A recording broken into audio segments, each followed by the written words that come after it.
In a strange turn of events, we find Vegito battling Broly, but at the same time, Vegeta and Goku witness the fight firsthand.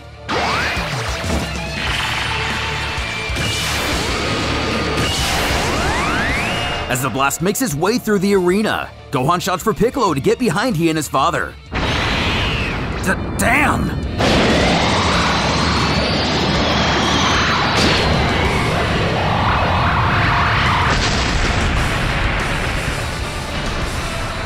As dozens of spectators pick themselves from the ground, or at least the ones that are still able to, even Super Buu gazes in astonishment. But how could such a scenario be, you may wonder? In order to explain, we'll have to look back in time. Peering through the endlessness of outer space, we come across a unique ship. Parallel universe number 5,098,487,923,674. We have arrived. Deploying scanners. A race of bird-like aliens detect something particular on the Earth, and jumping from universe to universe, they're quite familiar with our blue little planet. However, one does note, this iteration seems different from the previous ones, resolving to land below, requesting his comrade get the shuttle prepared, questioning if the Namekians are ready to go.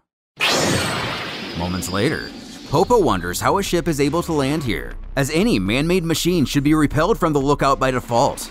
But Piccolo reassures him it's okay, as he senses Namekians on board, who are always welcome here. Though Dende's worries remain, not recognizing the ship as one of his peoples. Greeting the heroes of Earth, Piccolo first and foremost wants to know who these individuals are. Bluntly, one mentions they are Namekians of another universe, venturing into this realm with the help of the Vargas technology, referring to the race of the Traveler to his side. We learn there isn't just one universe, but many, each of them following its own path. While the majority of universes offer only the same choices and decisions, a select few differ slightly, as the smallest change of a single event can send fate spiraling in an alternate direction. These alterations can be as vast as the sky changing to a different color, or an alternative species conquering the planet. Another being in one of the countless universes, and only one, the Vargas discovered how to jump realms out of sheer luck and chance. However, the Kais decided no one should have this kind of power, but permitted one special event to take place in celebration of the mortal's milestone, soon making friends with the Namekian people in order to design an enormous tournament between the great fighters of all the multiverse, the winner claiming 3 wishes from the Dragon of Namek, and the Dragon of other universes will be used to resurrect anyone who should fall in battle. Aside from the prize itself, needless to say, warriors tend to appreciate a challenge like this, advocating what a unique opportunity it would be with no risk. But ultimately, the choice is theirs if they should enter or not. While Piccolo has his reservations and suspicions, he knows there'll be no talking Goku out of such an occasion. And optimistically, one of the visitors offers to alert the fighters of Earth. And less than an hour later, they all find themselves at the lookout. Indeed excited for himself, Goku's first instinct is that Oob will finally get a real test for his power, with nothing to hold him back. Much like Piccolo, Vegeta also retains some heavy distrust, but refuses to let Goku attend without him. Making our way to Goten and Trunks, the pair have a question, asking if they'll be able to fight as a team, but are sternly told that will not be an option. The bouts are to be one-on-one. You lose if you're unable to fight for 30 seconds or give up, and weapons are allowed. Each participant must enter the ring alone, with no exterior aid.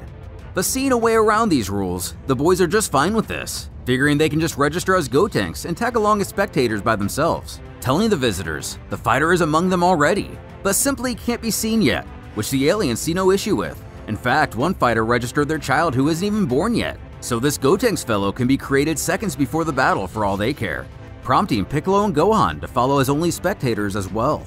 Going on, one of the Namekians mentions the gang is the 18th group to enter, which will act as their universe number for convenience, requesting all who wish to take part or simply watch from afar, enter the shuttle now.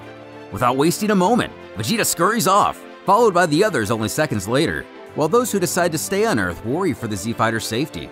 The same Namekian reminds that there is nothing bad that will happen that can't be fixed by the Dragon Balls, and besides, there's no reason for anything bad to happen anyway. On the ship, the aliens get ready to take off. The shuttle is back! Open the airlock! Boarding the mothership, Oob and Pan marvel at the technology and vast size, while Goku questions how long this trip is expected to take, and since they'll be warping, it'll only be mere seconds. mentioning the tournament takes place in a universe completely void of life, so no harm will come to any bystanders.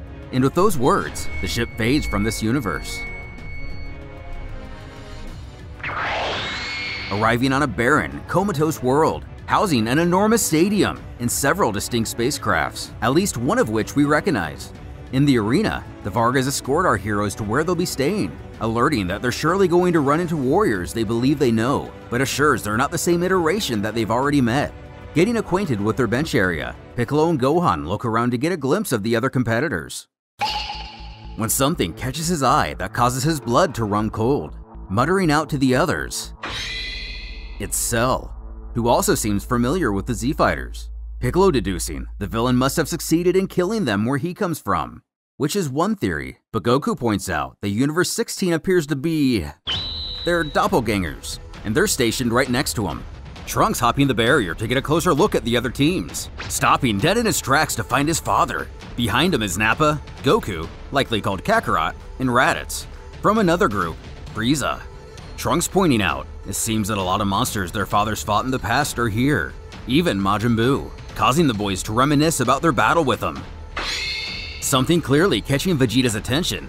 His daughter questions what's wrong, but he claims it to be nothing. It becomes apparent he spotted a group of primal-looking Saiyans from Universe 10, their leader resembling Vegeta himself. Gohan spotting him too, believing that certainly they've come from a world with no Frieza, and more than likely, they haven't discovered the Super Saiyan transformation yet. Simultaneously, Piccolo senses a cornucopia of Namekians, Nail being one of them. But the boys, with their heads in the clouds, want to talk to the Primal Saiyans. Trunks thinking his grandfather must be among them, choosing to go find out. Goten wanting to see his as well. Running off without really thinking of the consequences, Gohan can only wish him luck.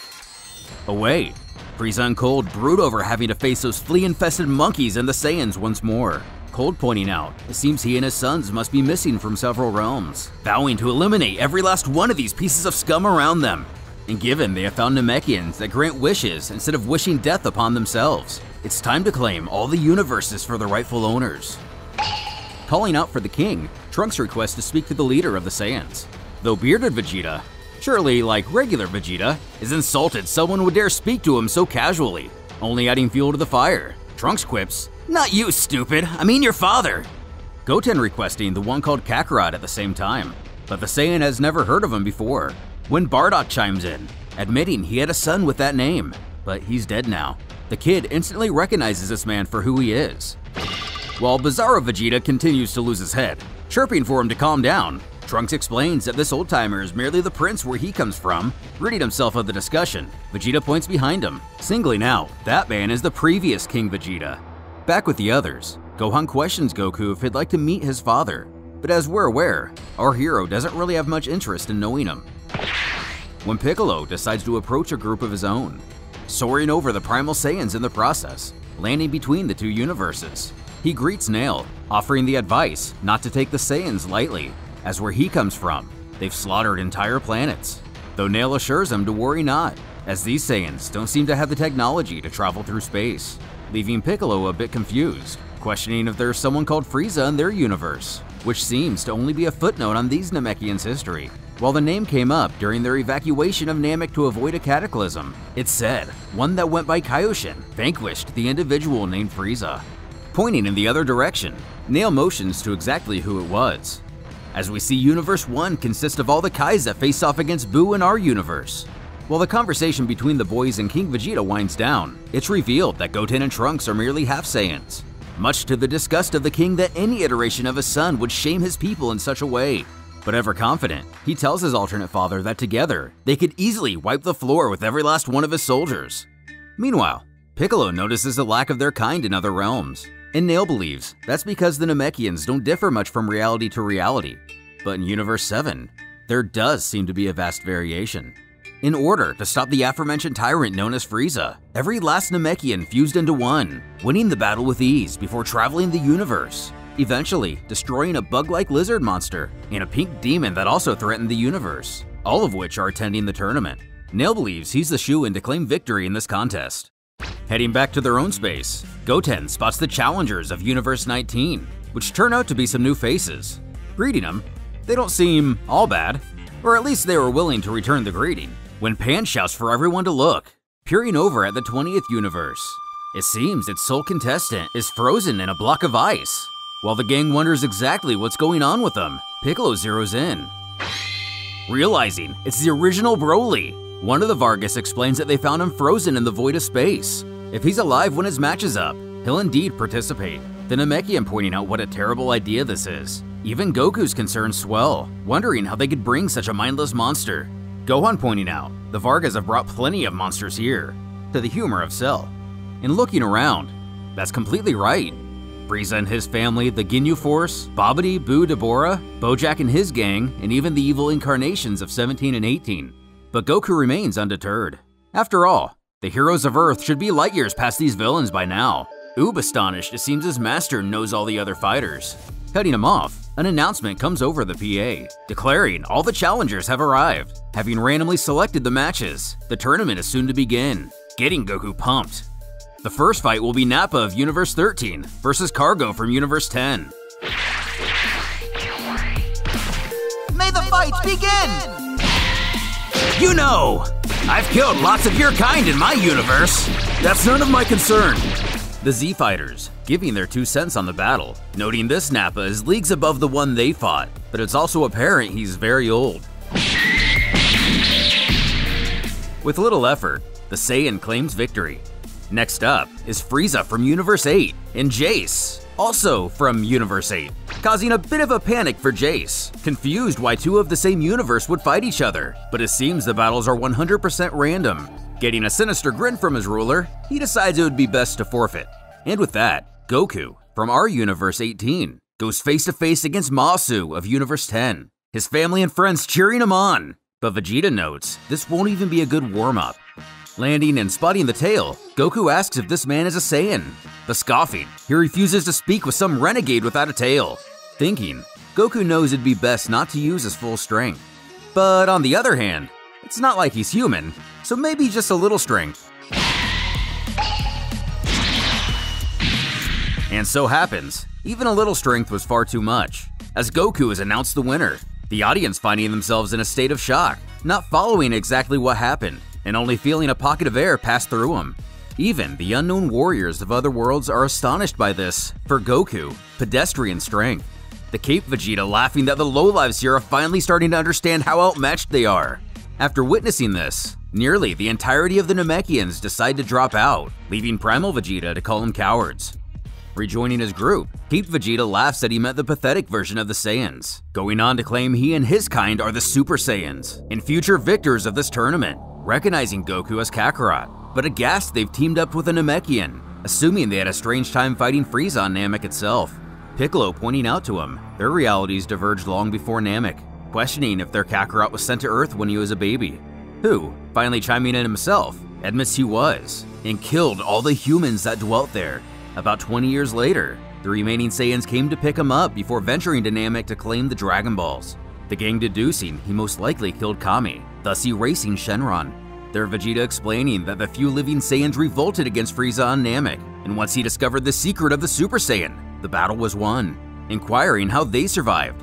Our Vegeta, ironically enough, scoffing that they did it better, before chuckling that he killed Nappa back on Earth. Trunks jumping in to change the subject, insisting these Primal Saiyans will surely be disappointed once the real fights begin. But Cape Vegeta is only focused on the moment Frieza gets to die once more. Gohan admitting that would be a sight for a lot of people here, mentioning in his universe, Frieza killed Vegeta, going on to talk about how he also killed Krillin and almost Piccolo, but now the latter could crush him like it was nothing.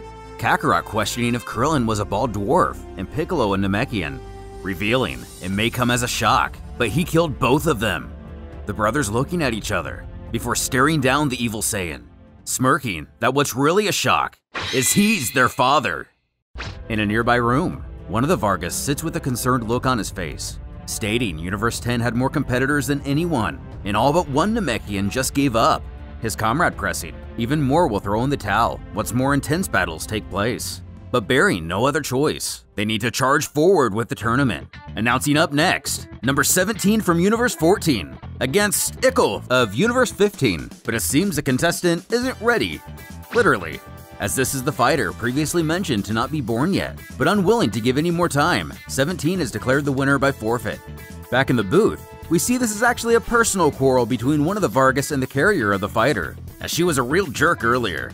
Regardless, instead, it's South Kaioshin of Universe 1 against Birder from Universe 8, who readily boasts that he's the fastest being in the universe. But maybe just his universe. Moving on easily enough, we then have Majin Buu of the 11th and Bujin from the 6th.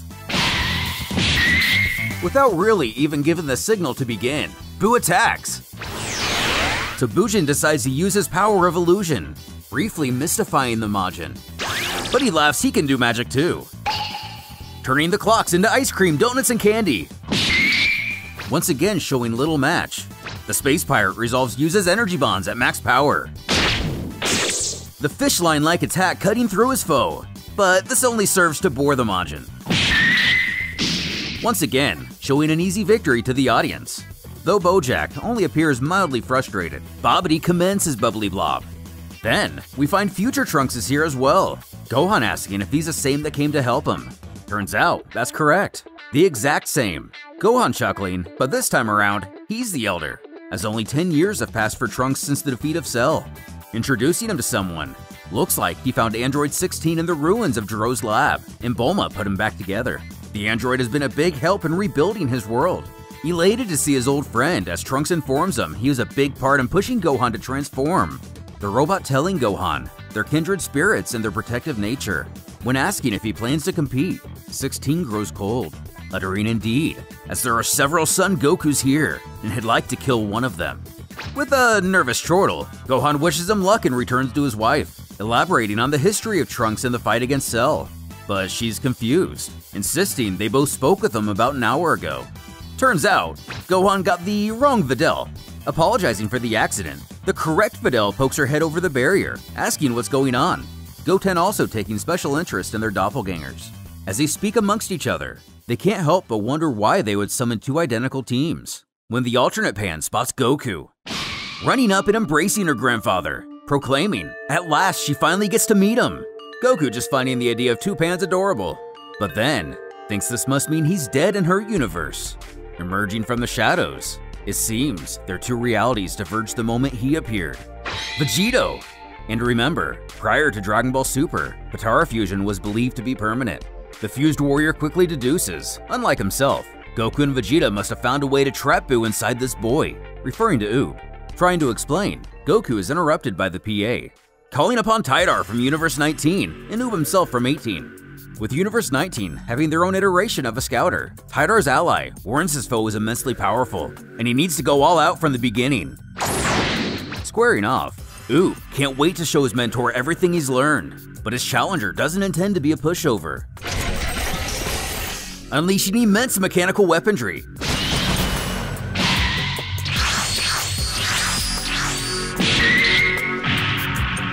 Naturally, even Goku as a child could handle conventional artillery, but Oob does notice his armor seemed insanely heavy. Seeing the projectiles are in fact homing missiles,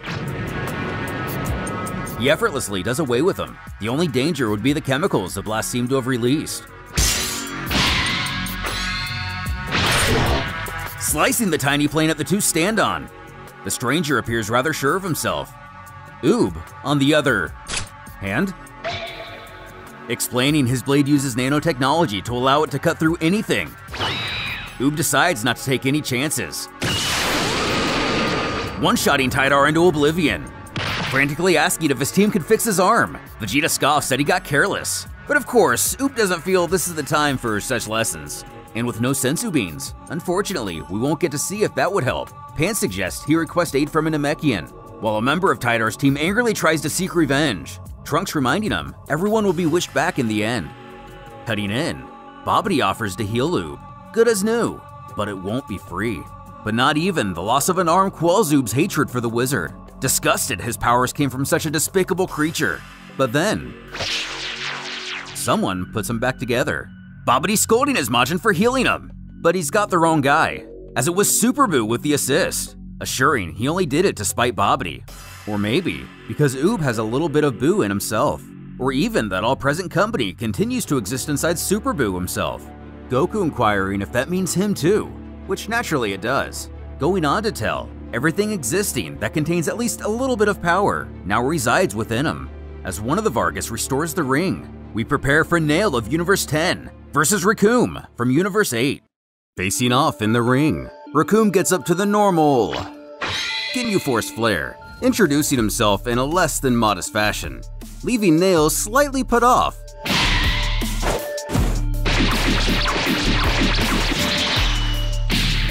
As the Namekian gets put to the ground, the brute looks down at him, asking if he wants some more. Not taking any time to get back to his feet, the elite warrior shocked, as he's not accustomed to his foes recovering from his attacks.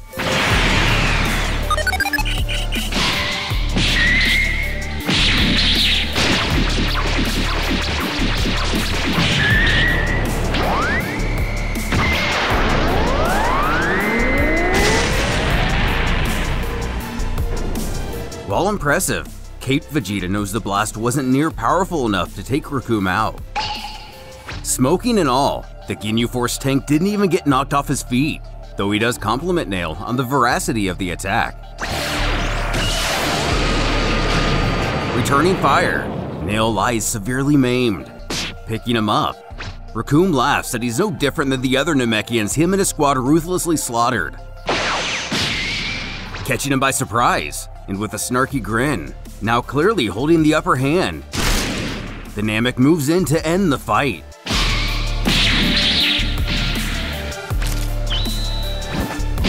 Brutally stomping his enemy, Nail wins after a 30 count. While such extreme violence isn't normally in his nature, he's out of energy and knows he can't take any chances. With our universe, Vegeta exclaims his saltiness to this Nail fellow for not helping him back on Namek, to Piccolo's awkward silence. Echoing through the stadium are the names of the next competitors, Trunks from Universe 12 and Cooler from 8. Taking their places in the fighting area, the time traveler notes the irony of the situation, informing Cooler he's the only member of the Frost Demon family he hasn't yet killed.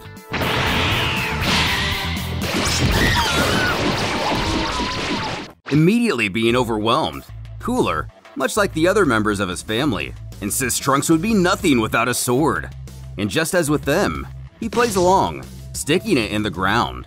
Rising back to his feet, Cooler decides that since Trunks has shown his true power, so will he. The Saiyan notes he seems to have recovered his health, and is indeed much more powerful, stepping up to his foe. Did he by chance?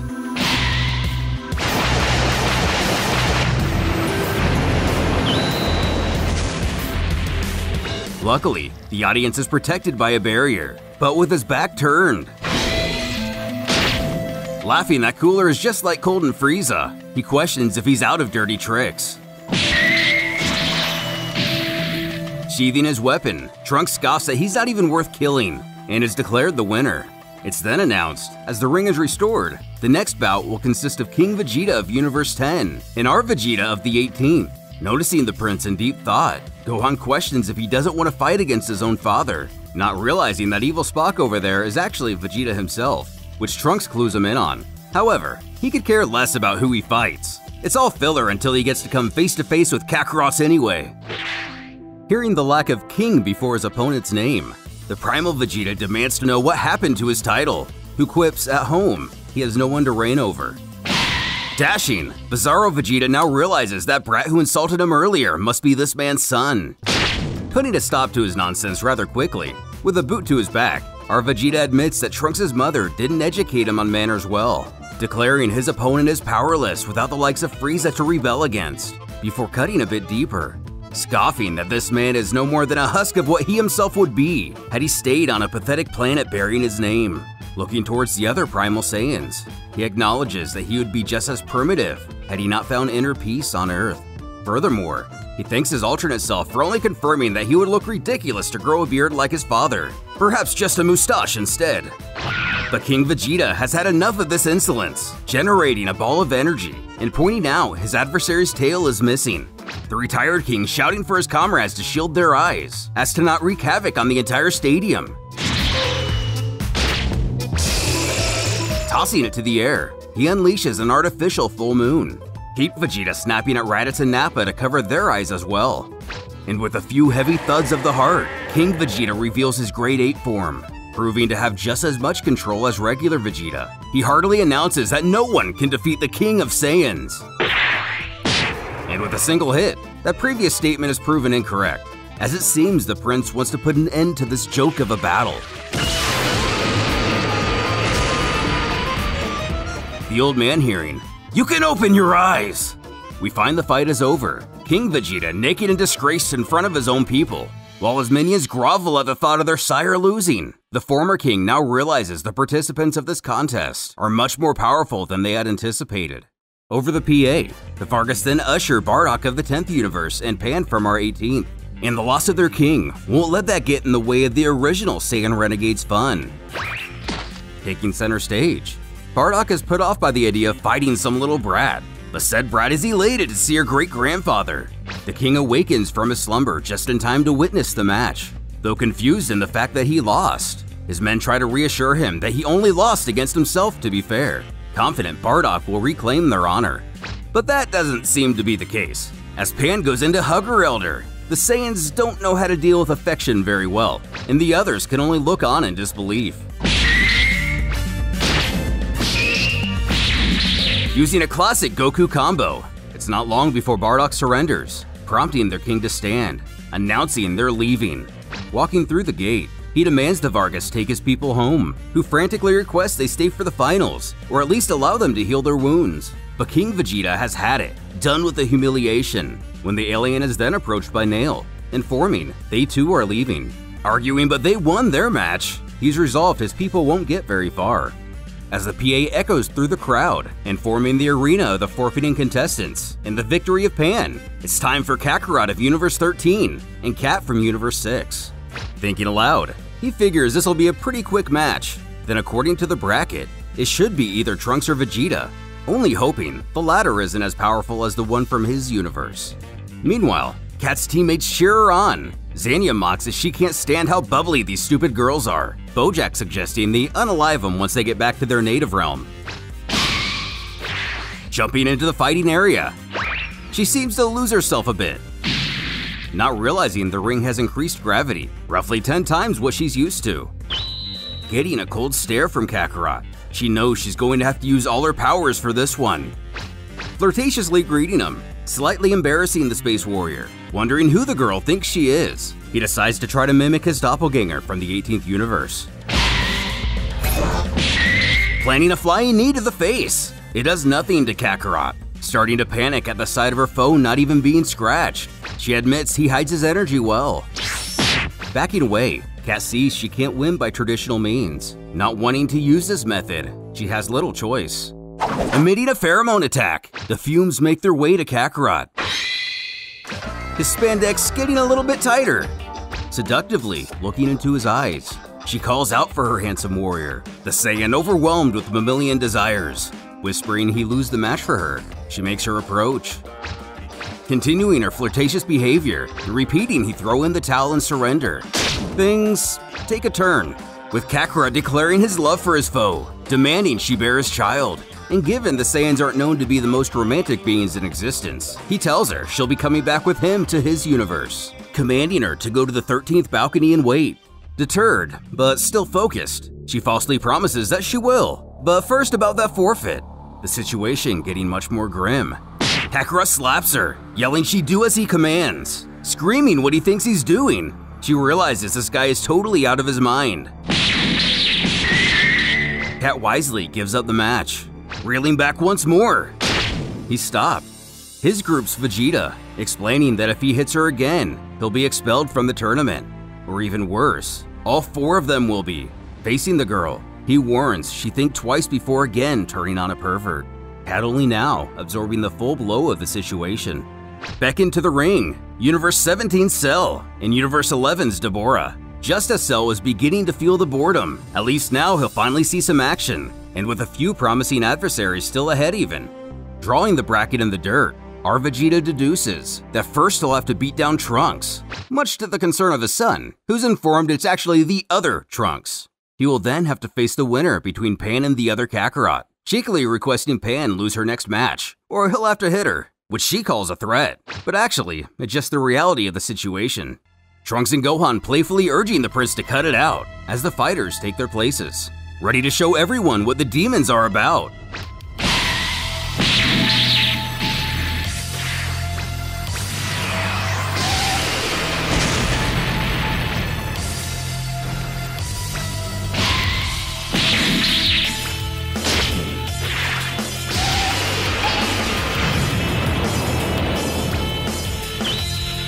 Laughing at the gullibility of the Demon Lord, Deborah can't believe Cell's reflexes could be this incredible. Returning the compliment, Cell admits his foe is also probably the strongest fighter he's ever faced, but he pompously responds, of course he is. In the audience, Goku wonders why Cell didn't bother getting any stronger. Even Gohan can sense he's at the exact same power as he was at the beginning of the Cell games. But Vegito thinks it's impossible he didn't manage to improve himself after nearly 30 years. Commenting on his Demon King counterpart, Piccolo believes Deborah's power is the same as well, but he never seemed like the training type anyway.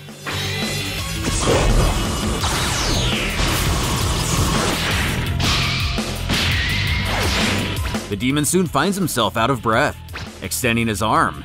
Cell challenges him to dodge this. Frieza's Death Beam, to the ire and shock of the Space Lord.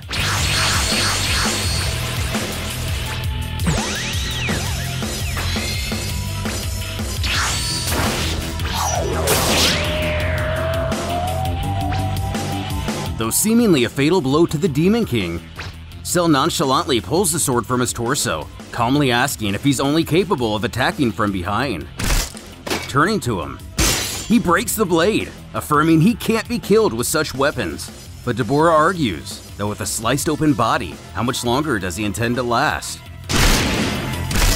Good as new, the Lord of Darkness may have bitten off more than he can chew. Screaming to know how he put himself back together, Cell wastes no time. Firing Piccolo's Makanko Sapo. Below, Raditz and Kakarot can't believe he was hit by such a simple technique, theorizing he may have intentionally let it hit him, but moving in closer, we can see that's definitely not the case. But the demon is determined to end this now, spitting at Cell. As the android begins turning to stone, he screams at his enemy, demanding to know what he's done. Laughing, Deborah confidently states the fight is over. With few options and even less time remaining, Cell grabs the sides of his face, growing a smug smile, the demon looking on, wondering what he could be up to, when he rips off his own head, confusing even the likes of the Lord of Demons. As Cell and his solidified body plummet to the ground, we know this isn't the end. However, Deborah is bewildered why the insect would choose suicide. Looking to the sky, Cell quickly regenerates his body once more, with nothing left in the tank. The match is finally over. Gohan actually surprised to see the demon lose to Cell, but Piccolo notes it's his regeneration that was the deciding factor, and Cell is actually quite weaker than he was during the final standoff with Gohan. But using his Namekian hearing, the villain eavesdrops on this, satisfied he was able to hold his power to exactly what it was during the Cell games, as he wonders how they possibly defeated him in their world, believing he's surely superior to Son Gohan. Regardless, he's soon declared the winner by a 30 count. Immediately after, Pan from Universe 16, aka Vegito's universe, not ours, against Bojack of the 6th. Excited to get in the ring, her father stops her, telling his child he knows this fighter, and he's an incredibly cold-hearted and ruthless warrior, having no doubt he's stronger than Pan. But shouting she refuses to give up, that's not what he's asking, merely pressing she be extremely careful. Taking her place, Bojack scoffs, this battle will end very quickly. Realizing she truly is going to have to give it her all, our Pan appears baffled that her counterpart is able to transform.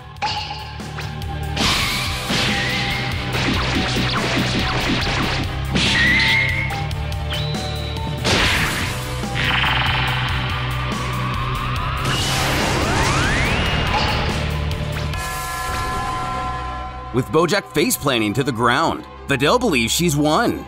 But Gohan knows this fight has just started. Grasping at the dirt, the sinister brute rises to his feet, furious. His lackeys commenting on how this little one, referring to Pan, is going to get a glimpse of their leader's fury.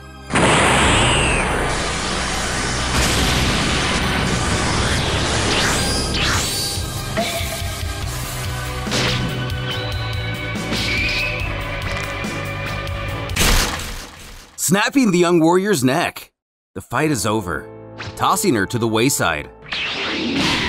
Pan's mother rushes to her daughter, Gohan already there to catch her, bringing her gently to the ground. Kakarot chuckling at what fools they were to let that puny brat enter the tournament in the first place. Raditz seeing the situation for what it is, commenting on how that little girl's entire universe will be eliminated in a few seconds, leaving Nappa confused. But as we see, both Gohan and Brawl are furious. The latter powers up screaming she's going to kill Bojack. Piccolo reaching out to stop her, demanding she not retaliate outside of a match. Vegito agreeing, believing they would immediately be sent home without Pan being revived. If they remain here, she'll be brought back a lot sooner than if they have to gather the Dragon Balls themselves. Also pointing out that her brother Gohan, or half-brother, even despite his legendary rage, is backing down, so she needs to follow suit. Piccolo transmuting a piece of the stadium into a makeshift casket for the girl, as Gohan places his daughter to rest. Brawl continues to argue for the both of them to go after Bojack, but firmly putting his foot down, he demands she do nothing, as Pan's opponent played by the rules. They are not permitted to attack him. Snapping back, she asks if he wants payback for what he did to his daughter. And of course, the Half-Saiyan can barely contain his aggression. As his power swells, everyone in the surrounding area can feel his ki. Super Buu noting he's not even a bit weaker from the day the two of them squared off. Staring down his sister, he demands if she must, take her anger out on him, but do not by any means risk their participation and Pan's resurrection by doing something so stupid and rash. It's not until now she finally calms down, our Pan peering in a couple of groups over, turning to her father proclaiming she would like to drop out of the tournament now. After all, that other Pan was a lot stronger, and she still lost. Gohan reminding she could be that powerful too, even learn how to transform. After all, the two of them are identical, Brawl piping up that she and her doppelganger aren't the same at all, given their deviating fathers, believing she could never become a Super Saiyan herself. Vegeta arguing that she probably could if she trained more, and to his further disappointment, she also comments that she doesn't dig that hairstyle anyway, not to mention becoming all muscle and no brains like Goku and her father isn't exactly on her wish list. Not far away, Babidi shuns those mourning the loss of the young girl, comparing it to the loss of Deborah, and they don't see him complaining about it. Buu asking if he's dead if he can eat him. Though below, out of the field of view, the Demon Lord coughs that he's still alive.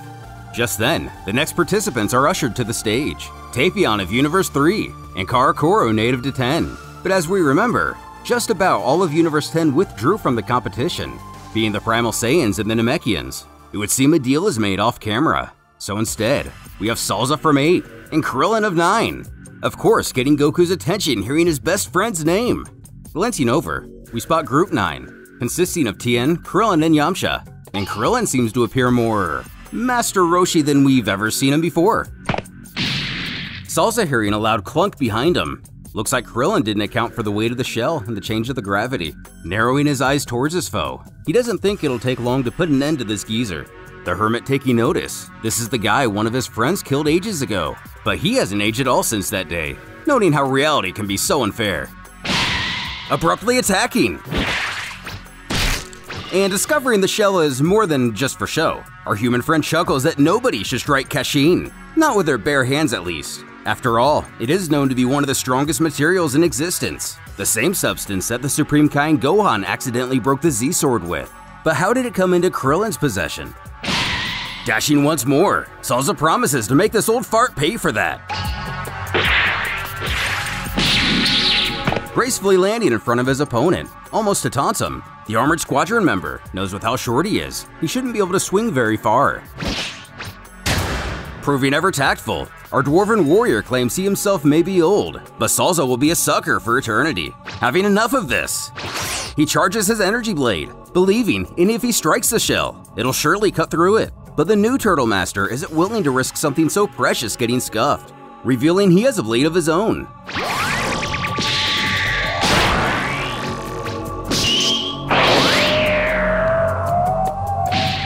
As the space soldier falls to the ground in pieces, Krillin thinks this is a fitting end for such a monster. He's then approached by Goku while the PA declares his victory, but showing to be less than friendly, he inquires what the Saiyan wants. Oblivious, our hero continues to blurt out how cool it is that he went off and became an old master himself. Still on guard, Krillin assures he doesn't know him, but is familiar with his Saiyan friends. And it's a pity, the universe is littered with monsters like him. Stumbling away and muttering about the Saiyans, demons, cyborgs, Babidi, all these wicked creatures gathered in one place, confounding Goku. And with that, the first half of the first arc of the tournament concludes, bringing a break to the audience and contestants. Everyone taking the opportunity to grub up. We even catch a Raleigh, Nekomajin, and Beelzebub from the Toryverse. Going down the line, we see every universe eating their preferred nourishment, including Boo's candy, Frieza's wine, and the mysterious Namekian with several glasses of water.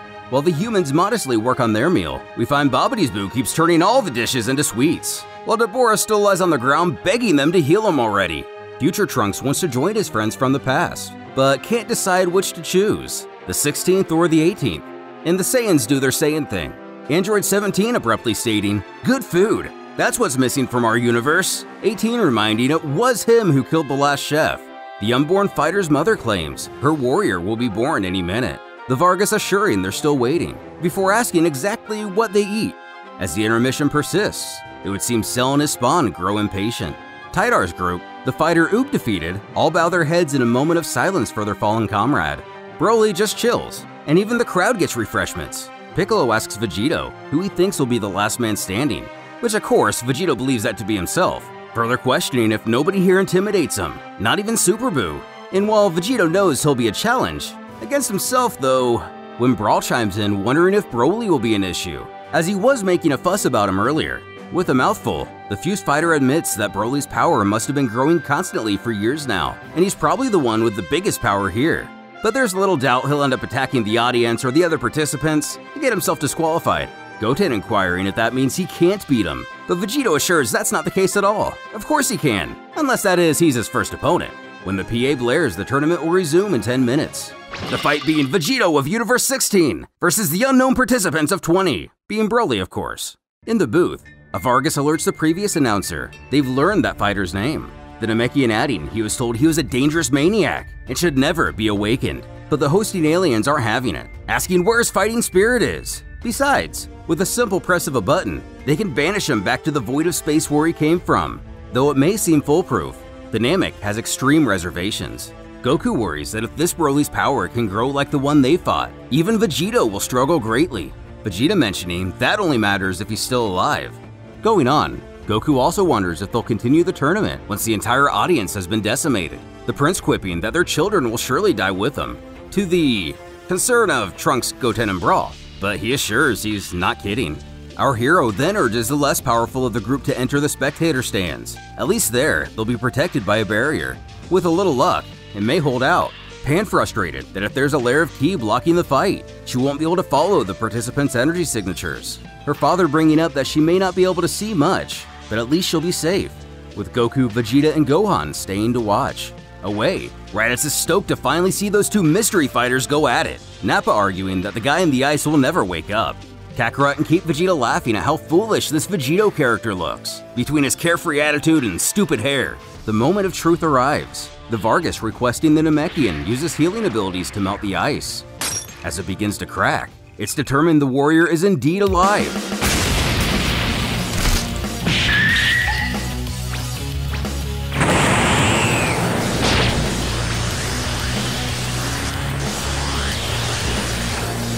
It must be stopped!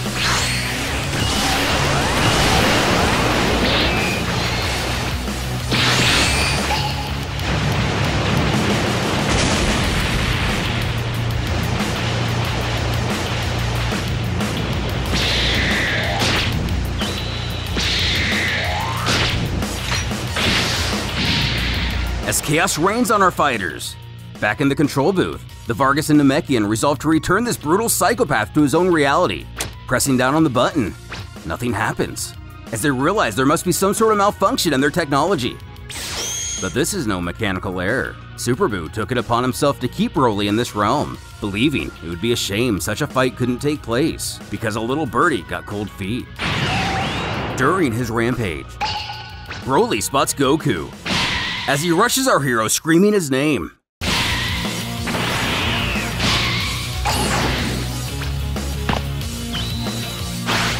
Hey Broly, I'm the real Kakarot!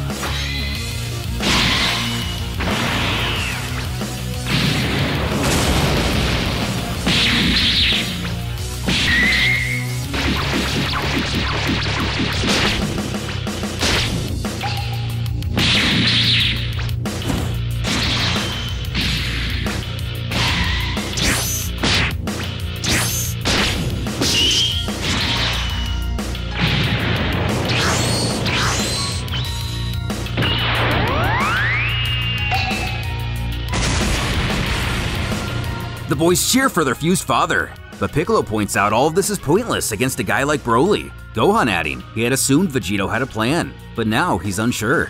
Super Buu wondering what's going on also, pondering if the Potara fighter can see what makes Broly so unique.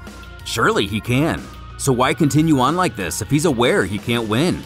Smirking, he calls out to the legendary warrior, knowing he wants some more.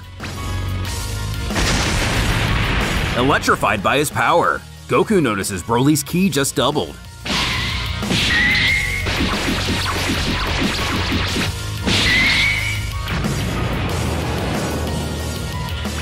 For the first time, Heat Vegeta shows fear, not realizing the legendary Super Saiyan had this kind of energy. However, the Kais are relieved. In their universe, they made the decision to terminate Broly while he was still a baby, Shin being against it at the time, but now understanding. West Kaioshin explaining they had studied the previous legendary Super Saiyan over 1,000 years ago. Once transformed, he also became completely resistant to attacks, and his power increased steadily and vastly with no sense of logic. Kaioshin of the North adding it was the 3 of them against him, and the Saiyan was still able to overwhelm the entire group, only succeeding by launching him into a star. But Broly here, the Kaioshin doesn't believe they'd even be able to budge. Vegito announces, happily mind you, that this is the first time since his fusion he'll have to use his full power.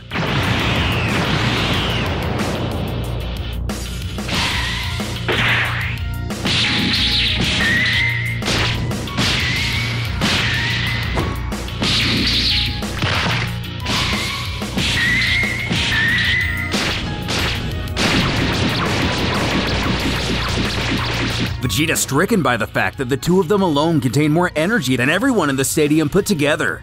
Continuing their gaze, Gohan mutters that he's never seen Vegito use Super Saiyan 2 before, not even during his training with Bra.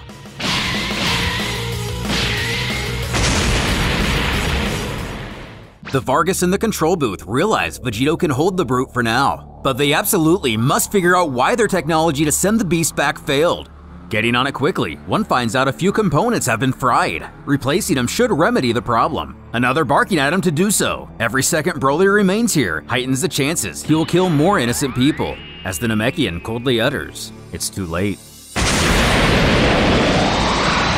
Oob realizes their energy is managing to pierce the shield to protect the audience. Peering into the booth, they seem to have taken on some damage as well. Luckily, only a small portion of the attack breached the crowd's defenses. But for those injured, a Vargas rushes healers to assist right away. As the most mighty of warriors witness the battle, their hairs stand on end. Turning to his friend and mentor, Gohan makes sure Piccolo is doing okay, which he's fine. But, cutting off, Goku wonders out loud if the 2 of them survived that previous attack. Bra excited to find the power her father's been holding back from her. And we see why Goku lost the pair's key signatures. They've both been blasted hundreds of miles apart into the depths of space. Near the ring, Trunks helps as many spectators as he can. Then senses Broly, quickly making his way back to the arena. 16 alerting his power now exceeds Vegito's, who is not moving. Ever pompous, though not necessarily incorrect, Super Buu sarcastically congratulates Vegito on wearing himself down, wanting to play with his new toy. Now, Broly's back better than full force, and the fused fighter is exhausted. Realizing he's going to have to take the pleasure of ending this himself, and once Broly is dealt with, Vegito's next. Zipping back to the fight, to everyone's shock, it's become apparent Vegito is wounded. Piccolo thinking back to the last time he struggled in a fight, and he's at a loss. Since his inception, he's never taken damage in battle. As joyful as he can be, he thanks Broly for the match. In fact, this will probably be the toughest fight he'll ever have, but if his power increases too much more, it'll put too many people in danger. As the fighters of our universe wonder if it's too late to help.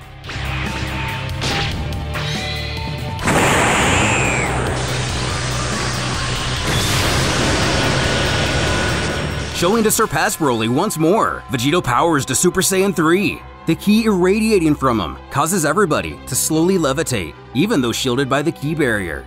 The Vargas try to figure out what's going on, considering the planet itself could be moving, or possibly their artificial gravity is going awry. But one of them believes it's Vegito himself, as a sheer force has created a new center of gravity for the small world. Announcing to the crowd, they plan to increase the artificial gravity to counter what's going on. Trunks, as well as a few others, probably, can't wrap his head around the science taking place. Gohan simplifying that the energy itself is acting as an entire planet's physics would, and being so dense in nature exhibits characteristics of a black hole.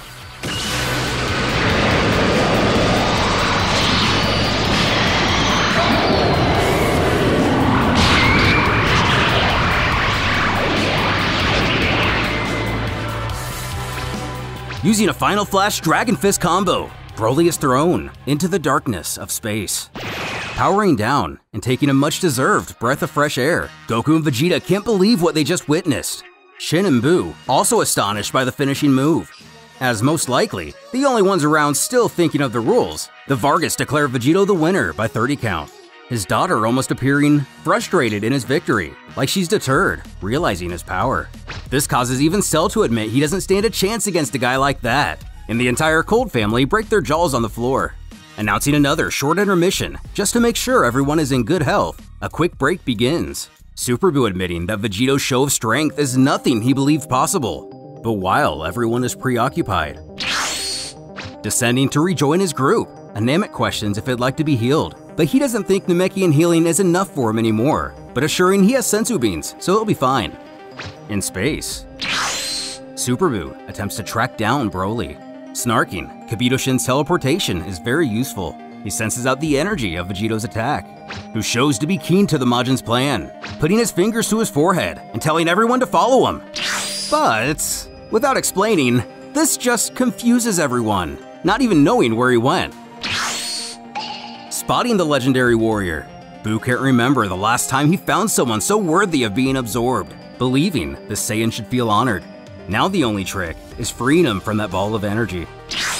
Since sound can't travel in space, it appears Vegito communicates telepathically with his foe, stating he knew he was up to something. Buu demanding to know how he managed to find him, admitting he noticed the Majin teleport twice to get here. It wasn't even that hard, all he had to do is follow his own energy from the blast.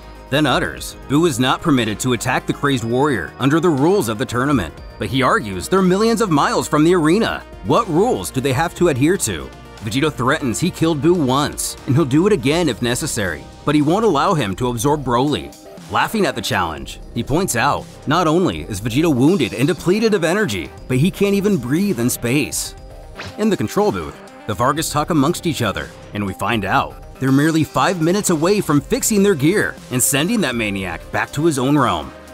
Appealing to our hero's competitive side, he urges he'd like a real fight, a real rematch, as Vegito can't even imagine the powers within him now.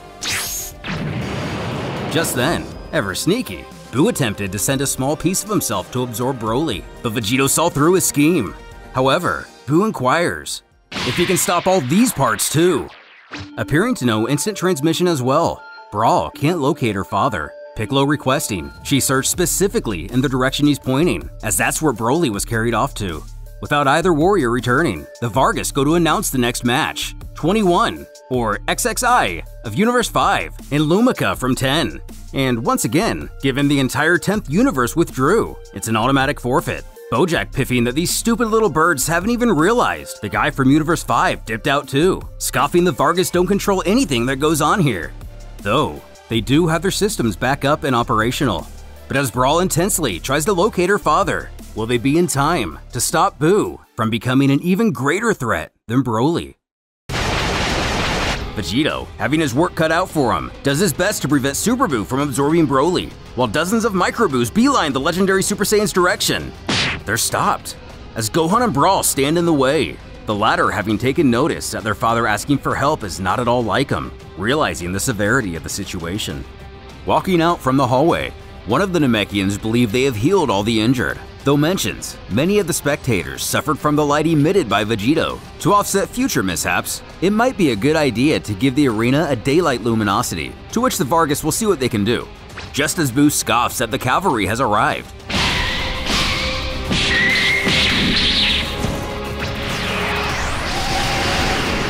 Thinking to himself, or possibly to his allies here, he tells his children they've done a good job and should be able to hold out until Broly is warped back to his own realm. On the planetoid, Raditz points out that the lighting seems to have gotten brighter, Nappa responding offbeat, "Super! Let's leave!" What the heck are you saying, Nappa? We're nothing here! Even you'll be crushed by that monster, Vegeta! 16 turning to Trunks, inquiring if he'd like to throw in the towel as well, but he never figured he'd make it far anyway, so technically nothing has changed for him. While Bobbity stays as cocky as ever behind his bubbly shield that's Majin Buu, believing his creature can still do better than those two freaks. But by the looks of it. Then checking in on the Cold family, even Frieza knows how outclassed they are. But their plan all along has been to obtain the Dragon Balls. Nothing more, nothing less. So whether or not that comes by traditional means is irrelevant. The lone Namekian respects the infinite strength showcased before him. Alas, he has his own wish to make, and nothing can come between him and that. Bojack is undeterred as well, though Xenia feels otherwise, informing they can find her in the spectators area.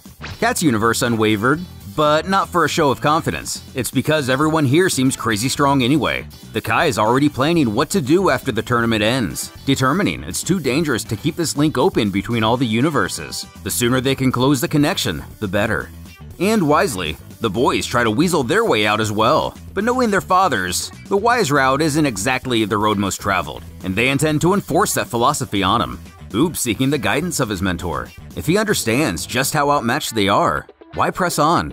Goku argues that's the challenge. Surely they'll meet Vegito in the finale, and there's no doubt they'll improve along the way. Thinking, Vegeta knows he shouldn't be surprised that their fused counterpart is stronger than he and Goku, but by this much is ridiculous. Though frustrated, listening in, Cell foreshadows many things can happen on the way to the finals. And with a Saiyan biology, he can only trust his next fights get more and more intense. The tougher, the better. Merely hoping these fools can give him a proper challenge when the time comes.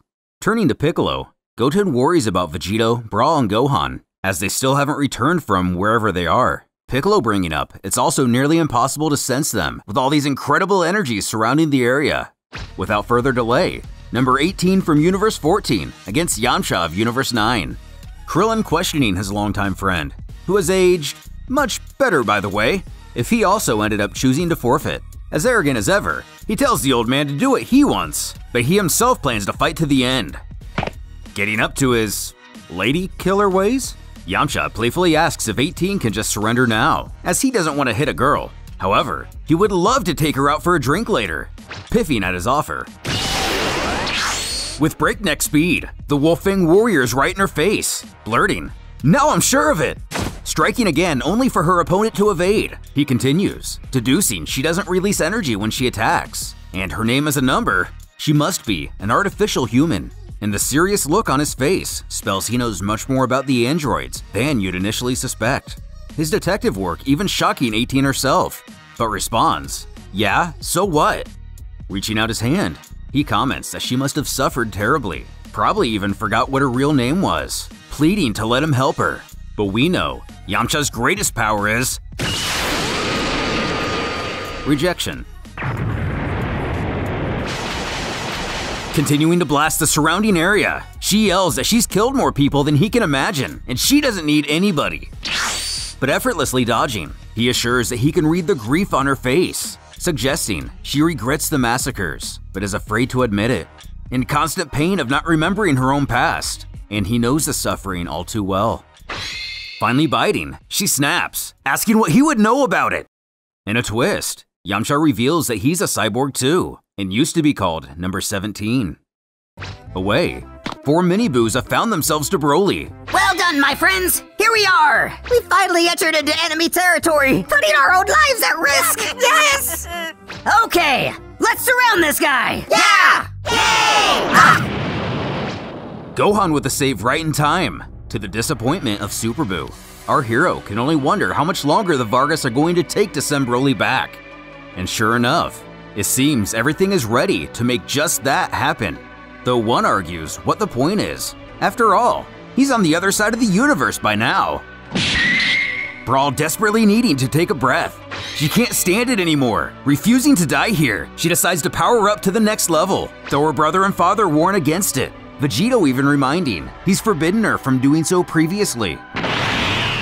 Trying to look at the bright side, Gohan thinks at least there isn't much for her to break out here. Buu taking a particular interest in the girl's power. Appearing to be Super Saiyan 2. Using one of her father's techniques, the Teeny Boos know they're in trouble now. Taking aim at the minis around Vegito and Gohan, her brother shouts for her to stop. Realizing what she's possibly done, her little foe is cackling at the potential, but believing she'll never be able to get all of them. Worried for her family, she returns to normal. Coughing she again, cutting off. Vegito appears completely void of life, Gohan taking a savage beating as well. With no one left to stop him, Super Buu decides it's mealtime. But he's gone, as the Namek took control over the situation, taking it upon himself to send Broly back where he came from, though the Vargas continue to argue who would really care if the beast were to stay or not. Returning to space, Gohan tries to snap his sister out of her daze, announcing they're heading back. Filling their lungs with precious oxygen, Vegito opens his eyes, weakly uttering, everything's gonna be okay. Piccolo has the Senzus and will find him soon. But Super Buu may not give him the chance. Powering back up, most of our heroes don't even have the strength to transform. Growing a devilish grin, Buu congratulates him on a battle well fought, assuring he had a wonderful time. Turning tail, he chimes he's really looking forward to facing him at their best in the future, causing Vegito to wonder, was he really trying to absorb Broly? Grabbing up on those magic healing beans, the fused warrior thanks Piccolo, who offers to fix up his gi as well. And as the fight continues, 18 is persistent that it means nothing Yamcha is a cyborg too, though completely confident she'll never lay a finger on him, refusing to strike back, as Yamcha, even saying so to 18, is a real fighter. He uses actual technique, and he's learned to push the limits of his body rather than take for granted what was given. Then informing, 18 has become much less powerful with time, as infinite energy is nothing more than a myth. Furthering, he states the energy of androids deteriorates with time. As the years passed, she's gotten weaker and weaker without even realizing it, and if she doesn't do a maintenance check on her body within 10 years, she won't even be able to walk. Her brother looking on speechless. Bringing the cyborg to a knee, he questions again if she's willing to accept his help. Vegito returning to his group, he asks what he missed, and as excited as you'd expect, the boys are stoked to see this Yamcha as a cyborg. Our Vegeta comments on how their universal counterparts seem to have gone for quite a trip. Goku recognizing immediately, Buu had to have had something to do with it. Cell taking note, if they fight far from the arena, nobody sees a thing. Unofficial comments, if Yamcha pins 18 for 13 more seconds, he will be declared the winner. Though on the ground with her arm locked, she appears reluctant to surrender. Even as Yamcha continues his persuasions, he's on her side. She shouts he will not beat her, but he claims he doesn't care about winning. All he wants to do is help her. As the Vargas makes his count down to 3, Yamcha gives up. Releasing her and standing, he suggests she have her fun in this tournament, but when she's ready, come and see him on the 9th balcony. Krillin scoffing, a sucker of a friend will always fall for a girl with a beautiful pair of eyes. Tien pointing out how incapable he is of making it past the first round. Rejoining, he apologizes to his allies, deciding he'd rather save 2 lost souls than eventually get pulverized in the ring. And for the first time all day, it seems 18's emotional barrier has a crack. We're then introduced to a strange universe in Universe 2, and if you're familiar with, you probably already know. The next fight is set to feature a Raleigh of this realm, and Mary Sue, also of the second universe. The latter hailing from the Orion Star, where she mastered all martial arts and speaks every known language. Descendants of Saiyan princesses, blood sister of the Nameks, hidden daughter of Broly, Bardock, and King Vegeta. Sister of Bulma, fused with her double from the future, genetically altered with an IQ of 250. She's also immortal, can talk to animals and enter dreams. This elaborate introduction causes one of the hosting aliens to question what that was all about, who doesn't even know himself. It just kind of happened. Our Trunks, Brawl, and Vegeta seemingly completely enamored by her. Gohan and Pan, not so much. Though, the young girl fairly questions how she can have 3 fathers, angelically praising herself for closing her eyes when the lifeforms here created the moon, as she would have transformed into a giant Ozaru Dragon Octopus Platypus. Her, who hates violence, but must fight to save her doomed people, her friends in prison, and her evil interdimensional double, the one of the prophecy, the promise she made, and the baby of Trunks, Piccolo, Goten, and Vegeta she bears within her womb. Such a beautiful voice! Such a dreadful destiny! I'd give my life for her! Bear my child! Shut up, Kakarot! With Arale ready for the battle to begin. Don't miss the adventures of Mary Sue in the next Dragon Ball Multiverse. Mary Sue continues on with her overly generic heroine prattle, pleading to the universe that she must win, as the Dragon Balls are her only hope, praying the goddess helps her in this fight.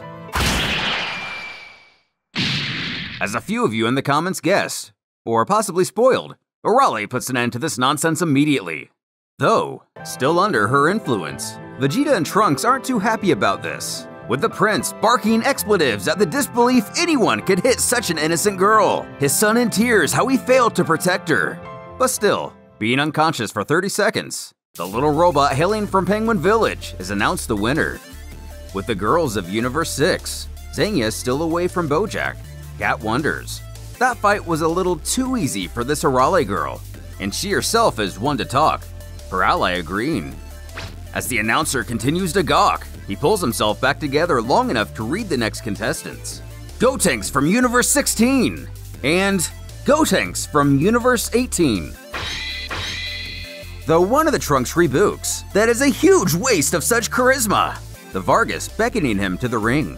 Brawl happily scoffing they get rid of this moron as soon as possible, apparently not being the biggest fan of the fusion. A bit puzzled, the tournament host wonders what they're waiting for. Alas, shouting for all to hear.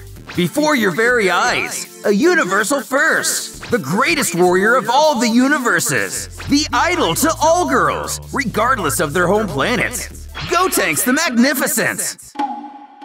And it would appear having his speech mirrored dampens its effect. Brawl doubling down on her hatred for the over-the-top warrior, wanting to eliminate the both of them immediately. But in our universe, Pan cheers him on. Though, upon the other Brawl asking which one, even she's lost track of who's who. I'm gonna surprise him by transforming right now! This is the end for you, pale copy! Impossible! Looking in, Goku is baffled at the fact both fighters do the exact same thing. Vegeta, not so awe-stricken. Annoyed, actually. Their power is gigantic, and they don't deserve a single bit of it. His rival agreeing to a certain degree, stating it's crazy how strong they've managed to get without really training. Being adults now, the power of the fusion has only grown since their initial battle with Majin Buu. Though, the Super Saiyan 3 state doesn't last but more than a minute, catching Gotenks off guard. Thinking, Vegito sighs that's the hard truth of the third level. It saps a lot of power really fast. Now since the kids are no longer kids, they use even more power. The stronger you are, the less the transformation holds out. In the booth, turning to his comrade, Varga questions if he's also annoyed this fighter's head feathers keep changing colors, though it's no more frustrating than their flat faces. Retaining his arrogance, Gotenks figures it's no matter. In the end, he will win whether Super Saiyan or no. But Vegito commentates that they must have used so much energy, the fusion itself could no longer remain intact. Brawl-lated, they'll be eliminated for cheating. The judge a bit speechless, as the boys look towards their partners not knowing what to do. The Varga comments on what an incredible turn of events this is. Each warrior has split into a pair. Brawl now offended they aren't disqualified after all. Her father reasoning they technically didn't break any rule. It was agreed one fighter would enter the ring. Even if they are two now, they followed that guideline. Though the judges, conferring with one another, do find it odd these resulting duos look so much different than their original contestant. The other, though, not being able to tell one primate from another. After 84,875 identical strikes, the fight seemed like it would never come to an end. One Trunks finally getting the advantage, rushing to go 2-on-1 versus Goten. He doesn't know which one is which. Kind of fed up himself, one of them utters for Trunks to reveal his universe, and they can just take the victory. Turning out to be our 18th, finally bringing this farce of a battle to an end. Announcing it formally, it seems one of the birds believed the boys splitting into a pair was a technique to gain an advantage, rather than their initial plan going wrong. Anyway, the next match will consist of Romanesco from the defunct Universe 10 and Neko Majin of 2. So yet again, the remaining group wins by default. but entering the ring regardless. Beelzebub inquires what Neko is doing. Grunting he was called to fight, the demon clarifies he doesn't have to do anything. His opponent forfeit. Showing similar intelligence to the childlike Majin Buu, the cat shouts he will not flee, even against a forfeit. His ally snipping, that's the point. He doesn't have to fight. This then ushers Xenolome from the 19th and Super Buu of 4. The tech-based fighters ready to get back in the arena. Oob bewildered, wondering why they haven't thrown in the towel as a whole. Stepping up to Earth's hero, they've had enough of Oob showing off, who can only profusely apologize for what he did to their teammate, though he did cut off his arm. Getting serious, Oob asks if they've even seen the powers of the others. Their armor is cool and all, but it won't suffice for cutting off. They scoff at the mention of their armor. In fact, they even argue Oob doesn't understand anything, and he hasn't seen their real equipment, questioning if he's noticed they've changed their attire. Originally, the group didn't believe they'd need the war armor for a mere tournament, but since the fighters here are well above the frost demons they're accustomed to, they requested authorization to use Ultra equipment, having a Vargas send the message to their hierarchy. Goku, turning to Piccolo, asks what a frost demon is. Vegeta explaining, Frieza, cooler, cold, etc. They're all final representatives of that particular species. Back to Group 19. One chuckles. The geezers are always slow to decide, but it's all good now, and we'll be able to fight for real. Gohan states he's happy for him, but surely he knows most of the people around here are way stronger than Frieza. Scoffing strength is nothing, and he or any of his allies would have easily destroyed that Broly guy everybody was trembling over with a single strike. Though Gohan is unconvinced, inquiring if he even saw how invincible he was. Still smug, the stranger continues to believe how strong he may have been. It would have all been useless against his ally talking over him, urging he not reveal their weapons, and instead watch Xenolome's fight. Who asks the Majin if he's ready. Apologizing, Buu admits he was listening to the fascinating conversation going on below, but encourages his foe to attack when ready. After all, the fight has already begun. Easily putting himself back together, it's just as Xenolome thought. This Buu has the same powers as the other. The announcer in shock, he managed to effortlessly cut through one of the arena spikes. In fact, 100% of the energy pierced their shields. If this warrior isn't careful, he could easily kill many of the spectators. Firing a small ball of ki, Buu mocks, "You're such a cute one. What's your little name?" Piccolo lauding this fighter, as that ball of energy was so condensed, it most likely could eliminate even a Super Saiyan 2. Universe 19 is no joke after all. Their technology is really something to be trifled with. Dubbing that last attack Farewell Buu, he actually apologizes to his opponent, not wanting to kill him, but he saw no other solution. Getting a better view, the blast took a sizable chunk out of the arena. But we know Buu all too well to think this is the end. Reforming, Buu grits that armor is pretty cool, so he'll be taking it now, snapping his fingers. The battlesuit doesn't magically fly off as the Majin was expecting. A little embarrassed, Buu admits this is a first. Xenolome realizing his foe tried to use psychic powers to remove his tech, but explains their systems are protected against such tricks. So in that case,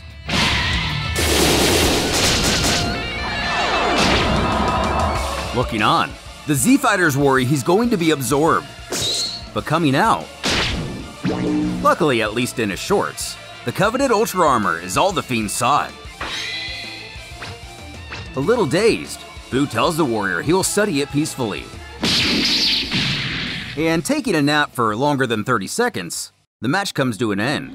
The 19th group furious, not only did they lose, but the very moment they get access to the Ultra Armor, it gets stolen, knowing they must find some way to get it back.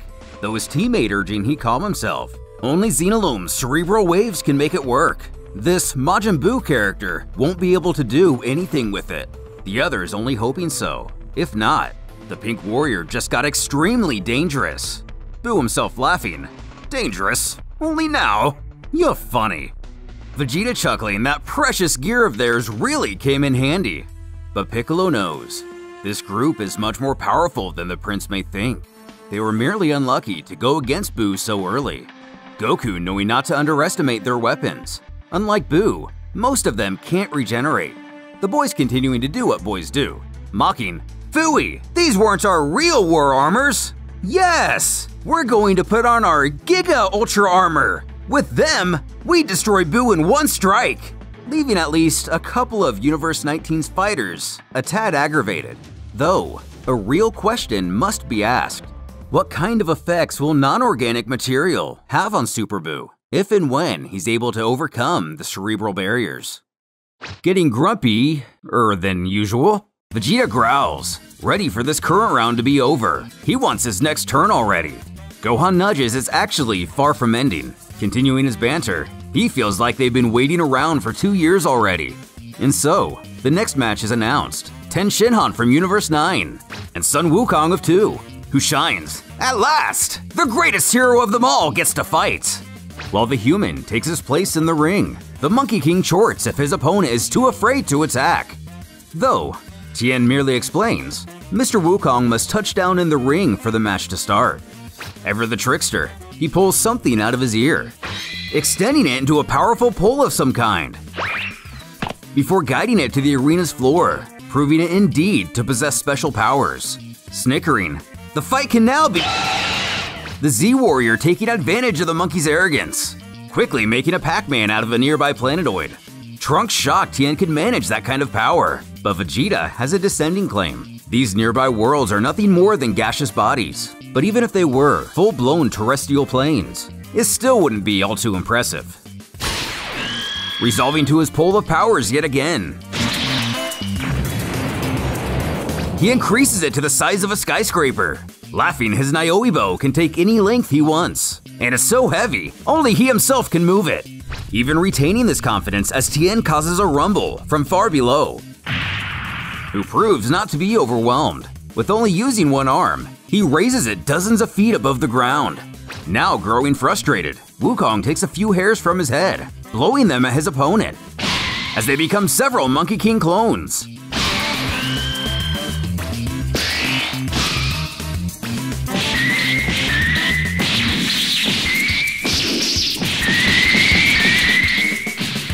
And proving to be too much for his foe, Tien is announced the winner. Though Sun Wukong argues he's not finished yet. In fact, he was just now starting to develop a strategy. Though Tien warns he not try to bend the rules, as he'd definitely regret it. Aggravated, the Monkey King scurries off, noting how freaky it is this guy looks just like Buddha. Now, Zenya of 6, and Sun Brawl from 16. But didn't Bojack's crony throw in the towel? Trunks piffing at Sun Brawl, Goten reminds him she's his sister too. As Vegito's daughter realizes who her opponent is, she's elated to see it's Bojack's girlfriend or something, and couldn't be more stoked, ready to make her suffer and get retribution for Pan. But her father steps in, requesting a 2-minute reprieve to the judge. Granted, they enter the facility to get some privacy. Finding a room, Vegito requests Brawl take a seat, explaining he forbids her to hurt or kill this Zenya fighter. She is to crush her with a single strike, without any unnecessary violence. Slamming the table, Brawl quarrels it's Bojack's girlfriend. Now is the perfect chance to… Speaking again, her father finishes her sentence, stating it's the perfect chance for her to train her resistance to anger, pressing she got carried away again while in space. Rebutting that anger saved their lives, Vegito stands for them to leave, thanking her for the save. And she was awesome fighting Majin Buu. But it's still proof of her greatest weakness. She doesn't have the ability to use her full power without destroying everything nearby. She needs to learn better self-control, urging his daughter to do her best in the fight or face expulsion from the tournament. And as we thought, Zenya scuffles with Bojack, chiding she's already given up. But her leader begs to differ, as there are no cowards in Bojack's gang, none that are still alive at least. Taking her place, she figures on the positive side, her opponent is just a kid. Rushing in, Brawl is roaring to go. Mocking, Zenya scoffs as she thought her foe ran away, asking if she's ready to be finished off like her little friend. Whew, bad start. Incredible! Is she stronger than us too?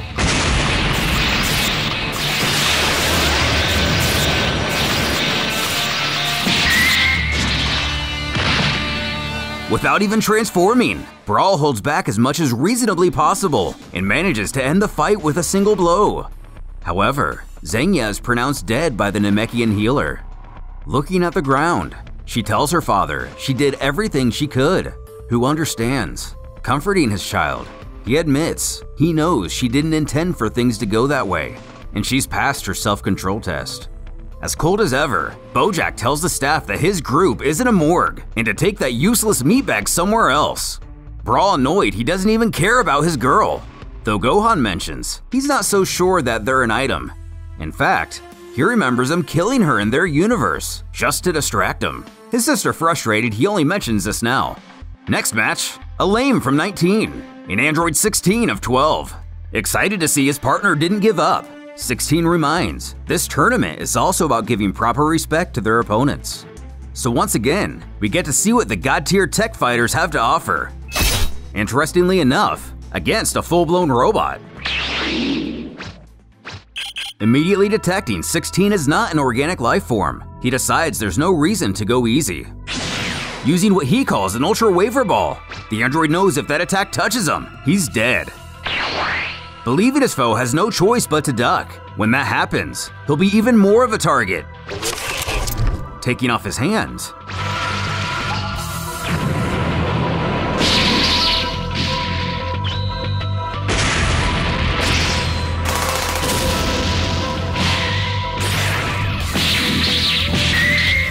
"16 notices this armor is greatly resistant to all attacks. But his strikes and speed, these people are also phenomenal warriors. Elaine believes he sees his chance to take the advantage. Standing on the robot, he points out the gravity seems to be rising dramatically. The tech warrior explains his anti-G technology allows him to float, but can also increase the weight of anything he touches, claiming our cybernetic friend to now be at his mercy. Screaming, his Ultra Waver will melt 16 where he lies. Turning to his ally, he can only apologize to Trunks, hoping the Dragon Balls will have compassion for a robot like him. The time traveler shouting for him to just give up, as it isn't worth it. Though Elaine wonders why he's hesitating. This is just a walking computer after all. Piccolo bringing up, Trunks should know the Dragon Balls did not resurrect 16 in their realm. Gohan only hoping he taps out. Bellowing for his robot adversary to surrender, 16 again merely utters his goodbyes to Trunks, telling he's happy to have been his friend. Sweating, 16's foe scoffs that he may have a friend, but if having their wish means shooting a man while he's down, he will do it. Smiling, 16 says, there it is. The robot has become a man in his eyes now. Elaine is not heartless. He combines compassion and duty, further stating he's not worried anymore. And Universe 19 is in good hands, finally giving up. The tech fighter confused. Why would anyone risk their life for, what, a lesson? As he's officially given the victory. With the 19th finally getting their first win, one takes the time to brag to Goku in the neighboring group, who initially gives them the satisfaction, before bringing up 16 really isn't that tough, by their current standards at least, leaving them a little deflated. Without a second of downtime, King Cold from Universe 8 is announced as the next contestant versus Videl of Universe 9. Getting a closer look, this Videl seems to have had a bit of a rougher life than the one we're familiar with. And Gohan seemingly getting a much closer look is scolded by his wife, catching him mid-ogle, as the Galactic King himself stoically gets ready for battle. Unintimidated by her foe, her particular weapon of choice catches the eye of the Kaioshins, as it's none other than the sacred Z-Sword, leaving them mystified how a mere human would be able to draw such a blade. Taking note, Cold knows, if the highest of gods are astounded, he should tread carefully, and after witnessing the abundance of power at this tournament, he can't stay in his restricted state. Switching to what we know as Frieza's third, or Xenomorph form, Cooler feels it's about time their father got serious, aghast at his unbarred energy. Trunks realizing, had he let this guy transform back on Earth, it probably would have been quite a different battle. Videl, showing to maybe not be the ace in the hole as it initially seemed, is having extreme issues raising the sword from the dirt, as the increased gravity is simply too much, not to mention the weight of the blade itself. As the Frost Demon approaches, she looks up at him, bluntly stating she's always dreamed of fighting his kind herself, shouting, "Kaioken!"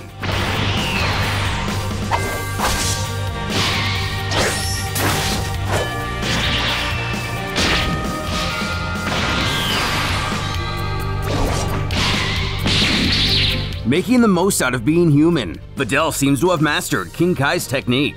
The Kais talk amongst each other how unusual the situation is, as this woman is a lot weaker than a Kaioshin, but could still draw the sword.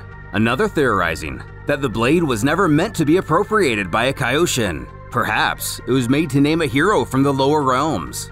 And having both the Z-Sword and knowing the Kaioken, it's almost undoubtable Videl has spent some time in Otherworld. Tapion, one to talk, just feels that sword irradiating with heroism, asking his teammates if they think so too. But Dr. Raichi could care less. Turning to his partner in the shadows, he passes on the previous inquiry, stating he's grumpier than usual since this tournament started. Not able to see his face, the figure also doesn't care. The other humans compliment their comrade on her agility, able to use the blade to keep distance, but not finding herself over-encumbered by its weight.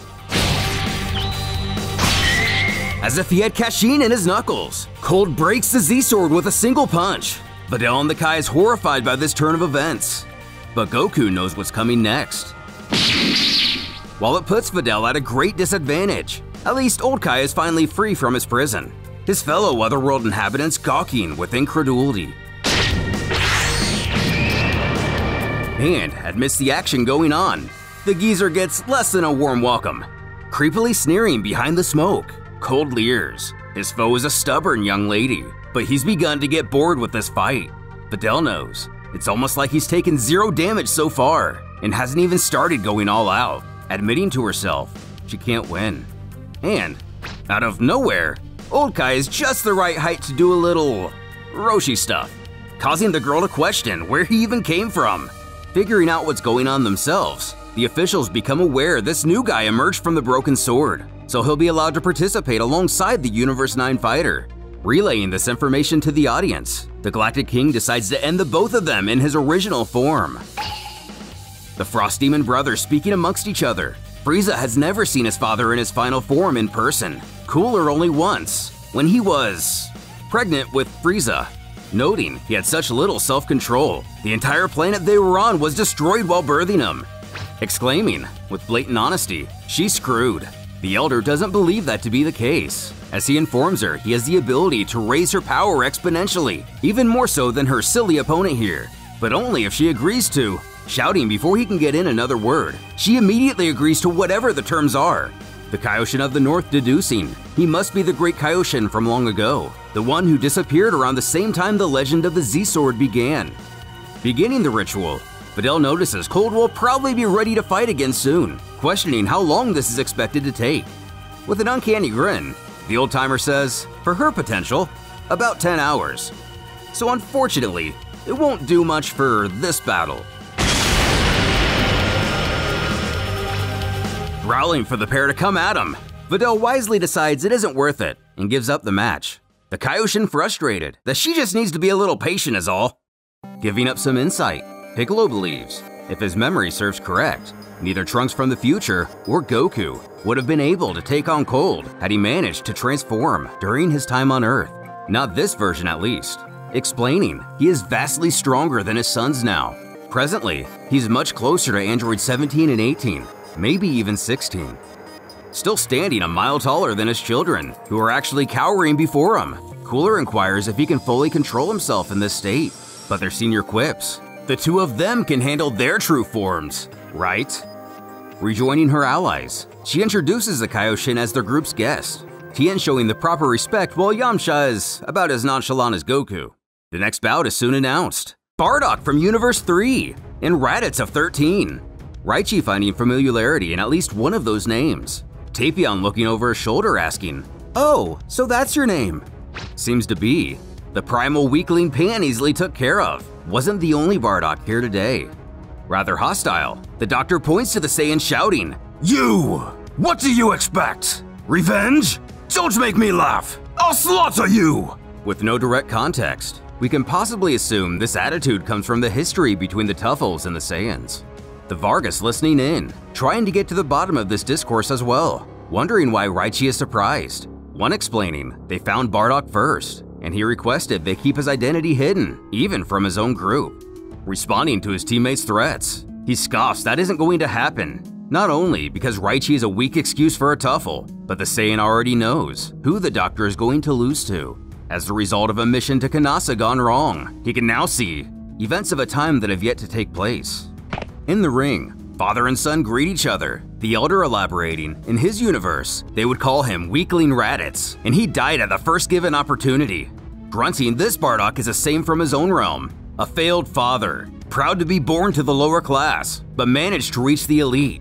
Even still, had nothing but disgust for his two sons, claiming he was only weak because of him, barking his hatred for his father. Today, he will finally have his revenge, as his power is eons past any of Frieza's elite, or even the Ginyu Force, believing he can squish his dad with a mere finger.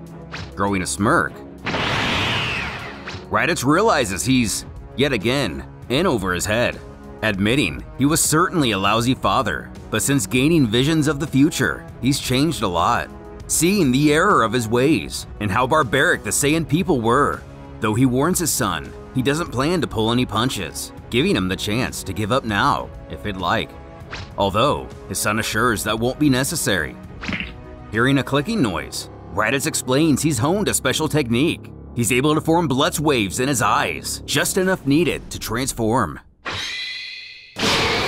Not only that, but he has also managed complete self-control while in this state, bellowing there isn't even a full moon for his father to use for himself, or destroy to stop this state. But we know Bardock is much too smart of a warrior to be overtaken by such tactics, though he does give his son credit. If he had this ability in his own universe, they'd have won against Raichi, signifying his grudge with the Tuffle goes further than mere history among their peoples.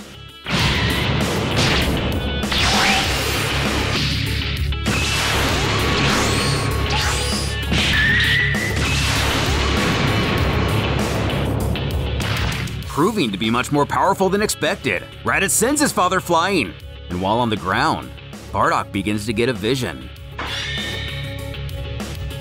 It's not the Earth that's in danger. I'll kill you all if I have to. It's not the universe either. For all Piffy, no one can stop her father, most certainly not you. Before Piccolo exclaims, all of the universes are at risk. This masquerade ends now! Captain Ginyu isn't dead then. I don't care about these people! I'm sure we'll get along well. How? Stop.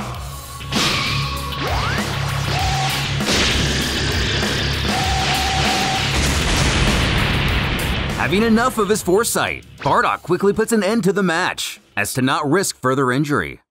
He and Raichi eyeballing each other as the Saiyan returns to his group. Hopping atop his brother, Kakarot mocks, Raditz couldn't even make it past the first round. The down to Zaru only blurting for a sibling to shut up and close his left eye, as he can't seem to unlight the Blutz waves. While cleanup ensues, the official's usher, Akira Toriyama from Universe 2, and Raichi from 3. Guess I'm up. But aren't you the author? Yep, I have complete control over my own characters. I'm sure to win. That sounds like cheating. You want me to make you tap dance? While the Supreme Creator appears to be going through drawings, Beelzebub has a fair question. This Raichi guy, is he really one of his characters? When Toriyama suddenly remembers, no, he actually didn't create that one. Resolving he's too old for this stuff anyway, he surrenders before the match can begin. Salinger and Gogeta Jr. eagerly rushing up for autographs. Pulling out a tablet, the Toribot asks why he doesn't just use paper like everyone else. Regardless, the pair get their signature, but being kanji, they're not even 100% sure what it says. Anyway, Raichi is declared victorious and connects at the ring. Summoning the next contestants, Sid of 6 and Vegeta from 13. Initially alerting the judges she forfeits, her teammate urges she wait, telling her to use her power. Upon asking why, it seems Universe 6 is developing a plan, wanting to get Bojack to think Sid is the most powerful of their group. Happy with the idea, she vows to blow their minds. The little guy hearing everything, but is gonna keep his mouth shut. And, in an awkward silence, Sid looks for a volunteer to carry her to the ring. Airdropping her into the ring, Sid thanks her Namekian helper. But upon feeling the gravity of the fighting area, things only look worse for her. Already being on the ground, Vegeta asks if she'd like to forfeit, or just be left alone there for 30 seconds. As Sid's eyes begin to sparkle, it becomes obvious this is what she was expecting all along. Vegeta starts to smoke as his foe rises to her feet, looking much more buff than before. And Vegeta has gone from prince to princess. Sid reveals her power to swap genders with her opponent, and now their strength should be about equal, believing even if they are at the same power. Now Vegeta's in a body completely foreign to him, not to mention the psychological impact. But Sid himself, is completely used to this, bidding the princess farewell. Scoffing. Psychological impact? Is that a joke? Vegeta couldn't care less what gender he is. Kicking his foe, he laughs that it's always the same with these magician types. One little trick and they think they've won. Grabbing Sid by the hair, demanding she return him to his usual state, as he'll need it to face his real opponents. In compliance, with both back to normal, Sid cries the gravity hurts, but Vegeta assures she won't feel it for long. As he vaporizes the helpless fighter and is declared the winner, coming to great pain to the Magic Warriors group, losing their friend. On a lighter side, Trunks grins his dad would make a real pretty mother, much to his disapproval. Over the PA, it's announced the next fight will be Gast Karkle from Universe 7 and Cell Jr. of 17, leaving Gohan to wonder, who? As the mysterious lone Namekian dashes to the fighting area. Turning to an official, Cell informs he and his spawn need a minute, telling the little one his opponent is too powerful, so he'll need to increase his strength. The Varga knowing this is against the rules, but he's not going to be the one to tell him. Happily rushing into the private area, Cell knows, here, the walls are soundproof, and their key should be blocked from being read, as his child eagerly questions how he's going to make him stronger. He kills his own offspring, nearly birthing a new one, giving it as much power as he could. Waltzing back outside, Gohan simply wonders what they have possibly done, while Vegito and Shin aren't fooled, knowing full well that isn't the same Cell Jr. Immediately rushing his foe.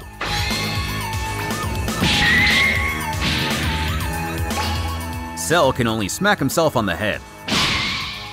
Before the judges announce, Cell Jr. is disqualified for attacking prior to the match beginning. The boys pointing out he didn't bother touching the ring itself, leaving it to Gas to decide the fate of this battle. Super Boo shouting, "Come, Master Namek! Vargas gentlemen, you will give him a second chance, won't you?" The crowd also bellowing in protest, wanting an actual fight from these two. South Supreme Kai calling this farce unacceptable, as Cell and his Mini-Me continue to break the rules. West figuring it's really up to the Namekian to decide. Who declares the fight will continue, Trunks trembling at the timbre of the warrior's voice. Bothering to actually touch down this time, the Vargas announce the fight officially begins now. Powering up, even Goku comments that this gas guy is really something.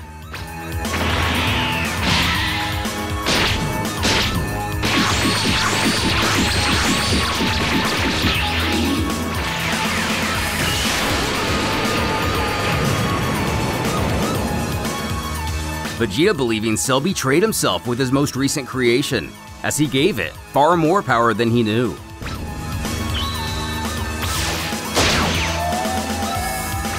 And with a shot through the head, it seems Cell Jr. won't be regenerating from this one. As Vegito infers, the attack hit the primary core of the bio-android's brain. Gohan and Shock didn't know of such a thing. Gast exits the ring and is named the winner. The fused fighter chiding Cell, assuring him not to worry, as he'll be resurrected at the end of the tournament, unless he decides to hatch a dozen others beforehand. While in the booth, with a beaky smile, we've reached the last match of round 1. Raichi ushering out the next fighter from his group, as we discover Demon King Piccolo as one of the contestants. He'll be facing Beelzebub of Universe 2, Phipsil wanting to get an autograph from the both of them. Though, The other demon scoffs at his foe, calling himself Demon King, as he knows the king of demons, and he doesn't look a thing like this, yelling this man will pay for pretending to be his father.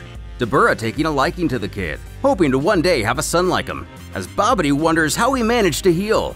A little shy to tell, Boo chimes in, saying he got candy in return. The wizard spouting, You idiots! You created those sweets yourself for lunch! In the ring, King Piccolo stands in disbelief his foe is this little imp, who yells back in response, arguing this guy isn't a demon at all. He's one of those Nam things, like some of the organizers. But himself, on the other hand, is a real demon. When the devilish child realizes he's gotten a lot heavier since landing on this ball.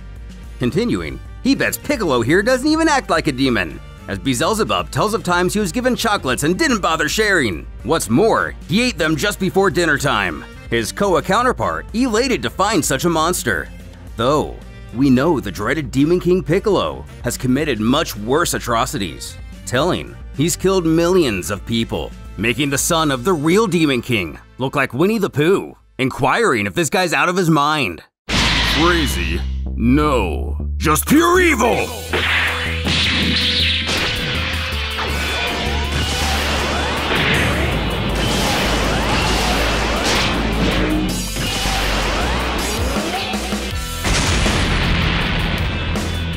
Not bad, but as this attack would have surely killed you, it doesn't even affect me. And with a swift kick, the evil Namekian puts an end to his opponent.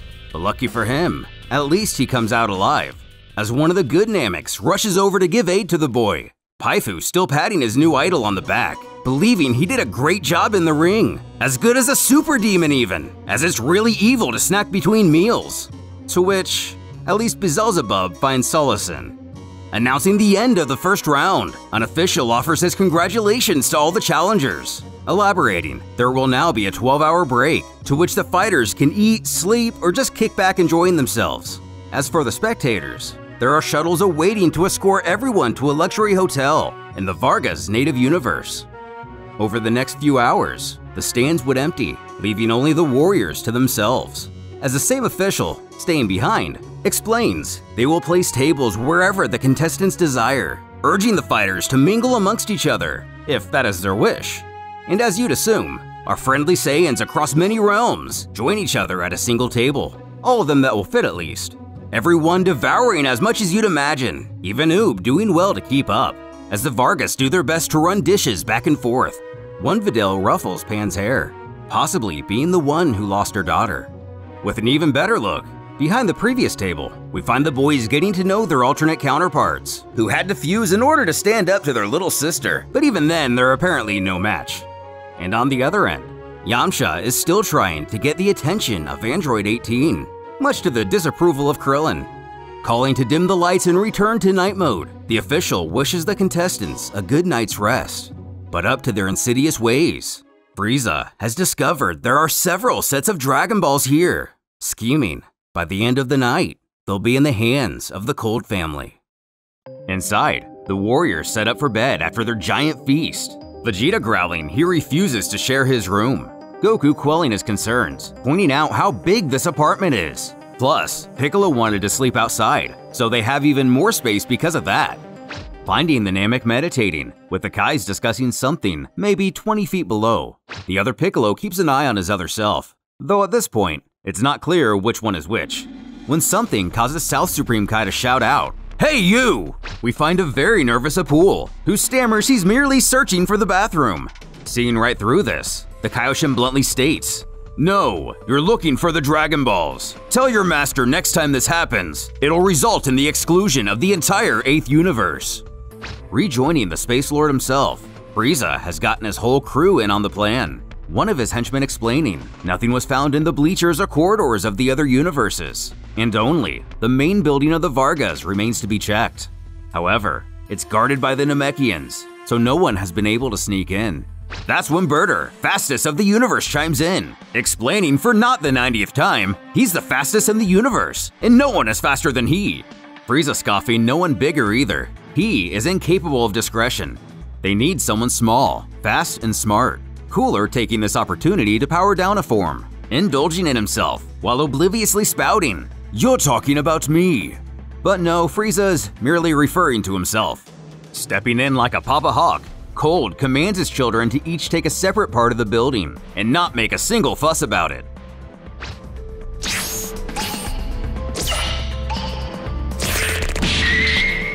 Taking a surprise hit. We see what looks like the people's elbow of Vegito crashing down on Cooler's head, laughing. "Who are you going to complain to? Now, let's go after the brother." Sensing him out, he notices the other is not alone, while the Frost Demon scopes through a safe. Someone sneaks up on him, but not Vegito. Super Boo, smugly informing the tyrant not to bother doing what he's doing, as he's already searched the entire facility and the Dragon Balls aren't here. Believing it to be simple actually. They're not keeping them in this realm. They're most likely hidden in another universe. In fact, Boo himself would have done the exact same. Regardless, ever the one to stir the pot, the Majin tells Frieza he has some very interesting information for him, inquiring if any of his men possesses that body change ability besides Captain Ginyu. Still a bit rattled, the Emperor clamors no one does, causing Boo to explain one member of Universe 8 is not in their original body, as Frieza demands to know who. Super Boo taunts that's for him to find out on his own. In the apartment of Group 13, the familiar Saiyans do a lot of nothing to pass the time when they get a knock on the door. Of all people, Gohan. Vegeta scowls, asking who gave him permission to enter. Laying eyes on Raditz, he thinks back to their only meeting. In a way, he set forth a giant chain of motions, changing the young half-Saiyan's life from a paradise to a nightmare in the blink of an eye. Then Nappa, having similar feelings to the bald brute as his dear uncle. This is the man who killed nearly all of his father's friends, remembering the fear he once struck into him as a toddler. Vegeta again growling he answered the question, or brought back to that sucker punch, or knee on Namek. Thinking to himself, he knows he's stronger than all of these fools now. Then finally piping up, he wants to talk to Kakarot. Furthering, he has a proposal they should find very interesting. But first, a challenge. And if they are real Saiyans, they won't be able to refuse. Himself, against all four of them. But as to not break the rules of the tournament, it won't be a fight, but instead, an arm wrestling match. Which is the most Gohan thing I've seen since Resurrection F. Introducing himself properly as his iteration of Universe 18, and not really helping his case. Or maybe so. He explains he's not fighting in the ring because he's the weakest of his group. All of them can try to push his arm back. He won't even go Super Saiyan, but Vegeta's resolved not to play his stupid games. Standing, Gohan points out that none of these Saiyans are wearing a scouter, which means they can almost certainly sense energy, boasting they already know how much stronger he himself is than all of them. So apparently, there's no need to test him. Moving on, Gohan elaborates his power isn't natural, it's magical. The elements to repeat this magic are available here in this very arena. What's more, he'll even freely trade this information. In exchange, he would like Kakarot to fight his daughter honorably, who barely knows the meaning of the word. But the halfling insists, no unnecessary violence, no death, no sadism. Quite the offer really, as Gohan notes he isn't even asking him to lose the match. Though rolling his eyes, the Saiyan piffs. Who do you think I… Not even finishing his sentence, Gohan has him thrown against a wall. Powering up to Super Saiyan does nothing to repel his strength. This going on while Raditz and Nappa charge from behind. Our hero barks. The only good thing Kakarot here has ever done, or could have ever done, was hit his head to become the man his father is today. Sending the pair back with a flick of the wrist. And facing their leader, he questions if Vegeta would like a taste next. But still sitting comfortably, he simply utters, "What for?" Assuring Kakarot will follow the proposed plans, wanting to know more of this magic he speaks of. With Bojack, the pirate does what pirates do, and finding the treasure buried at the bottom of a bottle, giving a drunken toast to he and Bujin, the lone survivors, bringing up they are the only two remaining from the Galaxy Soldiers. And given Bojack himself sent at least one of their men directly to the grave and basically led Zangya to hers, Bujin more than realizes they are the last two remaining. Though furious on the inside, the little one is at least relieved that Zangya will probably be revived, but this psycho probably just plans to kill her all over again, one way or another. As his boss thinks out loud, wondering how many there were in their original group. 20? 30? When the underling confidently quips. 27. As the intoxicated pirate merely laughs this off, chorting at their lack of resiliency. Panning to Universe 6. The group of magic female warriors know they're in over their head. Sid is already dead and Kat herself didn't fare much better, believing they should just go home. Jet, the blonde, reminds they need to have a little patience and she'll be revived, questioning May, to her right, what she thinks, who states, in another day, she'll be ready. And Bojack will be destroyed. And for anyone who may have forgotten, these girls share a universe with the space pirate and his gang.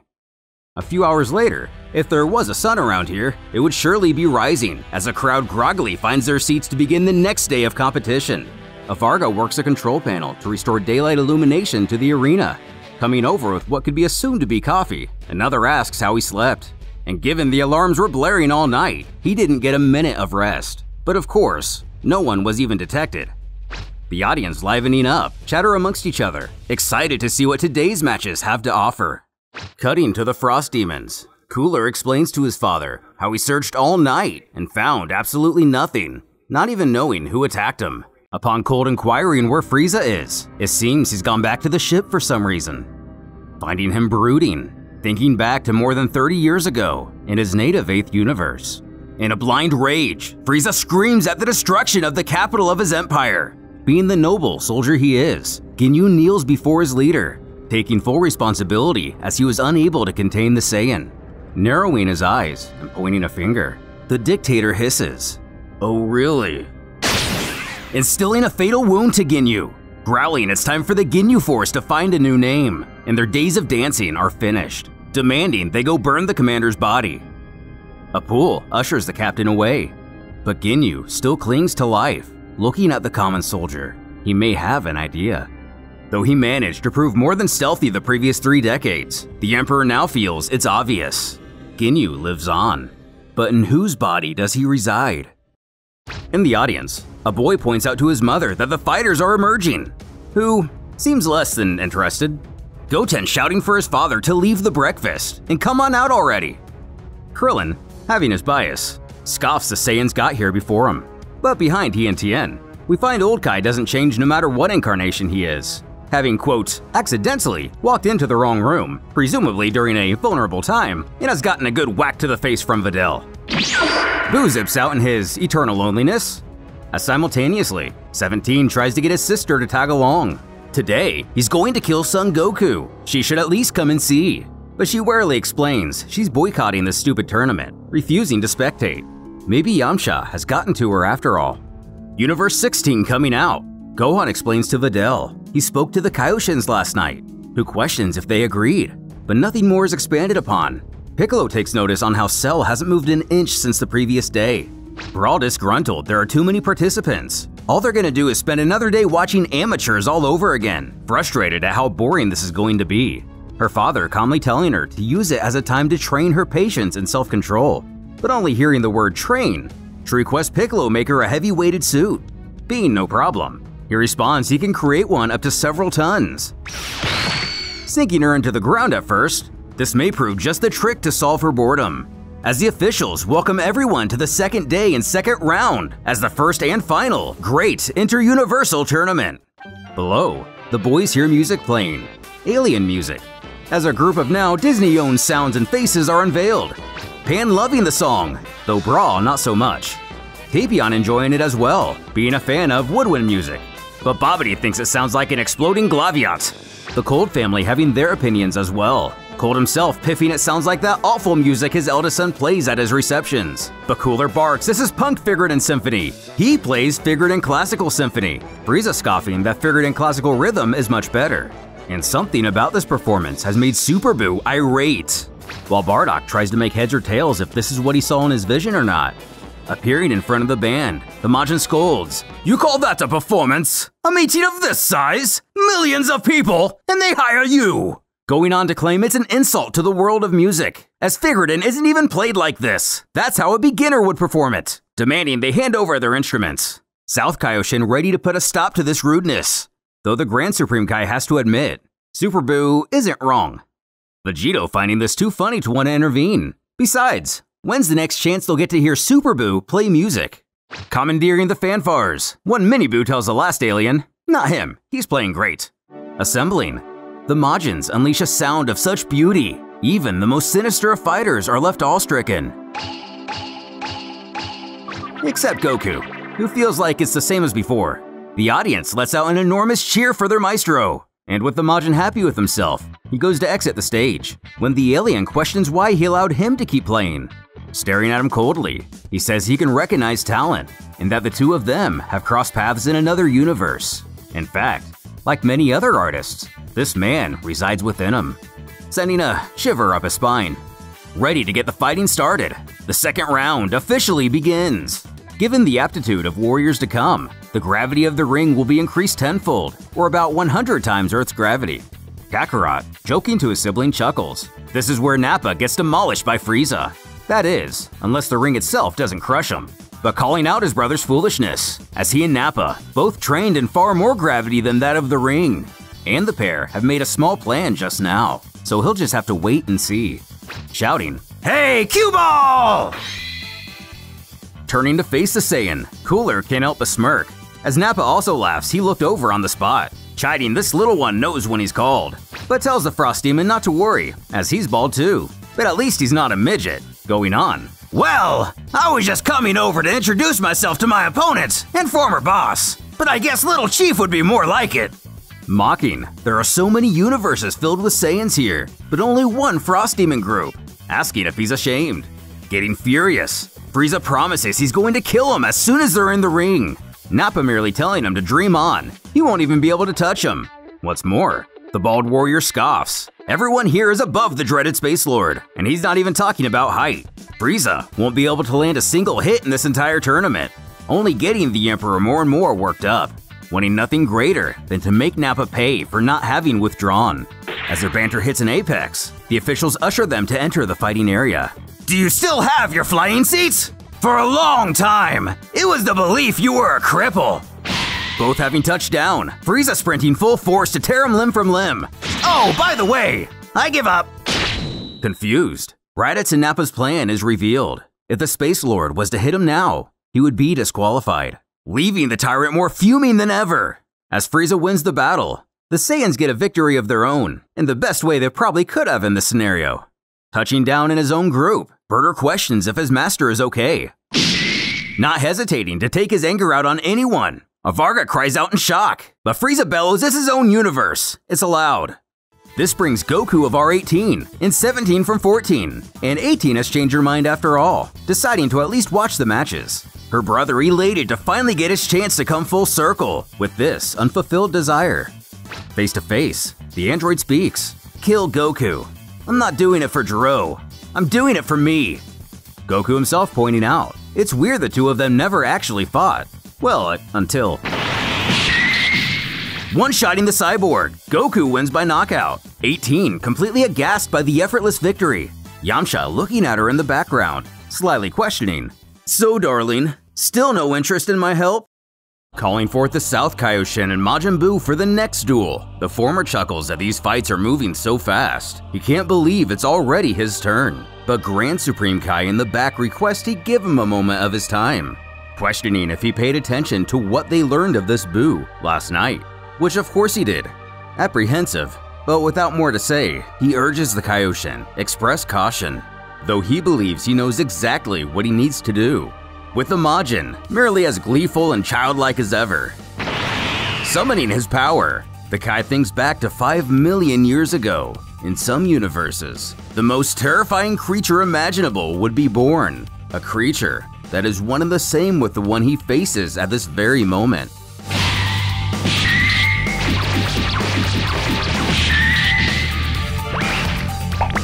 Expanding upon his inner monologue, in his own Universe 1, he and his fellow Supreme Kais managed to destroy Buu before he could even be hatched. But devastatingly, in other realms, that wasn't the case. This monster went on to annihilate hundreds of planets before attacking the Kaioshins themselves.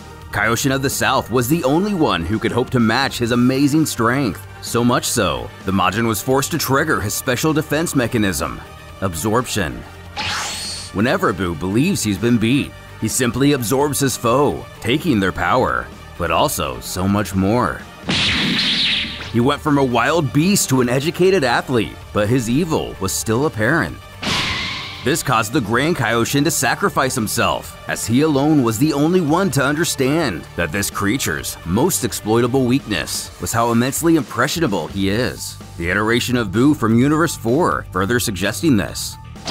In a dark, albeit clever turn, the Grand Kaioshin put himself in position to be absorbed, and at the last moment, destroyed his own brain, resulting in the innocent, childlike creation we today know as Fat Boo.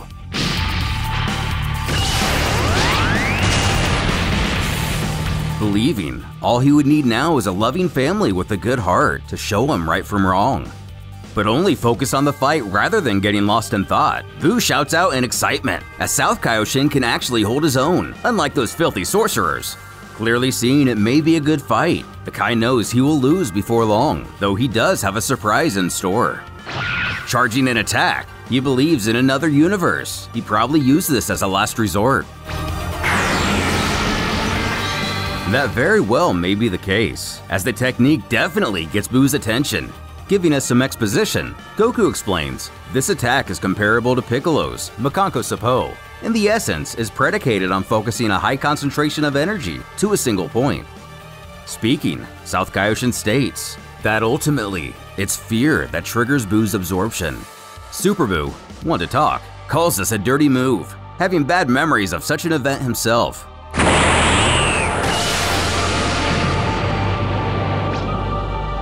Covered in Boo bits, it seems his idea worked like a charm, as he merely stands by while the Majin wraps himself around him, absorbing him with no effort.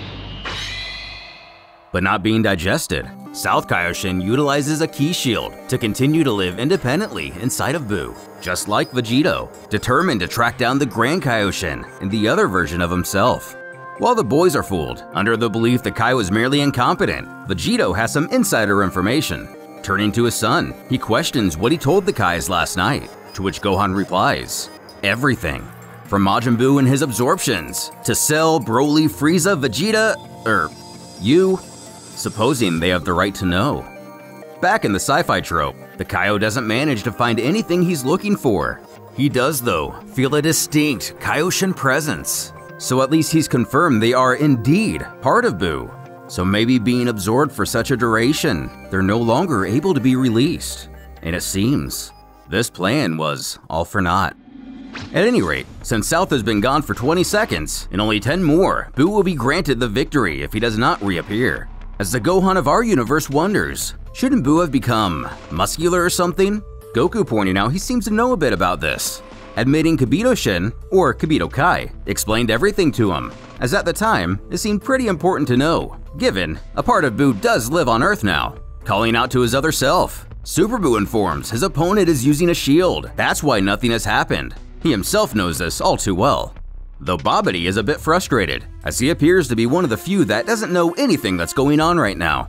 Alas, 10 seconds don't take 10 episodes, and Buu is declared the winner. The Kai's in a state of shock, and the Majin still confused. Either way, next would have been Oob from our realm versus Nail. But again, since Universe 10 threw in the towel, Oob is given the W, putting him against Fat Buu in round 3. The creature he, in a sense, used to be. Turning to his master, he inquires if he thinks he has a chance. And optimistically, Goku believes he does. With a well-kept Kaioken, he's perfectly on his level. As the wizard congratulates his underling on a job well done, Buu asks if he can have some candy. When something shoots out of one of his head holes. South Kaioshin. To the bewilderment of Babidi, though Buu himself doesn't seem fazed. But the Kai utters he's merely passing through. But while he's here, he takes the chance to interrogate Dabura, as he once said he'd never leave the demon realm, who responds, his beloved kingdom is nothing compared to his master's will. In an interesting turn of events, the next fight will consist of our Vegeta versus future Trunks. About to set his weapon to the wayside, his father urges he keep it, assuming he didn't train as much as himself. Admitting that's most likely the case, he assures he has greatly improved. Vegeta merely grunting he hopes so, as he doesn't mind holding back, but only so much. Powering up to what can be assumed to be Super Saiyan 2, he questions Trunks if he can also do this. Going normal Super Saiyan, he apologizes as he cannot. While the prince finds this disappointing, Trunks taunts him by telling him, "Come teach him how to do it then." Quickly powering to Super Saiyan Grade 3, or his bulked up state, Vegeta is astonished, as this form has a well-known glaring weakness. A weakness even Trunks acknowledges.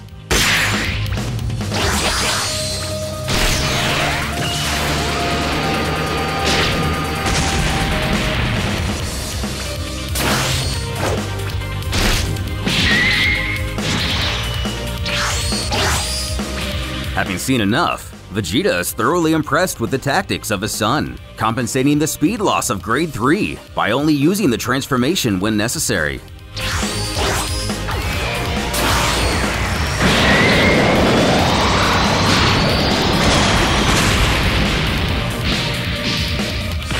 Launching the prince into the wall. He can't help but feel a shred of pride on how this is going. Admitting Trunks mastering the state to its fullest potential would have actually given Phipsil some serious issues, but Vegeta himself can utilize both strength and speed at the same time. Landing a clean kick. Trunks scoffs this form is also good for defense, but not good enough. Carrying him back to his group, though unconscious, he tells his son that wasn't bad, as he's officially named the winner in the background. The Vargas feel Vegeta could have at least waited for them to finish their count before he carried him off and all. And so, the moment Gohan has been dreading, Pan versus Kakarot, the young girl unbearably nervous for her battle. Though the Vegetas share a humorous moment of familiarity, feeling the same about their Kakarots for different reasons. Looking to her father for comfort, she asks if he thinks she's going to win, but answering honestly, he admits he doesn't know. Her opponent didn't show his true power, but he does know he can go Super Saiyan, something the child says herself she cannot do. But Gohan disagrees, believing her to merely be afraid to unleash her powers, but he knows she can. Videl, putting herself on Pan's level, urges this is only a tournament and she can give up if she wants. But Goku, butting in, disagrees, seeing it this way: exactly, it's just a tournament, so Pan isn't risking anything. Even if she dies, it won't matter in the end. Naturally though, the girl is quite against her own death, even if it is just for a little while. And if she dies, she'll lose anyway. Vegeta appearing behind her, scoffing, "Lose? What's this I'm hearing about losing?" Using the "it's just a tournament" argument, the prince can't believe her attitude, calling it disappointing. Pan's mother chiding her husband to give his take, assuming that take is to convince her to surrender. But he simply tells Videl she doesn't understand, as Pan wants to test her limits. It's well understood he himself doesn't like fighting, but he knows his friends and father do, and Pan is like them. Back with Pan, she questions why Vegeta is disappointed, and using the forbidden name, he growls, "Because you're a descendant of Gohan and Goku!" Leaving a dejected Videl to ask herself, "What do I count for nothing?" Continuing his brutal honesty, "I thought you were different than those sluggards. I thought you were a true fighter, but I guess I was wrong. You're a loser." But defending herself, she states, "No, it's just that," thinking she has no excuse. She is a fighter.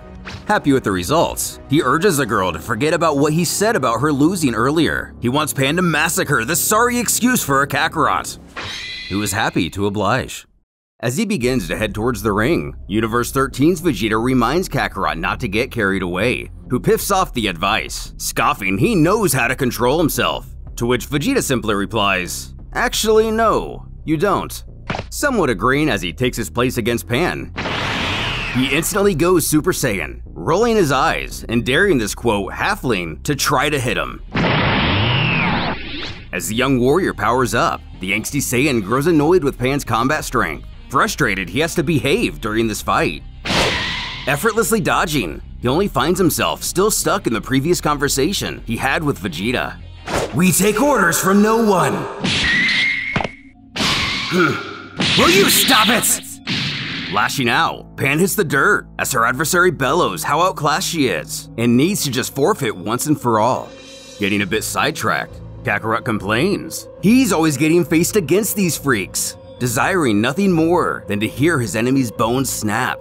And with a less than reassuring expression, He cackles he's not crazy, and Vegeta will see he can cope with his frustration. Let's get this over with!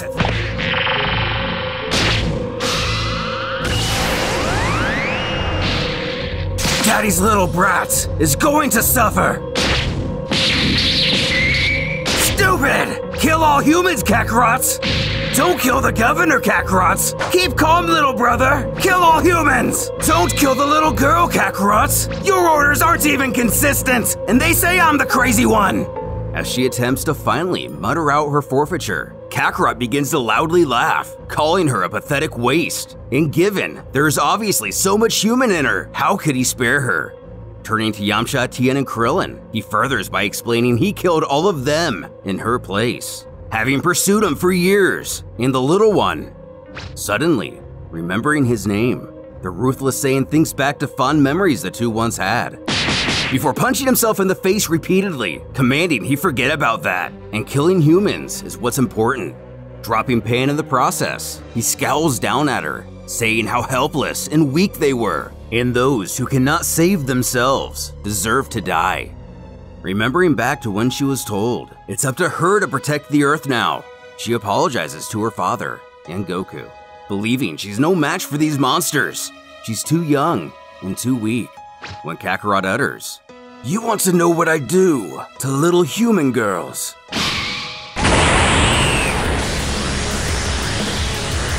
Proving to be the trigger for Pan's transformation, her foe smirking.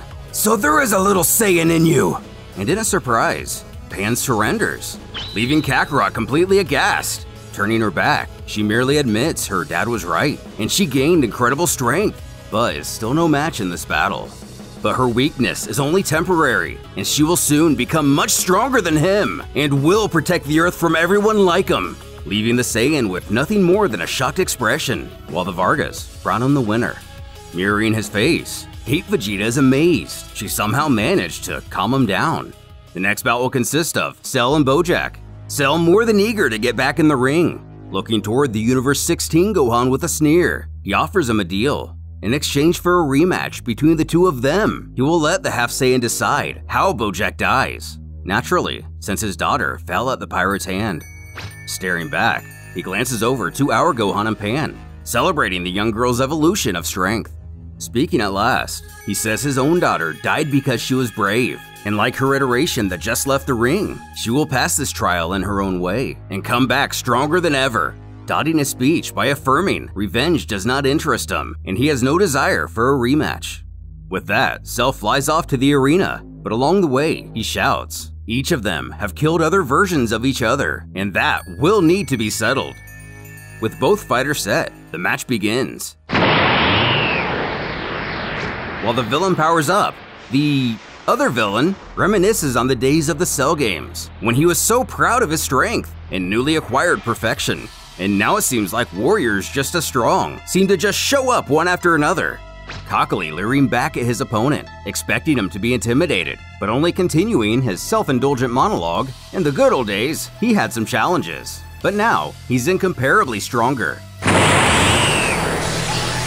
Clearly in for more than he expected, Bojack retains his confidence, mocking it'll take something greater than a gentle push to defeat him, as he's killed dozens of opponents that did the exact same thing. All while Goku and Vegeta comment on how stronger he's gotten, as they believe. Let's do it to him! You're looking for someone? Even easier than expected. Is that all? That's so sloppy. Will you shut up? Make me. Impossible! Energy bonds! You can't move! Neither can you. Oh, they will cut you into pieces! The girls of Universe 6 laugh and cheer how Bojack's group is getting humiliated again. Cat happy she decided to watch after all, causing Bujin to shout, "Hey!" Knowing even against him, they're most likely outmatched. Also not wanting Bojack himself to catch wind, Cat profusely apologizes, pressing she has no issue with him. But done being silent, he quips he can see what they're planning, knowing they're only here to kill Bojack. As the tyrant himself lies at the feet of Gohan and Brawl of Universe 16, the latter ready to let him have it. looking up in terror, already far outmatched by Cell. Gohan merely turns the other way. Though his sister still argues, he's in their area, and it should be allowed. Vegito reminds that's not how things work. Getting up, Cell drives his knee into the villain's back, using enough force to actually kill him upon impact, giving us an anticlimactic end to the space pirate. Walking back to his area, Cell mocks he'll leave it to Group 16 to clean up this mess. As not far away, Cooler points out this Cell creature seems to slightly resemble the Frost Demons, though Frieza's ego won't allow himself to see the same. While one of their henchmen strolls out, bearing a new unit of armor, boasting he and the crew spent all night putting it together. As Cold, still in his final form, puts it on, feeling a bit naked without it apparently. In a seemingly fitting match, we have Tapion and Krillin ushered to the stage, as Tapion has to be shuttled to the hovering orb, unable to fly. Dropping him off, the Namekian can't believe his eyes, as himself is a high-level warrior, and the gravity feels enormous. But these fighters don't even seem to notice a difference. When he eats those words, as neither human or human-like contestant fares very well against the aforementioned gravity. But using their own respective techniques, Tapion shouts, "Wrap me in your aura!" as Krillin fires up the Kaioken, making it far easier for them to find their way back to their feet. The Quinatian quips, if his opponent desires to leave, he shouldn't hesitate to do so. But the new Turtle Master didn't come here for nothing.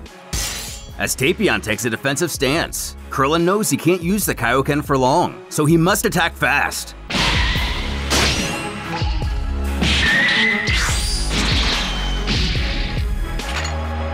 Acknowledging his opponent's strength, Krillin believes he has to be using some kind of shield. Tapion, already aware he's far outmatched in terms of speed. Apologizing, he reveals he'll have to get a bit more violent, shouting, "Get out and fight for me!" And out pops Hirudegarn, Earth's hero admitting this is something else, as Tapion commands the monster to attack. Vegito interested by the fact that Tapion can now contain this entire creature, while Goku is astonished the two of them are friends now. Raichi, overhearing, boasts that's simply due to his amazing talents. The Kanatian hoped it didn't have to be this way, but the only reason he is here is for the wish.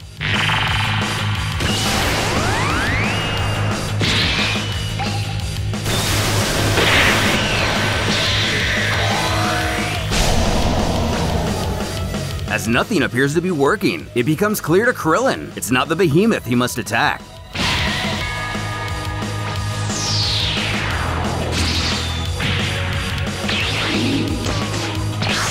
This new strategy leads Tapion to believe his foe is growing tired. Firing right past the monster, even his own team begins to doubt him. Yamcha giggling, it seems the miseries of old age have finally caught up to him. But we know that isn't the case. Even though Tapion does appear to be correct in his belief Krillin is getting fatigued. Not fooled, Tapion knows this smokescreen will act as a means for his opponent to attack him instead of Hirudegarn. Bringing him down to a knee, Krillin can only pray he stays there for 30 seconds. Tapion knows he himself is not nearly experienced enough for a fight like this.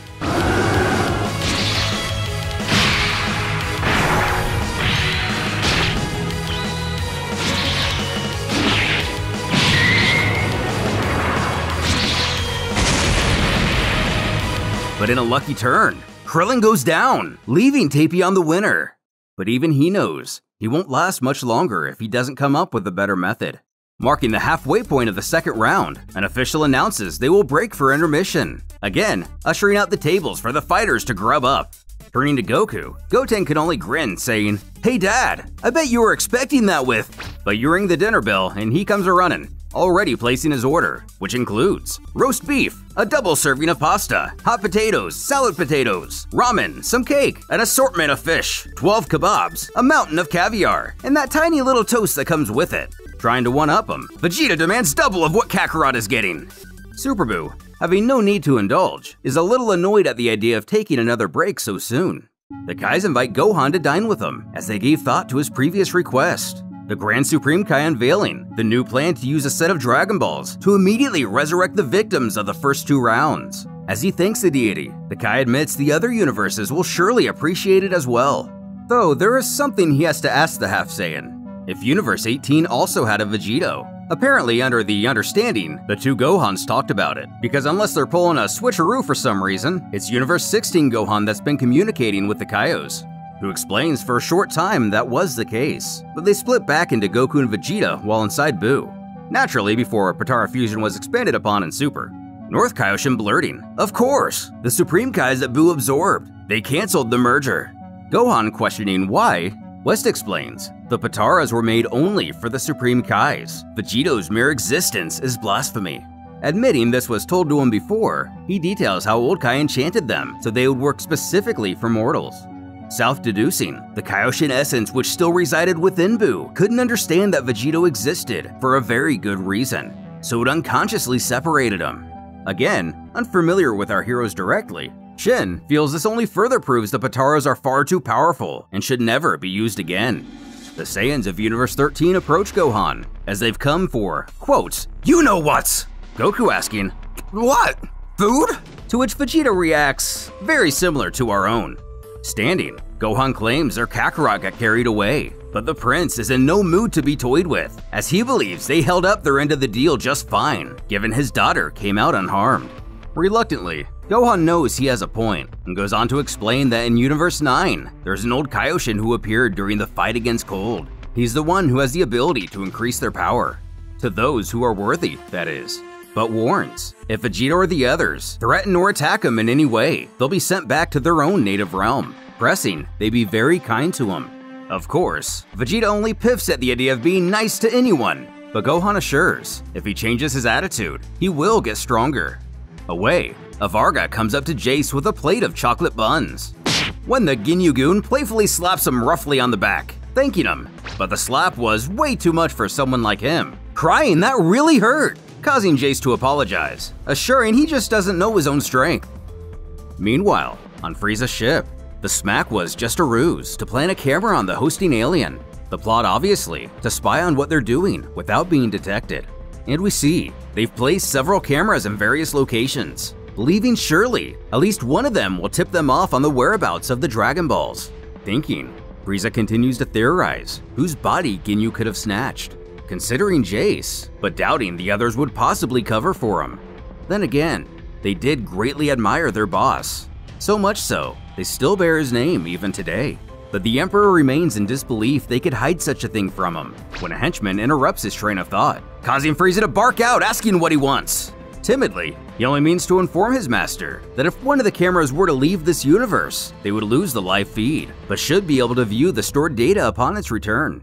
Walking off, he sneers that's better than nothing, but in reality, Frieza had just been imagining this lowly soldier was Ginyu himself, watching him, admitting he's starting to get paranoid. With the break over, we now get to see Vegito take on XXI, apparently pronounced C, as the old Kai shouts in fear, believing it impossible for C to be here, wondering how the Kaios could bring such a being. Yamcha asking if he knows this guy, Tien pointing out they haven't even seen him yet, but as he emerges from the shadows, it appears to be an elderly man of unknown origin. As the Kai gets a closer look, turns out it's not who he thought it was. As the next fight begins to commence, Fusion is a bit surprised to see this old-timer still hasn't withdrawn yet. Muttering something in an unknown language, he uses his magic to enter the ring. Vegito knows magicians, though usually not very strong, can still possess insane powers nonetheless, deciding he must eliminate him before he can do something weird. Muttering to himself again, Vegito is taken to a realm of complete darkness, as he figures, sure enough. And here's the weird thing. Realizing his foe plans to win by a 30 count, he's aware he has to get back fast, and lucky for him, he knows it's actually fairly easy to break out of a trick like this. Back in an instant, Bardock and Cold are now engaged in their battle. What the? Watching them fight, the fused warriors bewildered. Brawl shouts out, "Dad, finally! You idiots!" Asking what's going on. He yells over to the other contestants wanting to know what they're doing here, while Buu only hopes the Vargas do the right thing, and South Kaioshin noting Vegito doesn't seem to realize that time has passed. Screaming people should listen when he speaks, Avarga hysterically tries to call for a timeout to set things straight, explaining to Vegito he lost his fight and for him to please leave the ring. But not accepting this, he demands to know how exactly he lost. Elaborating, he disappeared from the ring for more than 30 seconds. But the Saiyan claims he was back in under 20, when his daughter Bellows had been missing for the last 2 hours, and even absent during her fight. Baffled by this revelation, one of the Supreme Kais floats over with a theory, believing C trapped him in a dimension where time flows differently. For Vegito, it very well may have seemed like only a few seconds, but here, 1 hour and 45 minutes passed, and they've held multiple battles since. Realizing now he was tricked, he notes how that dimension must be like the Room of Spirit and Time, only backwards. With all of this out of the way, an annoyed Bardock tells Vegito to get lost so he and Cold can continue their match. When he gets another vision, Goku assures Brawl they'll find a way to stop Vegito, as it's not like he's invincible. But she argues he is, and Goku just doesn't understand. Then we see Gohan with a piece of a Dragon Ball, stating as long as they have this, he won't get his wish. Then Yamcha sneering at someone, possibly Vegito, but not confirmed, that they may have beaten all the others, but they won't even be able to touch him, questioning if that makes himself the strongest of the universes. And, almost as strange as an all-powerful Yamcha, Piccolo reminds Brawl and Vegito it's only because the Namek's own will they remain alive, and for them to be civil, causing the pair to apologize. Coming back to reality, Gohan enters the ring to usher his father away, but he refuses to leave, claiming it's not fair, it was a dirty trick. In a real fight, he would have won, and the tournament rules are stupid. Getting a bit abrasive, his son asserts that he was gone for hours. Imagine what his foe could have done in that time. He could have destroyed the Earth twice over. In a real fight, he would have failed all the same. Gritting for Gohan to shut up, Vegito still isn't ready to give up on the tournament. But he's reminded, keep this up, and they all get sent back home, and Pan stays dead, which Gohan will not let happen. Meanwhile, Buu demands Avarga go ask C for a rematch, who, rather terrified, obeys. Silent for a moment, the Saiyan mutters he needs some time alone, and apologizes to have bothered him. Zipping away, Gohan can only sigh that there he goes sulking again. West smiling the drama's over, and the match can resume. Bardock relieved it seems his visions have been averted. Possibly, Vegito reigning havoc over the situation. It didn't answer. Are you kidding me? Losing his mind, the Majin demands a rematch, not caring if those two cowards want to give up or not. He's had it with all this amateur mockery going on around here. West intervening yet again, urging it's not for Buu to decide. Snarling, not for me. Buu barks, what a joke. He's controlled everything since the beginning, unleashing Boobits in all directions. He proclaims he's everywhere. He has the Dragon Balls, their technology. He knows their secrets, and he's even been playing with all their minds. He decides who lives, who dies, and who gets absorbed.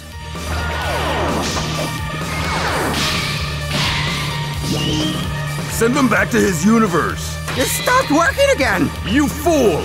I decide when it works. I'm done pulling strings from the dark. Now I'll do it openly.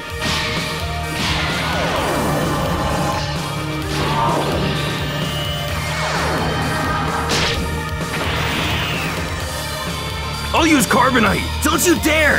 This masquerade ends now! The fighters of our universe join together in an attempt to stave off the Majin. Simultaneously, he rubs elbows with the other Buu, smirking that's how you do it, to the great enjoyment of his childlike counterpart. Having some fun, he transforms his face to reflect the South Kaioshin, mocking him for his objection during the concert. He's breaking the rules! Watch me protest and do nothing! To which Shin can't help but find a little humorous, South himself reminding this is a very serious situation, though Issa assures it was just a nervous laugh. Buu then declares he decides the fights from now on, and they'll see he's a very good referee. The new rules: you can get all the help you want. You win when he decides, pondering on what the first fight will be. Doing her best to stay afloat, Brawl intensely wonders where her father went. Light years away, Vegito blows off some steam, lamenting such a great opportunity has been ruined by a treacherous magician. And worse yet, he wanted so badly to just punch Gohan. Even though he knew his son was right, he still wanted to break his skull. In a moment of self-awareness, the Saiyan knows his anger and frustration turn him into his daughter. And since Gohan has gotten cozy with the organizers, aka the Kaioshins, he can probably negotiate a few other matches. Or he can just fight Buu out here, away from the tournament. Surely he'll accept. Maybe even that big Namek, or Cell too. Resolving, everything will be right in the end, and he can control himself. But he does need to breathe. Literally. As Buu's destruction continues to progress through the arena, the Saiyans of Universe 13 are reached. Raditz attempting to use his Uzaro transformation, his brother scolding that won't work, and even the audience isn't spared. A couple spectators haven't even realized this isn't part of the entertainment, just thinking they've gone over the top to make this an interactive show. Goku points out to his rival their shield won't hold out much longer, and the two of them need to unleash their full power. But the prince objects, growling he can hold out like this for hours, and he's saving his strength for the two of them to battle later. While hope seems to be lost for the Universe 16 Gohan and Videl, the former urges his sister not to go Super Saiyan 2. There's no point in stopping Buu if it means killing all the people around her. Appearing as if this is merely a mild annoyance, Gas simply utters, "Stop." We're saved! What? How is this possible? You keep calm now. Buu asking the real questions. How was the mysterious Namek able to confine and control Super Buu so easily? 2 hours earlier, at the start of Vegito's match, Brawl wonders what kind of powers this magician possesses. Before soon finding out, as the officials are completely unable to trace his location, the Namek knows it had to be the doing of his opponent, leaving everyone to look on confused. Trunks asking if he merely took off, while Oob simply states his puzzlement. Alas, 30 seconds go by, and upon making sure the statue-like C is still conscious, he is named the victor, peacefully leaving the fighting area. Every universe looks on in complete shock. Vegito is one of the favorites to win it all, and on the outside, it didn't seem like he had much competition. As the magician makes his way back to the shadows, he's confronted by Gohan and Brawl, who order he explain what he did to his opponents. Showing no sympathy, the old man only tells the organizers will use the Dragon Balls to return him at the end of the tournament, advising they step aside. As the situation seems it may escalate, Super Buu butts in, shorting, "Don't worry, friends, I understand everything." But Gohan has no desire to be friendly with the Majin, commanding he stay out of it. Though, the villain assures they're on the same side here, and whether Gohan wants the knowledge or not, he informs he sensed an alternate dimension open, and Vegito has merely been confined there. It shouldn't be too much of a challenge for the likes of him to escape it, and he'll be back here in no time.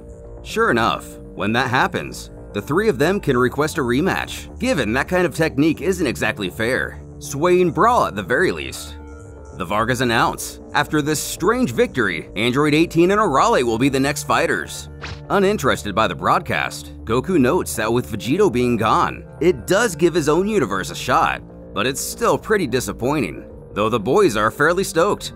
In Cell, his brain tells him he should be relieved, but his Saiyan biology insists he's a coward for not burning to face Vegito, wanting the greatest challenge it can find. Dr. Norimaki happily tells his creation to go and wrestle with that girl in the arena, and little more happily, requests she bring her back here after so he can tend to her wounded body. In the humans group, Krillin asks Yamcha if he made any progress with his blonde friend, but alas no, though he does nudge Krillin to stop making fun of him for it, as he'd probably fall for her too. Just imagine, in another life, Krillin would help her rediscover her humanity, refusing to kill her, and should plant a romantic kiss on his bald head. But the Turtle Master doesn't quite see things the same. Tien, also focused on 18, but more so on the match at hand, believes this fight could end up being a revelation for her, given the parapolar opposites. A woman who became mechanical and lost her humanity, making her extremely bitter, against an innocent, happy robot girl who seems even more than human. The question is, if 18 will see things the same way, realizing the hope in this girl, causing her to reflect on herself. But shouting, "Come on kid, I'll wipe that stupid smile off your face!" Tien's little speech is deflated.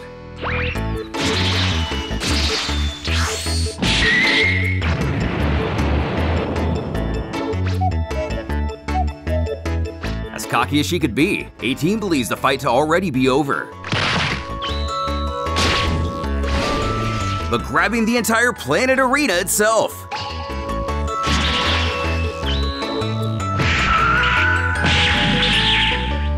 Boo gasps at this tiny robot's ability to distort reality, and she can even do so better than his own magic. Furthermore, she appears to be doing it subconsciously, acknowledging this universe too is far different from the rest of the warriors here.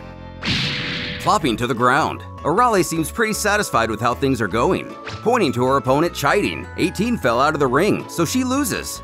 But calmly explains that not only is Arale out of the arena too, there's no instant ring-out disqualifications here. Screaming she'll rip the young girl's head off, who then asks, like this? Wondering why it baffles her so much, the little Norimaki insists 18 should be able to do it too, who simply believes this kid must be crazy and is ready to end this. But only able to land a light tap, Arale questions if she doesn't want to play anymore. But 18 realizes what's actually going on, or at least begins to believe what Yamcha is trying to tell her about infinite energy being a myth. But saying this all aloud, Arale offers her bottle of energy, needing to recharge herself. Taking a few chugs, it's actually empty, freezing in place. 18 is granted the only victory fitting of the situation, the little robot girl staying down for 30 seconds with no juice left. Senbei ponders upon who could have drank up the bottle, while Robo from Chrono Trigger dances energetically in the background, elated he can go back to planing trees for the next 400 years. Away, Piccolo is amazed by the kid's power, chalking up her loss to only bad luck. She would have been a great threat to other opponents. Heck, if they had one of her back in their world, she could have easily crushed Cell, or even himself way back when. Causing Goku to reveal she actually does live on their Earth, as he met her a long time ago, leaving Piccolo with far more questions. But moving on, Goku inquires if Goten and Trunks are ready for their fight, which Goten didn't even realize they were up next, spouting Trunks is out in the audience flirting with girls. With a giant grin, the son of Vegeta chats up some rando, smugly telling, "Yeah, I'm the one participating," while the spectator urges, "Oh, she knows, and she loved his fight, looking so strong with his sword," letting the young man down a bit, as he's not that Trunks. Getting ready, looks like Gotenks will face Neko Majin, from the same realm as Arale, when the former makes a less than modest entrance, asking for the audience, "Oh, it's the amazing Gotenks! But why does the stage crumble under his feet?" Haha, that's because even a 100G ring is far too weak for the great Gotenks. Looking on, 16's Gohan points out there's no direct relationship between strength and gravity. Brawl chiding, it means his big head is too heavy for even the ground below him to support it. Shouting at her own Goten and Trunks to see how stupid they look when they're fused. Trunks meekly insisting it's not that bad. Still celebrating himself, we find out Gotenks prepared his elaborate introductions by taking influence from Mr. Satan, or at least his marketable VHS workout tapes. Though, Neko catching a catnap definitely throws him off his moment. Stretching while getting up, he admits Gotenks' antics were boring him, so he decided to do some meditating. Though the fused warrior argues that wasn't meditating at all. Suffer my wrath! Confessing his enemy really is strong, Neko has just the trick to win though. He's gonna use fusion too, baffling our hero, our annoying hero, doing the dance while letting out Phew! But by himself, Gotenks has to question if he's fusing with a fly or something, the cat only piffing at the idea. Finishing the dance, it's revealed Neko fused with himself, the air, as he's only half the cat he was. But with the fusion, maybe this makes him half as strong as twice the power? He vows his foe will taste his wrath, reeling back for a Neko Hameha, before remembering he's right-handed, and he can't do the technique like this. Shorting, well, so much for fusion. The King of Clowns himself barking all that buildup was for nothing, ready for his turn. Using one of his signature moves, which admittedly is kinda cool. He calls upon his super chibi Ghost Kamikaze attack. The feline unable to control his internal instincts at the tiny creatures. Yeah! Finish him! Throwing his head back in pride, Gotenks proclaims his victory, as a couple of the remaining ghosts congratulate him on the win. Recognizing his mistake, the specters reveal they are the super suicidal God of the Wind magical cat ghosts. Quite the title. Timidly, Gotenks asks if they're the exploding types of ghosts or not, when one realizes he knew they forgot something. Brawl again scolding her own iterations, calling the duo stupid losers for being so careless. Though of course they argue that's not really them, but she's not having it, as it's their identical, not even evil double from another dimension.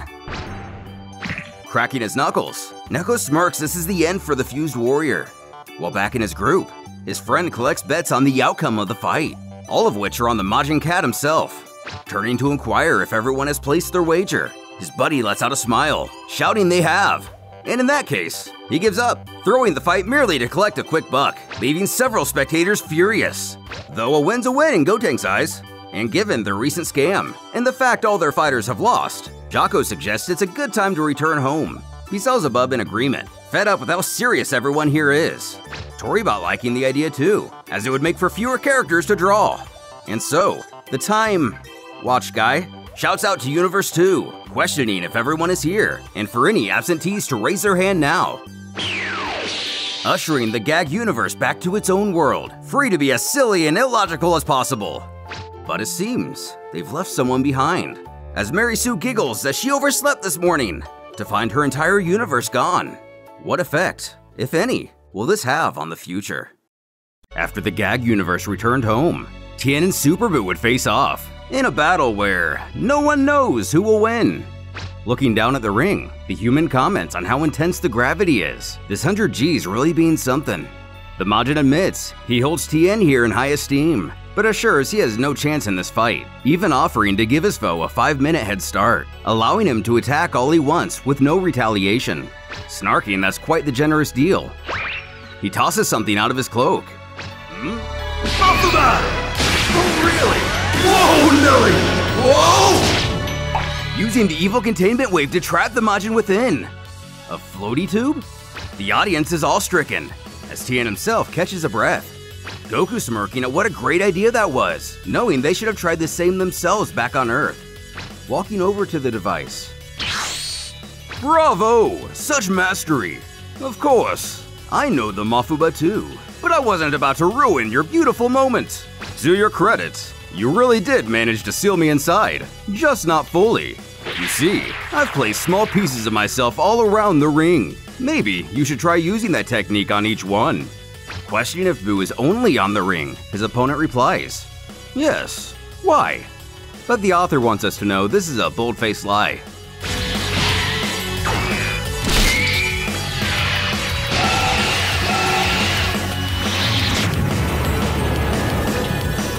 Obliterating the entire ring. Of course, Boo merely puts himself back together, even complimenting the blast did manage to splatter him everywhere. Out of energy and options, Tien admits defeat, throwing in the towel. And even with Boo trying to convince him, he still has some time left in that 5 minutes. The match is officially over. After the ring is reconstructed, next up is Sun Brawl and Elaine, one of the tech-based Helolight warriors who battled 16. His companions wish him luck, as he is their last hope. Eagerly getting in the ring. The ground can't help but crack under Brawl's feet, though the gravity itself does little to affect her. She feels that between that and the weighted clothes, this will be great training considering her actual adversary is quite weak. As her opposite prepares himself, he knows with the intense gravity, his armor is going to have to continuously compensate to keep him competitive. Angry this will be a struggle for him, but her, she willfully handicaps herself for laughs. But he does believe he can use this to his advantage. Using that slow but powerful energy ball from before.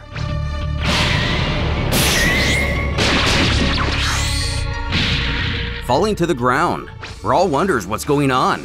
And just like in his last fight, Elaine knows gravity as his best friend in this situation, but admits, with the force he's using, she should have died instantly. Shorting out her foe as prideful as even Vegeta, she scoffs he'll need more than that. Using his signature move once again.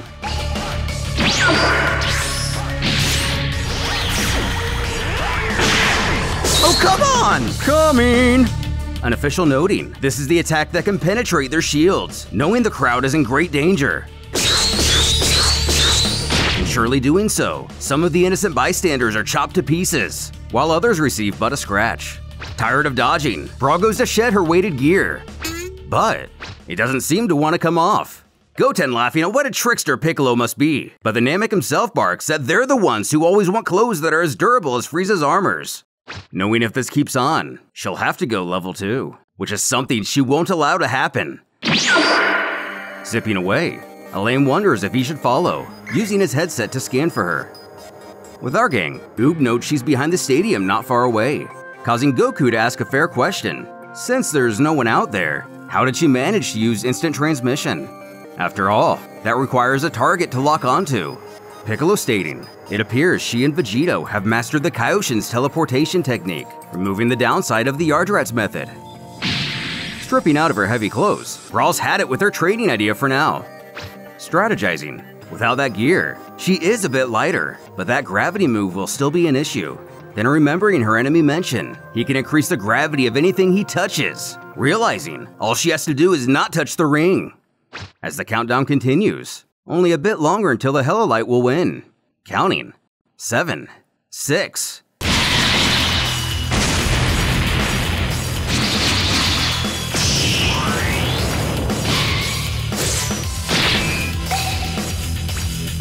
Instinctively suspicious, Brawl's concerns prove life-saving, as that last move seemed to closely mimic Dabura's spit. In the sense, it appears to alter whatever it touches on a molecular level. As the fighter shouts, this is his people's ultimate weapon, Carbonite, the substance his group wouldn't even want to use against Boo's attack later on. With a shimmer in her eye, she explains she's battled many other cowards and magicians, and has come to accept she must be wary of everything. Further detailing this technique, it seems the Carbonite not only turns its victims into a stone-like substance, but once that process is complete, it'll begin to devour the afflicted matter, multiplying the Carbonite itself in the process. And the only way to stop it is to destroy it all before it grows too large.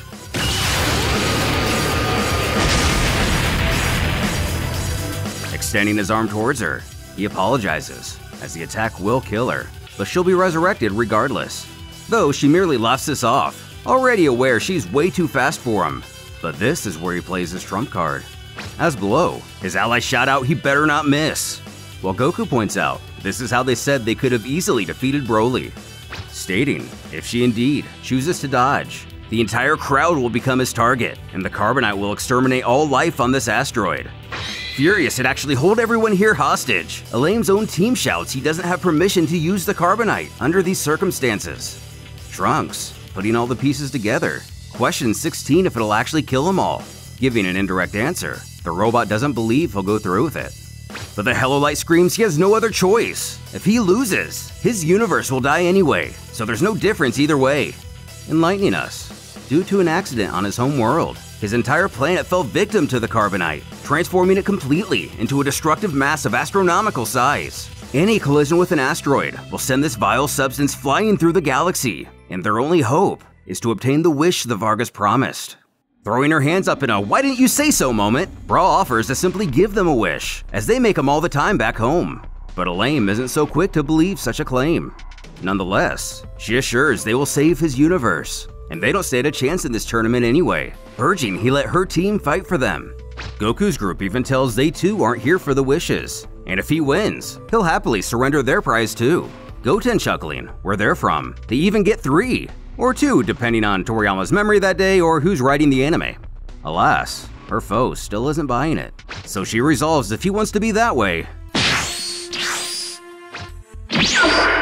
Sending him away, Brawl politely requests the judges count to 30, as his team wonders where he could possibly be, and 100 light years away. Fuck! Seems Elaine is out of luck on this one. Brawl is soon called the winner. Just as she chides to Universe 19, she'll go get him now, leaving the Helolite to grunt, "Billions of flabbers!" Whatever that means. Reappearing, Elaine sulks in his loss, believing his entire universe to be doomed. But Oob comes rushing over, shouting no! Again, stating if they win, his group's wish will be theirs. Heck, it may even be a couple wishes if they can use their iteration of the Dragon Balls.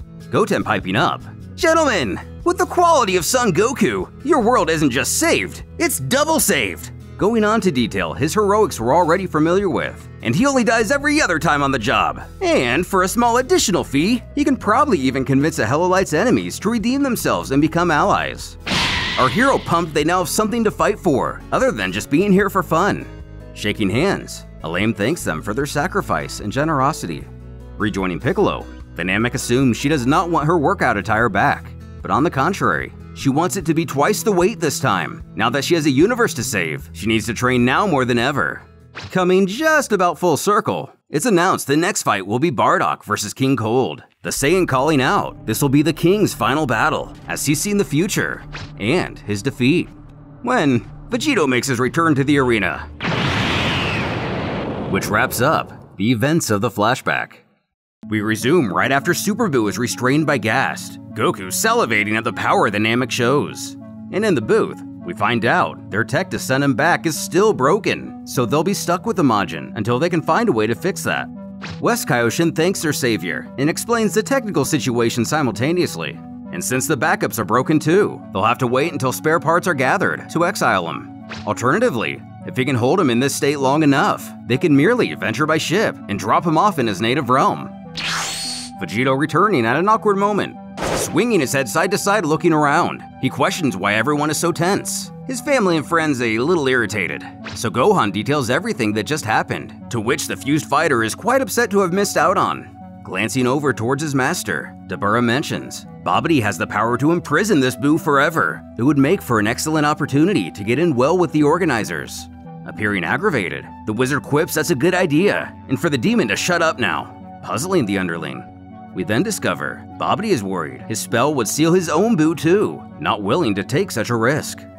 Then, with puppy eyes, the Majin apologizes, pleading to be given a second chance. But Gast thinks this must be some kind of joke. After all the destruction and chaos he just caused, now he wants another chance?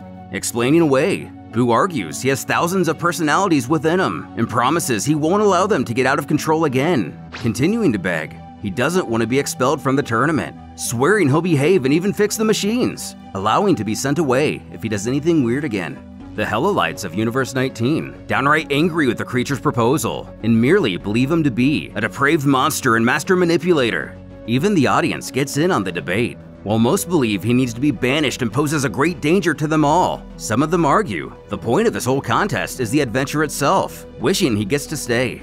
As the grudge of South Kaioshin and Buu continues, the Supreme Kai grits his teeth, growling there's no way those terms will be accepted. And of course, Vegito optimistically requests he stay, and he'll keep an eye on him himself. Trunks not approving.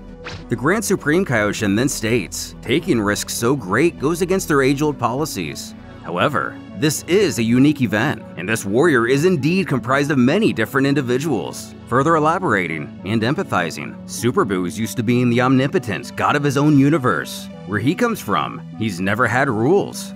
Announcing they shall grant him another chance, but will only release him for his fights, horrifying the other Kaios. Even Gast, as respectfully as possible, attempts to quell the deity into changing his mind, mentioning he does not plan to personally contain him for so long. Though, Grand assures he will handle it himself. Shin astonished he can do such a thing. As it's revealed, he has analyzed Gast's own technique, so he will merely do the same. Even Goku amazed a move like that could be replicated, believing it was some kind of Namekian magic or something. Piccolo commenting how Grand Supreme is the greatest of gods. Extending his hand, the blob is passed over, as the Kaio shouts for the matches to continue. Cold, dusting off and sneering at the unpleasantness of the situation, Bardock actually finds himself in agreement with his one-time overlord, though noting how outclassed the both of them are by Buu. Then again, if someone like Vegito could be eliminated, anything can happen. But regarding the current fight, Cold is forced on to lose, ending up in very bad shape. Powering up, the Saiyan barks he's seen his foe's fate, and it's not a pretty sight. But it's always possible to change the future, recommending the Frost Demon give up now. Laughing this off, Cold chuckles at the thought of fearing an opponent who can see the future, as his opponents have no future.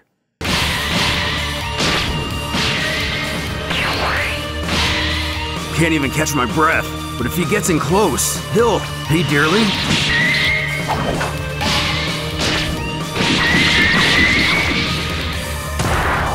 Getting the better of this match, Cold raises Bardock into the air by his leg, mocking, "These are the legendary Super Saiyans who killed his own kind in so many universes." Angry what a joke that is, pointing out how helpless his adversary looks hanging upside down.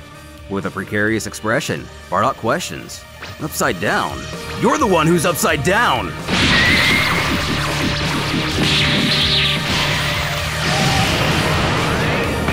Oh, monkey scum! Not much longer. Terrified at the sight, Frieza gasped his father suddenly powered to 100% in an instant. Goku commenting that if this Bardock guy wants to win, he's gonna have to hold out until Cold tires himself. Vegeta reminding that Bardock guy is Goku's father. Though uncertain, the Saiyan asks if that's really him. The prince screaming if he's even looked at him. Thinking hard, now that he mentions it, he does bear a striking resemblance to Raditz.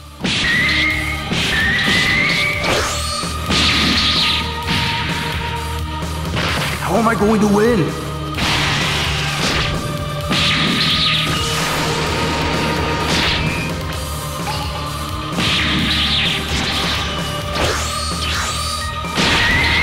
I'm stuck! So long!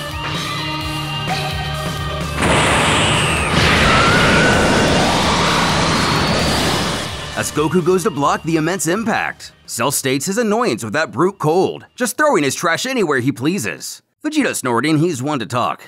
And it seems, Cold's trajectory was intentionally aimed at Goku and the others, chiding for them to consider that a small gift to all Saiyans, who still believe they are capable of opposing he or his children.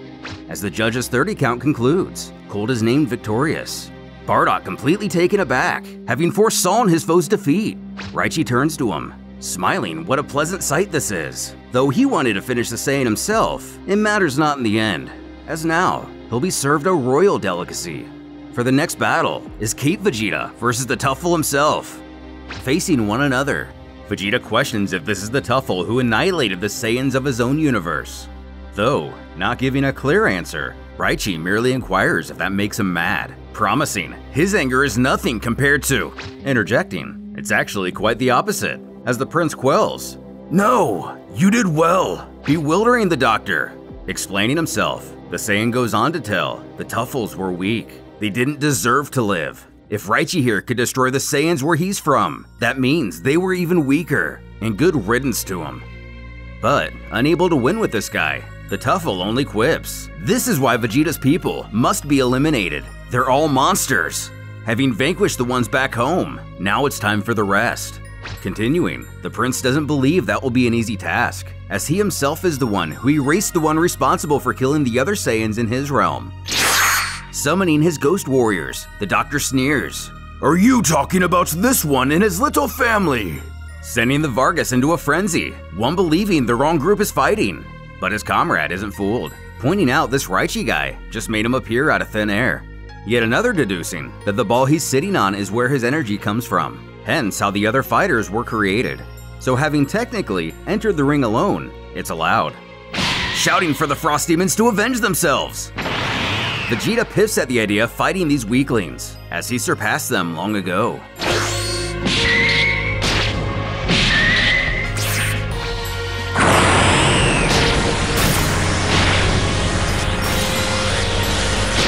Both Frieza and his brother using Cooler's final form, which is something even Universe 13's Vegeta did not know Frieza could do.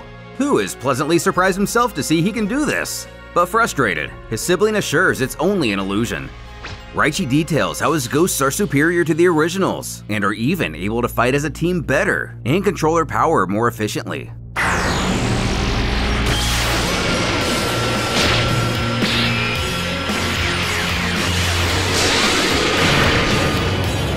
Using his final Gallic cannon, Vegeta doesn't break a sweat dispatching his old nemesis again. In fact, he quite enjoyed it, requesting if he can make a custom order for the next ones. The doctor growls the prince has annihilated many people, asking if he could do the same to his own. Summoning dozens, if not hundreds of Saiyans, women, children, even Ozarus, who have all retained remnants of their unique personalities, including his father and other members of his family and allies. Sending memories rushing back to Vegeta, from his own father teaching him as a child, to his cousin holding him and showing affection, and Gherkin exhibiting how to use the Blitzwave technique. But Gohan and Goku only worry about one thing, if he's also replicated Broly, the latter not believing he could possibly reproduce the power of… Nostalgia's a powerful thing, one that can… Hello again, old man! Hey, it's Gherkin! Not knowing just how depraved some of the Saiyans are apparently, Raichi has delivered Vegeta nothing short of a gift. Even Raditz comments how lucky their teammate is, desiring to have a chance himself to get revenge on those guys. Kakarot screaming he wants to kill some Saiyans too, though Nappa argues he doesn't even know them. But Bizarro Goku doesn't care. That's what he wants and that's that. Well, well, Vegeta. Getting carried away, aren't we? Are you killing off your own kind now? You! The Psycho! The Boar! The Walking Disaster! I haven't had this much fun fighting in years! Watching the slaughter, Goku can only be grateful their universe's Vegeta changed so much. This guy even hates his own team. But our Vegeta kind of wishes he was in his doppelganger's place. Hopefully just so we could kill Nappa again. Curious, Trunks questions 16 if killing a Goku like this one would satisfy his programming. But alas no, the robot can clearly see it's only an illusion. Beating Kakarot to a pulp, the Savage is ready for the rest.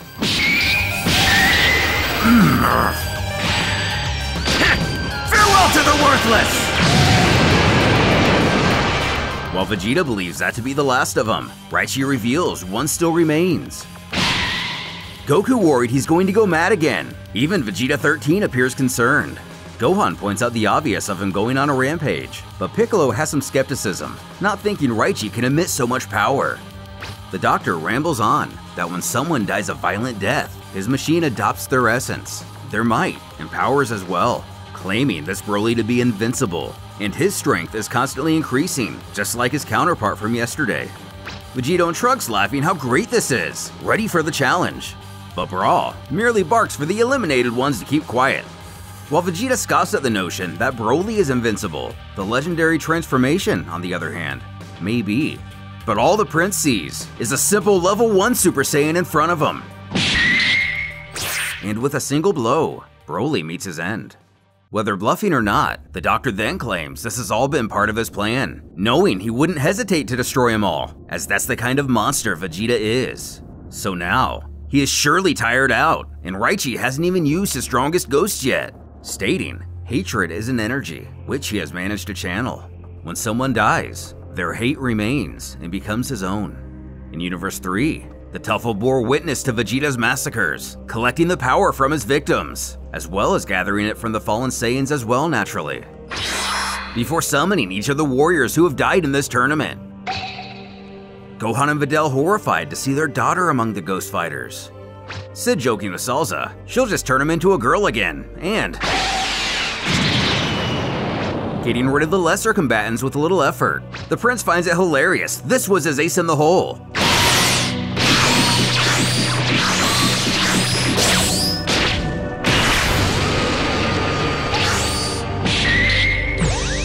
Using the Taioken.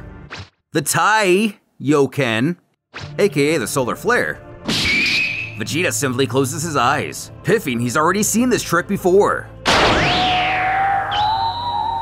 When he's struck by one of the others' attack. Though it appears bad, is this really the end of Universe 13's Vegeta? After taking a savage blow, Raichi monologues his ghosts have no reason to fear death themselves, but if they're defeated in battle, they will require time to recharge. Electricity shooting through him, Tidar is horrified to see his attack didn't kill Vegeta, though brought to a knee and bleeding badly. The Tech Warrior goes to use his God's Blade again, but is struck down by the mockingly named Vegeta's Blade. And with the demise of this most recent ghost, Vegeta shouts he's killed all of Raichi's pawns, and still has more than enough strength for the old man, before hearing a maniacal snickering from behind. The Cell Jr. remains, the one Cell specifically made as strong as he possibly could. Knowing how dire this miscalculation is, the Prince can only lock his jaw, though the Doctor calmly utters, "It's over for you." Piccolo notices, even if Vegeta wasn't injured, their powers are really close, so at his best, victory would still not be a sure thing. Goku adding, out of all the replica fighters, he must have forgotten the Cell Jr. here is the strongest.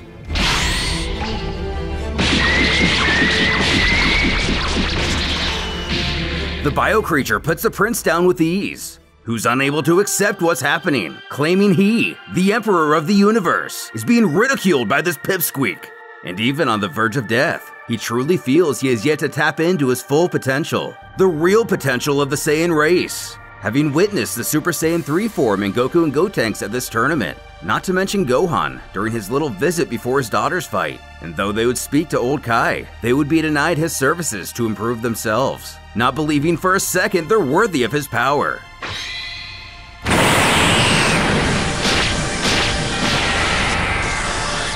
Through sheer will and rage, the self-proclaimed Hyper Vegeta is born. Kakarot ranting how he wanted to be the first to reach that level, his brother merely rolling his eyes, snorting as if he could. While our Namek friend stares on in awe of this new strength, Vegito is fairly bored by it. It's over! Breaking through Raiji's shield and knocking him to the ground. It seems the Saiyan Warlord may pull this off after all. Even our Gohan believing this to be the case, but Goku has his doubts. Huh? Not realizing how much power Super Saiyan 3 saps, not to mention his beaten and weary state, Vegeta has made a grave error in his lack of experience with the form. Pan adding to this by shouting that both of them are in trouble now. But reaching out to his crystal ball, the Doctor decides a fitting end to this would be to finish Vegeta with his other self from Universe 3. Cackling at not only surviving the battle, but getting to exterminate yet another Saiyan, the match comes to an end. Showing not to let up on his psychopath personality, Kakarot can only take the moment to boast he's the last remaining fighter in their group. And for the final match of round 2, Gas Karkle and the great Demon King Piccolo. The malevolent force ready to get this started. Meeting eye to eye, Gas questions his Namekian counterpart if he could have chose a more pretentious name for himself. But the demon pokes back, believing Gastier named himself after a Namek deity. But the fused warrior isn't having it, growling his foe knows nothing about their people's history. Who admits that's correct. In fact, the Demon King claims not to even be a Namekian, and is instead the polar opposite of Gast, being the ultimate evil. Though, this doesn't faze the benevolent one. Scoffing, all he sees is an amnesiac, someone corrupted by evil, before stating, King Piccolo is far too weak. Weak? I'm not so sure! Causing our Piccolo to baffle. That's me! Confusing Goku, but going on, we discover the Demon King isn't just Kami's evil half. It seems he managed to re-merge with Kami to become complete. Which, given how powerful we've seen this fusion to be firsthand, it's no wonder the evil demon has managed to survive for so long on Earth. Theorizing, Goku ponders if he somehow trapped Kami and forced him to fuse. But Piccolo explains that would be impossible, as Nameks must be fully willing in order to make the merger work. As when he combined with both Nail and Kami, all he had to do was make contact and wait. Putting King Piccolo on the ground, Gas towers over him, complimenting he surely is powerful for a Namekian, but he still has no chance in this fight. And as far as his ultimate evil claim, he presses he's only fooling himself, as there are far more wicked beings in this very arena. Whether Piccolo himself will admit it or not, he has kindness and love for others within him. Barking back, the demon screams he slaughters humans by the dozens on a daily basis just for fun, wiping out half the population of Earth, chorting what a fool Gast is. But pointing to 17 and 18, he continues to insist, if he really hated humans, he would have exterminated the entire species as the two of them did.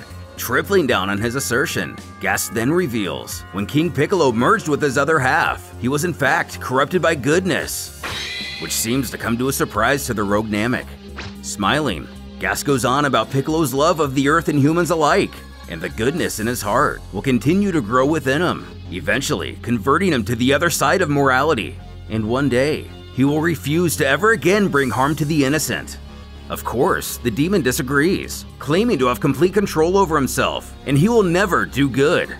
Getting ironically sinister, the fused Namek quips, but he wants to. He wants to protect and save the people here, shouting for him to repress it no longer and stop fighting it, let himself become overwhelmed by benevolence at last. These words cutting like knives. It's unavoidable. It's your destiny. I'd rather be deaf than listen to this.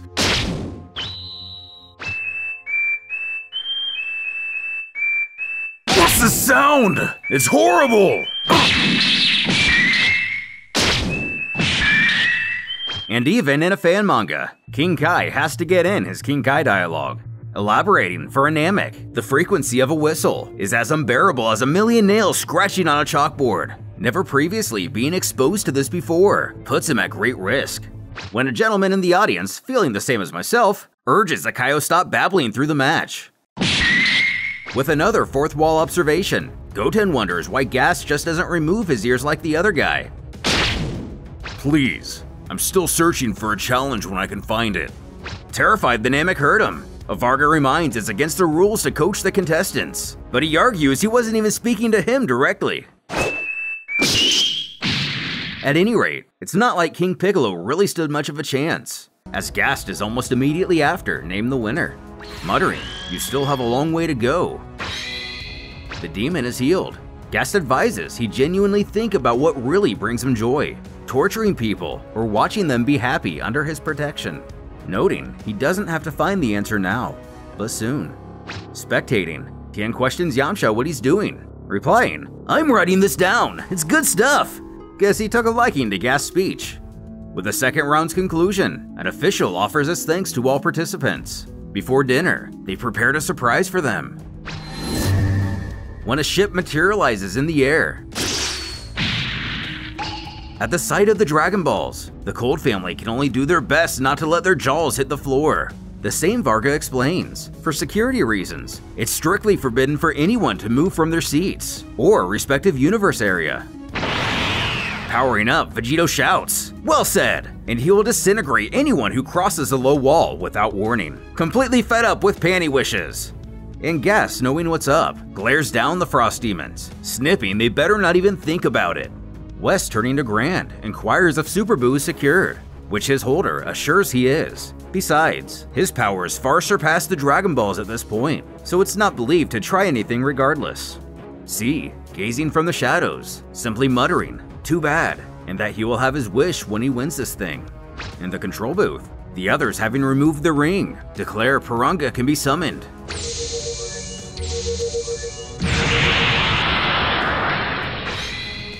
You have collected all 7 Dragon Balls. You may name your 3 wishes. Penvikavi, Ruvasigravi, Igani Itavi, Gadoa Pavapako, Gabdiakasivi. That's easy. Staring up at the mighty dragon, Trunks points out this one can revive as many people as possible with a single wish. Working down the line, Piccolo adds they anticipated this from the beginning, while Goku remains concerned if Broly will return. But his son assures even if he does, he won't be able to make it back from his own universe. And with this wish comes a heartfelt reunion, as the fallen Pan runs into her tearful parents' arms. Even Brawl can't help but be moved at the sight of her friend. Tidar is then welcomed back to his own group as well, along with many others. Even members of the audience, but maybe not having their heads all together, are merely angry they missed out on 3 fights, wanting a refund. Upon requesting their second wish, Mori tells they'll be saving it for later, causing Piranga to bid them farewell. As the balls fly into the air, Trunks worries they'll scatter around the universe, wondering who's gonna make the grand tour to find them. But they simply fall to the ground. Piccolo details once the Namekian dragon is gone, the orbs just return to their creator. Baffled Shenron isn't like that at all. It's explained Kami intentionally made the Earth's Dragon Balls to scatter, as a means of making it a quest to gather them, giving people hope. As Varga inquires how long it'll be before they can use the balls again, it'll be 40 days according to Mori, so next time, they'll have to use a different set. Not long later, North Kaioshin meets with Shin, who thanks him for coming, asking the meaning of the secret meeting. The Isekai questions if he finds it off the Grand Kaioshin was acting very unusual today, who in fact did find it quite strange, noting it's not like him to simply forgive Buu and put everyone in danger, always having the mindset of safety first. Shin then states he believes the Grand Kaioshin is in fact under Buu's control, and the Majin is only pretending to be his prisoner. Continuing their conversation, North admits he has been concerned with Shin's theory, observing the Grand Kaio's mind, soul, and movements, but everything seems normal. Also speaking to Gas Karkle, the Namek can't confirm whether or not the Great Kai is actually using his own technique to contain Buu, but does not believe it should be so easy to copy. Shin brings up the possibility Buu is only pretending to be in compliance, though it remains a mystery, North simply knowing they need to stay vigilant. Calling out to the groups, an announcement is made that dinner is served. Chiming in mid-conversation, it seems Pan has no memory of her death or the pain associated with it. As Vegito jeers Cell from a few feet away, asking if he'd like to explain why he has 2 kids with him after the wish, who would rather not. But it seems one particular Cell Jr. remembers the details of his death just fine. Barking at one of the Vargas, or fouls as he puts it, looks like Bojack's gang doesn't plan to stick around. And upon inquiring if he wants to see the end of the tournament, he replies he doesn't care. Cat's group taking the opportunity to return home as well. But one final adventure awaits Universe 6, which we will see in time. In the audience, we catch a glimpse of a few familiar faces who have found their way to the Dragon World, while many more, a few of my favorites being Lee, Clementine, Claire Redfield, and Ellie. In their apartment, our heroes get ready to catch some Z's. And not long after, the entire stadium finds itself fast asleep. But behind the corridor of Super Boo's Universe 4, the Majin himself appears, confirmed not to be fully controlled at the very least. Wandering to the back of the arena, he lets himself into one of the rooms. Laying eyes on Dr. Raichi, he knows he must not wake the Tuffle. Scuttling over to Tapion, he taps his head with his tentacle, saying to himself, this will be a better way to use that monster of his, referring to Hirudegarn. Timidly approaching the doctor's crystal ball, he offers a free recharge, making his exit as quietly as he entered. Noting there are no participants in Universes 1, 2, 19, and 20, he makes his next move. Jottling down a hallway, we see at least one of the Piccolos still chooses his solitude outside. His eyes widening, Boo knows he'll have to be extra careful in this room, stating there's quite a crowd in here, landing in our own Universe 18's apartment, knowing Vegeta and Goku would be furious to receive any help whatsoever. The 2 halves of Gotenks, on the other hand, could definitely go for a boost. And since the Fuse Fighter will be his opponent in the next round, reaching out to the both, all of the secrets he has obtained about fusion are now theirs.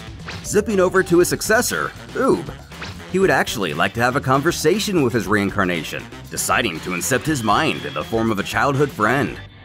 In a village, the young warrior calls out, beckoning anyone nearby to answer, when a beautiful girl informs they're simply in a dream, and it's only the 2 of them here. Blushing, Oob blurts out her name, Anju. Not able to face her, or rather him because it's really just Majin Buu, she grows frustrated, chiding even as a powerful adult he can't simply talk to her, assuring him again it's only a dream. Cutting to the chase, she questions Oob if he can perform magic like Majin Buu, but he believes himself to be only human, not possessing such powers. With a big smile, Anju inquires if they'd like to learn. Cell never sleeps, so there's no point in getting close. As for the angry girl of Universe 16, she doesn't require help either. So it seems you're in need of repairs and energy. Pop and good as new. Majin Buu is coming to town! With the Kaioshins, the paranoia of North and East has finally gotten the better of him, venturing outside to make sure Buu hasn't tried to escape, which Grand Supreme assures everything is just fine.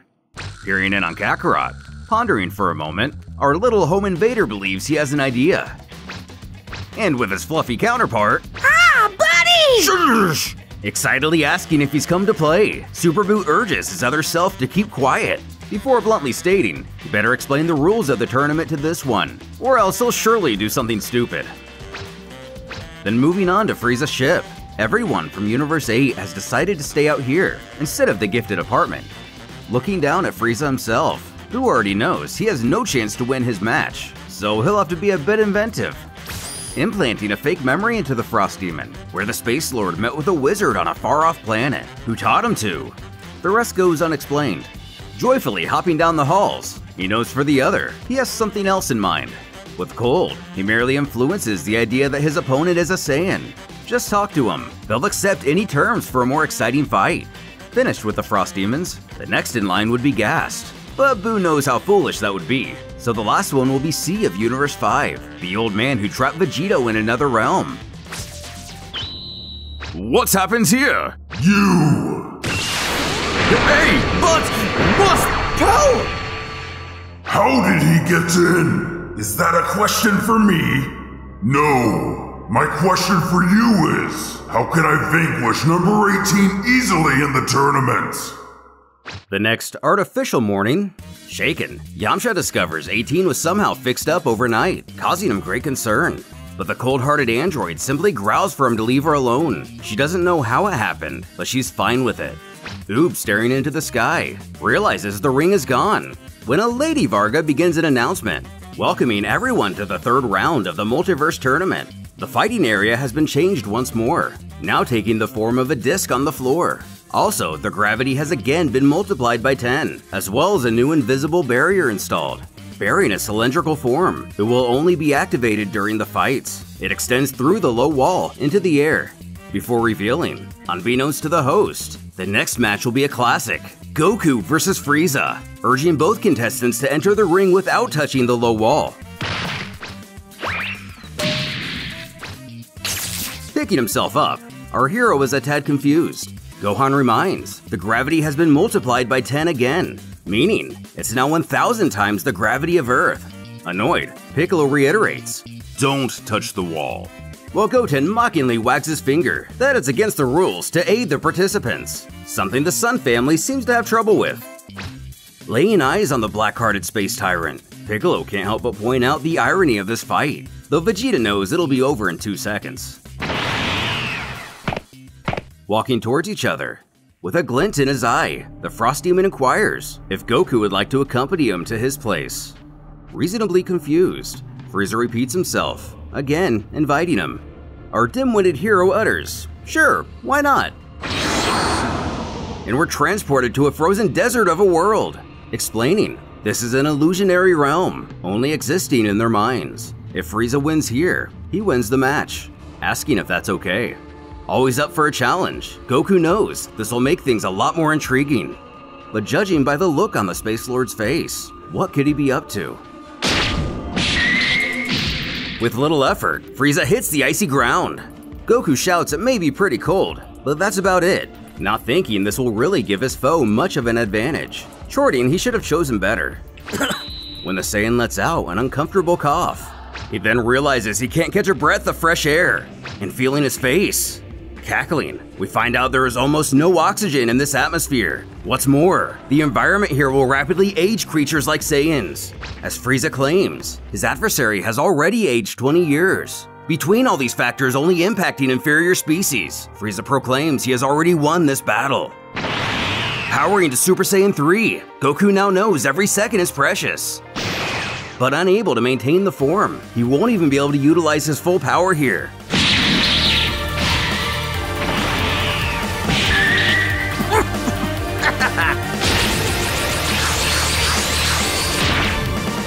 Realizing Goku's beginning to slow down, he wants to end this now.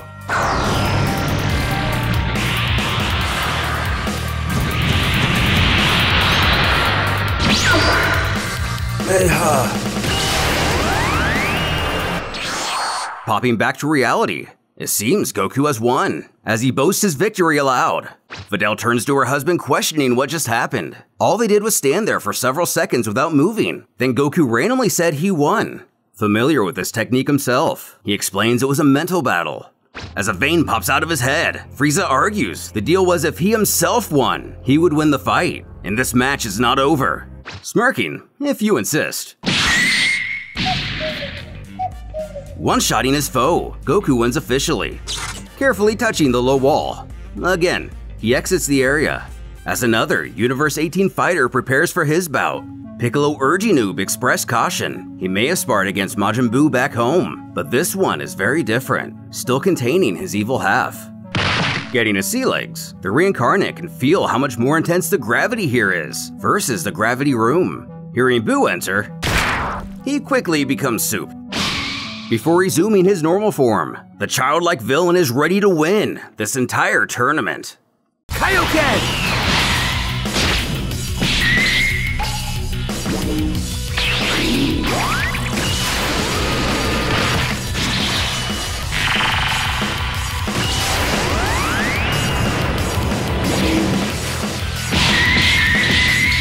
Oob proving to be able to go toe-to-toe with Majin Buu. Piccolo can only wonder why he'd be so foolish to use his maximum Kaioken from the start, knowing he's just going to wear himself out. But Goku notes that isn't his maximum.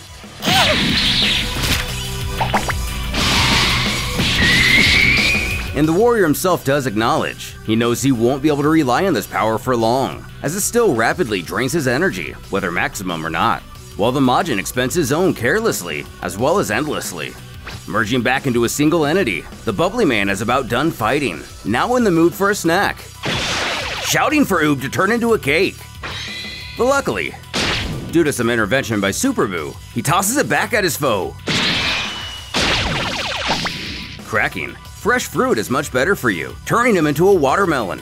This being the first time the others have seen Oob manipulate magic. Piccolo questions if he inherited that power from Buu, but even his mentor is shocked, never seen that ability in him before, as the boy begins to shout out in victory. The Majin wisely hid a piece of himself within the floor of the ring, while transmuting back to normal, possibly a bit confused. He giggles Oob doesn't understand the rules, as watermelons don't lose. Recognizing this as the same tactic from Buu of Universe 4, the Earthling knows he isn't as smart as his iteration from 4, so maybe a little trickery will work. Inquiring if Buu would like to play a game, happily responding, of course. Oob explains while he counts to 10. His new friend here goes to hide, and he'll come looking for him. If Oob can't find him in under a minute, Buu wins. Thinking for a moment, the childlike monster remembers the rules as explained to him by Super Buu. If he's out of view for 30 seconds, he'll be disqualified. A little flushed after realizing his trick has failed, Buu himself is furious someone would try to deceive him. Galactic Donut TM! What does he mean by TM? Gotenks doesn't give away his techniques. He provides a license for use. I know I can do it! Maximum Kaioken! Super Kamehameha!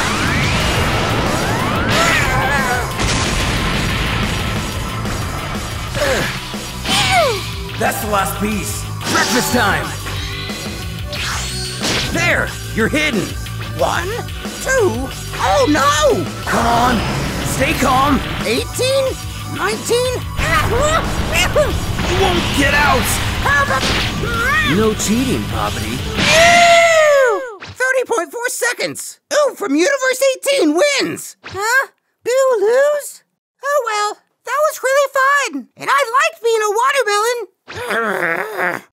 Back with the others, Oob admits he still has a long way to go before he can actually defeat Majin Buu. If this were a life-or-death fight, things wouldn't have gone his way. But Goku insists he take pride in his win, as this Buu is even stronger than the one back home, and he fought very well.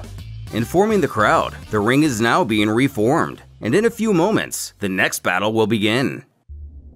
Back in their private area, seemingly out of fighters, Babidi stews in defeat, calling it unacceptable cheating, vowing he's had enough playing around and will take control of the situation himself, planning to possess everyone possible on this asteroid and destroy all those who resist. Dabura liking his master's idea, knowing evil runs rampant here. This would give Babidi an army of elites. And while the protective barriers shield the audience from Ki, they don't block magic. Gazing into his crystal ball, the wizard cackles one by one. They will all belong to him.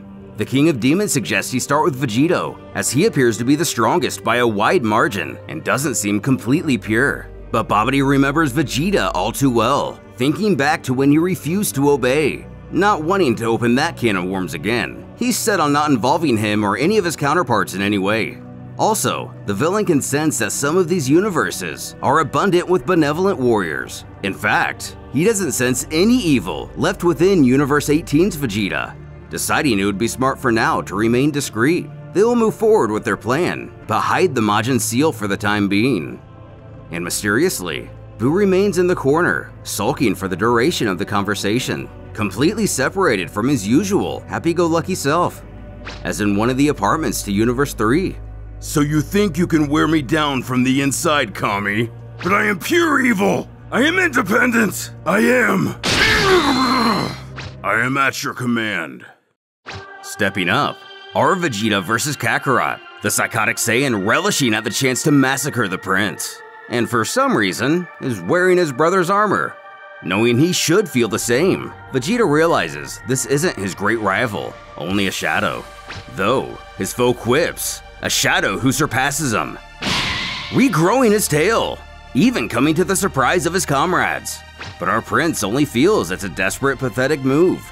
As Kakarot snickers, it's been a long time since he's used his miniature lamps, or personal blood swaves.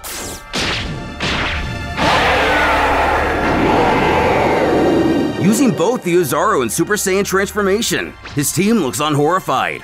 This is from Dragon Ball GT. No, we thought of it independently. This might be a challenge after all. Their Vegeta can't reach level 3? I saw their Kakarots and little brats do it, and Vegeta is definitely stronger than them. Big Bang! So you taking me for an oath? You're wrong! Yeah!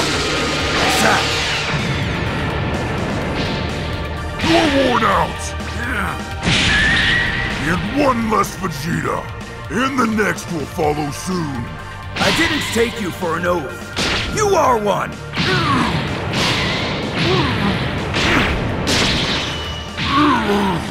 You may be large, but you aren't very tough.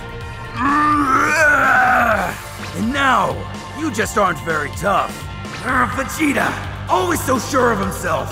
You think you're superior, huh? Did you expect this? You really are pitiful, Kakarot. You should follow the example of a certain little girl and her grandfather, Son Goku. Collapsing to the ground, Vegeta gets the W. A ref alerting a healer the gravity has been lowered, so he better go and take care of him quick. But the Namek is pretty sure he's dead. Retrieving his brother, Raditz can only comment on how the prince really laid a number on him. Setting him back in their area, the Saiyan then goes on to propose they handle more serious matters now. Namely, he'd like to speak to that old Kai one-on-one. Rolling his eyes, their Vegeta agrees. After all, given his lack of strength, Raditz has had to develop his diplomatic skills. Heading off, apparently Kakarot still clings to life. As the Namek announces he's going to heal him now, Vegeta objects, bluntly stating he prefers him this way. When an audience member suddenly holds his head in pain, another spectator inquiring what's the matter. But opening his eyes, he assures everything is fine. Calling upon Cell and Tapion to enter the ring, the Varga turns to her ally, asking if everything's alright, or if he just had a, bad feather day. Though he only mutters he's fine, and it's merely a lack of sleep. Sitting with old Kai, Raditz is blunt, knowing full well he can't lie to a Kaioshin without being caught, so he cuts right to the chase. If he is gifted the deity's power, he will use it to free up his own universe. About to take his place, Raichu warns, if Tapion enters the ring without Hirudegarn's aura, the gravity will crush him in an instant. But due to a well-placed epiphany last night, he has a much better solution. Shouting for the monster to wrap him in his aura and fight for him.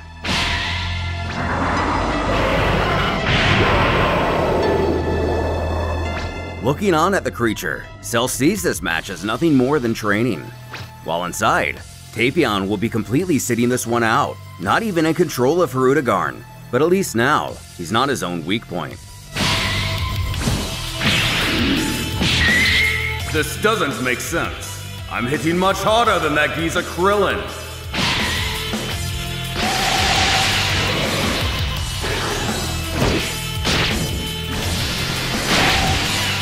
Your attacks are of a ridiculous level. This will go on forever if neither of us can hurt each other. And I can go on for years. What about you? You make a good point. The audience would get bored. It's time to play on the same field. He didn't do that against us.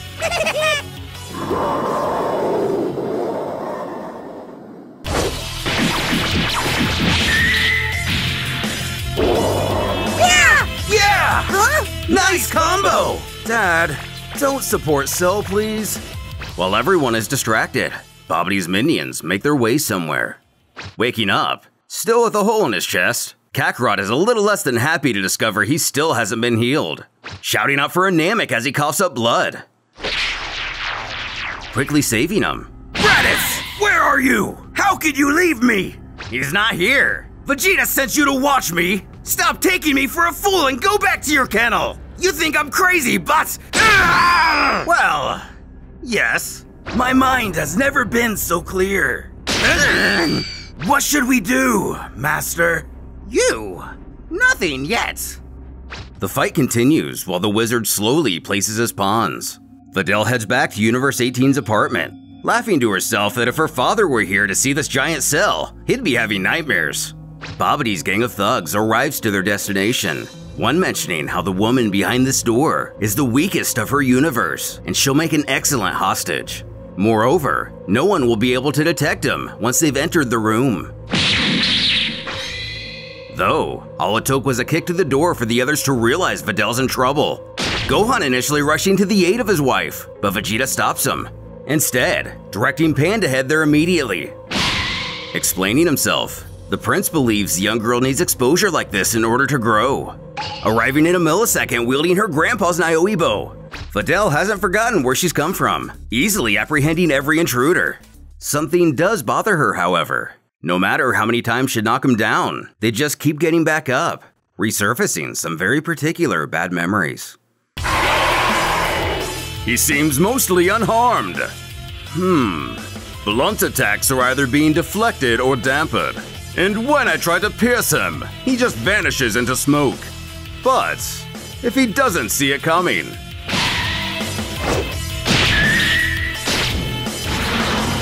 Oh no! You won't escape!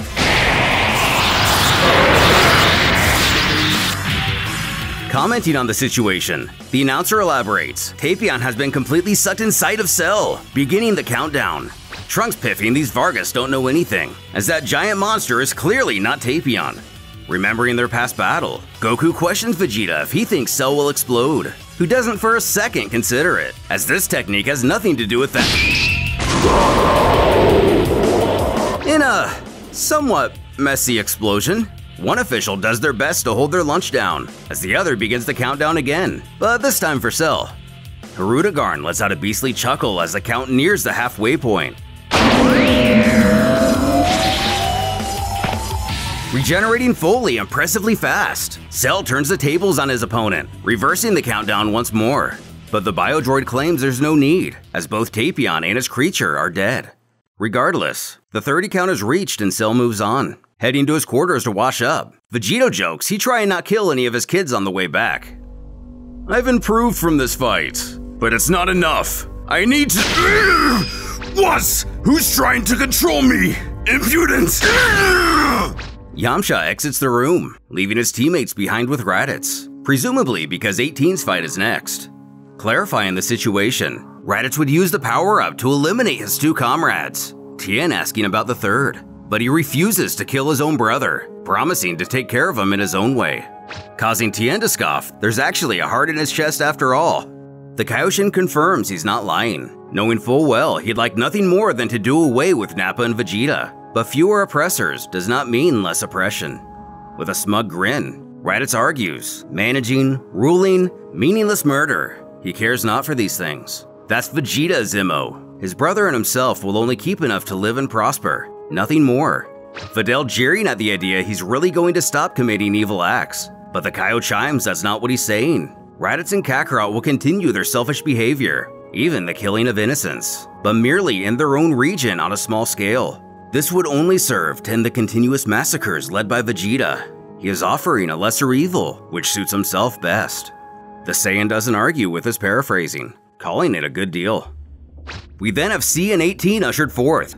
Coaching, Yamcha notes she's already seen this man as a really crafty wizard, so she needs to attack before he has time to retaliate. The very millisecond she touches down in the ring, she should charge. But she's still not having any of his friendliness, telling him to kick rocks, we'll say.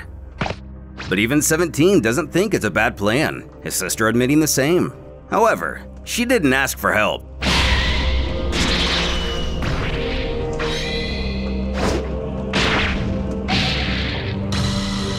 Falling to the ground lifeless, C unveils a remote, having his finger on the button this entire time.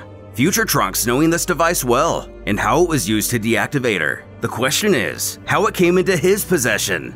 And just like that, the wizard is announced the winner. 17 bellowing at the old man, screaming he's gonna pay. Yamcha holds him back, warning he go nowhere near that remote. Besides, unfortunately, the truth is he played by the rules. Before volunteering to go in the ring and get her, since 17 hasn't been repaired, it's not a sure thing he can withstand the gravity. Picking her up, Yamcha can only glare at C as he walks back to the shadows, not knowing who this guy is or where he's getting his information. But he doesn't like this one bit. Apprehending the intruders and reporting them to a tournament official, Piccolo points out to him they seem to possess abnormal strength. Apologizing for the incident, the Varga promises to send them to his own universe, and they'll investigate just what's going on. While the ones in the booth make small talk on how this is the last fight before lunch, which will consist of Super Buu and Gotenks.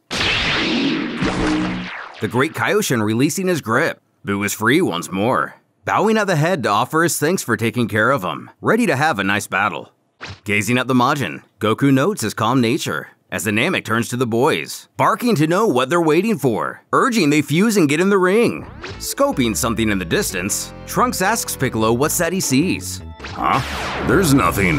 Gotenks appears in an instant, announcing this is the brand new Gotenks. After having a revelation last night, not only has his power doubled, but Goten and Trunks can now perform the fusion dance super fast. Hopping onto the stage, Buu finds this curious. A revelation last night, just like with him and his friend who helped him. Unfortunately, even with all the wisdom bestowed upon him by the Majin Claws, Gotenks is still as gaudy as ever, bellowing. So, Demon, we meet again. You think you can attack this whole tournament and go unpunished? Well, I'm here to stop you. His sister piffing, he must mean Gast, or the Great Kaioshin. Stop me then! But do you have enough power? Astonishing Goku yet again, who says he hasn't felt this level of strength since Vegito and Broly fought, the former himself even appearing uneasy. You ready? You bet! He's past us now, don't you think? Hey Vegeta, that's beyond our power, isn't it? Vegeta?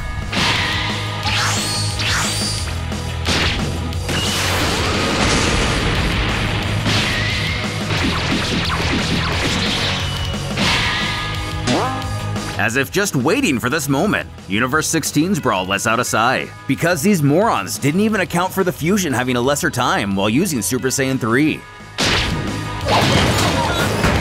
Beating the boys to a pulp, Buu states he's going to be very disappointed if they're done already, but vowing this isn't over.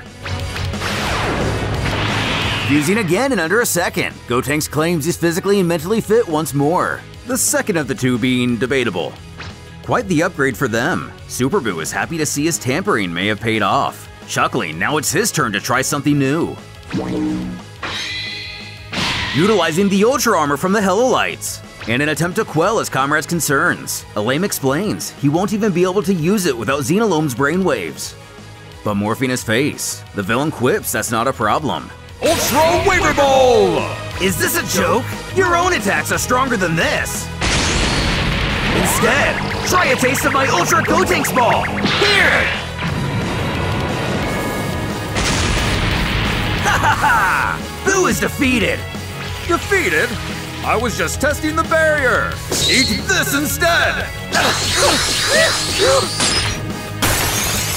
Oh, what a work of art! Magnificent! He's using the armor carelessly. He'll run out of energy soon. Huh? Ha! Good timing! This is your end! 100,000 vengeful fists! I left you a present! The carbonite! It must be destroyed immediately! Are you kidding? What about my arm? It's done for! If only you could see yourself! Lucky for them, defusing also happened to solve their carbonite problem. However, separate, they are way too weak to fight Majin Buu. And getting bored, he decides to put an end to this farce right now.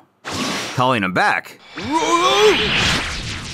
And, in an interesting turn, the Grand Supreme Kai thinks, or communicates telepathically. What an actor!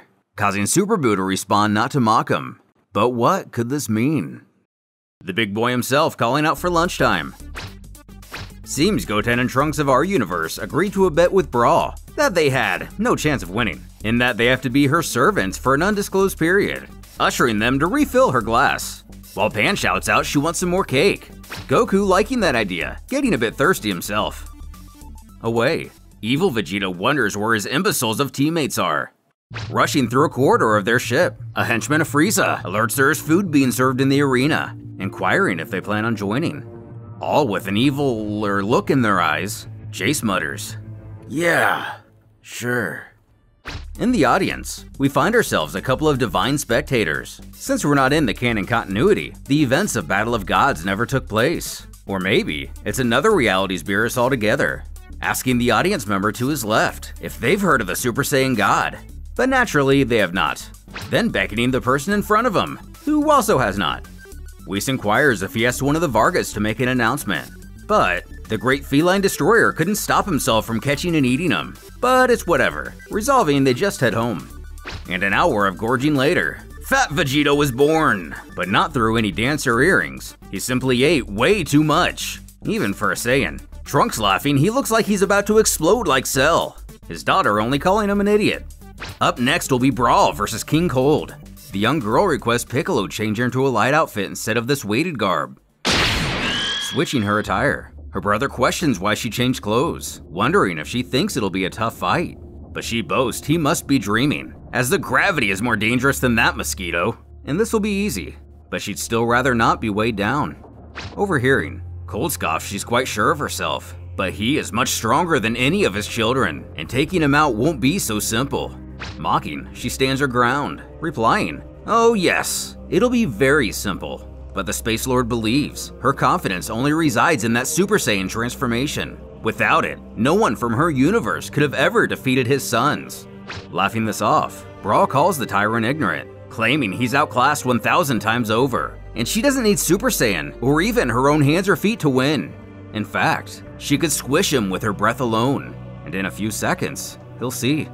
And as the Frost Demons like to do, in adhering to Boo's interference, he proposes a handicap, one that is official with the organizers. Gohan interjecting she not accept any of his terms, reminding they've promised their wish to Universe 19. Going on, Cold suggests they ban that transformation, and if she uses it during their fight, she loses immediately. Proving to possibly be the most cocky of her group, she chorts, "That's a handicap? And her untransformed Pinky alone could defeat him." A Varga approaching, Cold asks if he heard, making the deal official. Brawl once again agreeing. Jumping in, she confidently spouts the demon doesn't seem to understand. She's not just a Saiyan, she's so much more. Shouting for her to wait, Cold points out he hasn't touched the ring yet, and he has a surprise. In shock, Cooler realizes his father has also discovered the secret of augmented forms, appearing much like his older son's final state. But Brawl couldn't be happier in what she is witnessing, thinking now he might have a small chance. Before revealing a second augmented form, resembling a giant multi-armed version of the Frost Demon Xenomorph state, towering over her. The look on Brawl's face spells she may have bitten off more than she bargained for. Piccolo never imagining a member of Frieza's family could reach this insane height of power. Goku going on, it was 30 years ago when he first faced Frieza on Namek, and with time, he didn't feel like Cold was very strong, believing he must have trained very hard. The Namek adding, his power is close to what they sensed of Perfect Cell at this tournament. Shouting to his sister that it's too risky and to call off the bet now, Brawl narrows her eyes, smirking, this will be good training.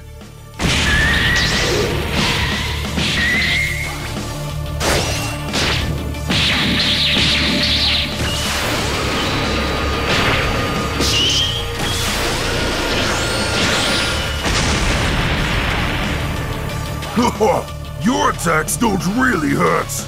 Taunting Brawl if she's tired already. The girl assures this is only a warm-up. Piccolo feels Cold is stronger, faster, and tougher than Brawl. But even though, she's still so sure of herself. Let's get serious then!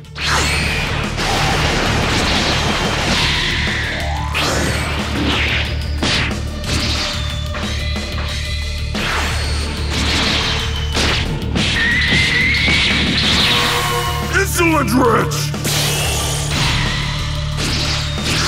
Returning his assault, Brawl mocks the king, scoffing this weak stuff embarrasses her.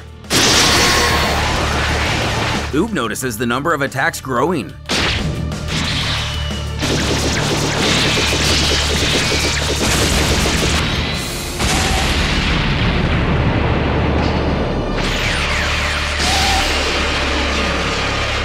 Whoa! She still has has enough energy for this? Trying to stand tall, Brawl thinks this is the end for Cold.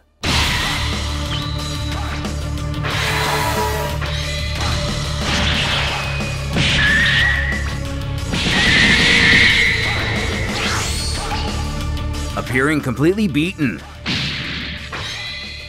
she falls to the ground, blood pouring from her open wound. The official begins the countdown, as 16's Pan questions her father if she's dead. Who doesn't know, being difficult to sense her ki from here. Oob able to feel a faint energy emitting off her, but it's very weak. Overhearing this, the Frosty Man decides to accelerate the 30 count.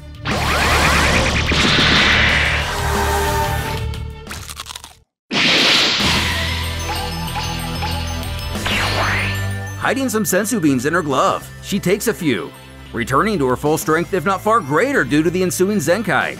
Gritting his teeth, the Space Tyrant growls she cheated, but she claims she's just doing like him and using the rules to her own advantage. And now she has the upper hand. Looking over at Goku, Piccolo comments how he would have given one to Cold too, wouldn't he? Responding, of course he would. Why? Upper hand! I'll show you! Don't touch it! Smirking, this was over before it began, and until now, she had only used basic attacks, but now it's time to put this to an end. You think you can take me by surprise? What the?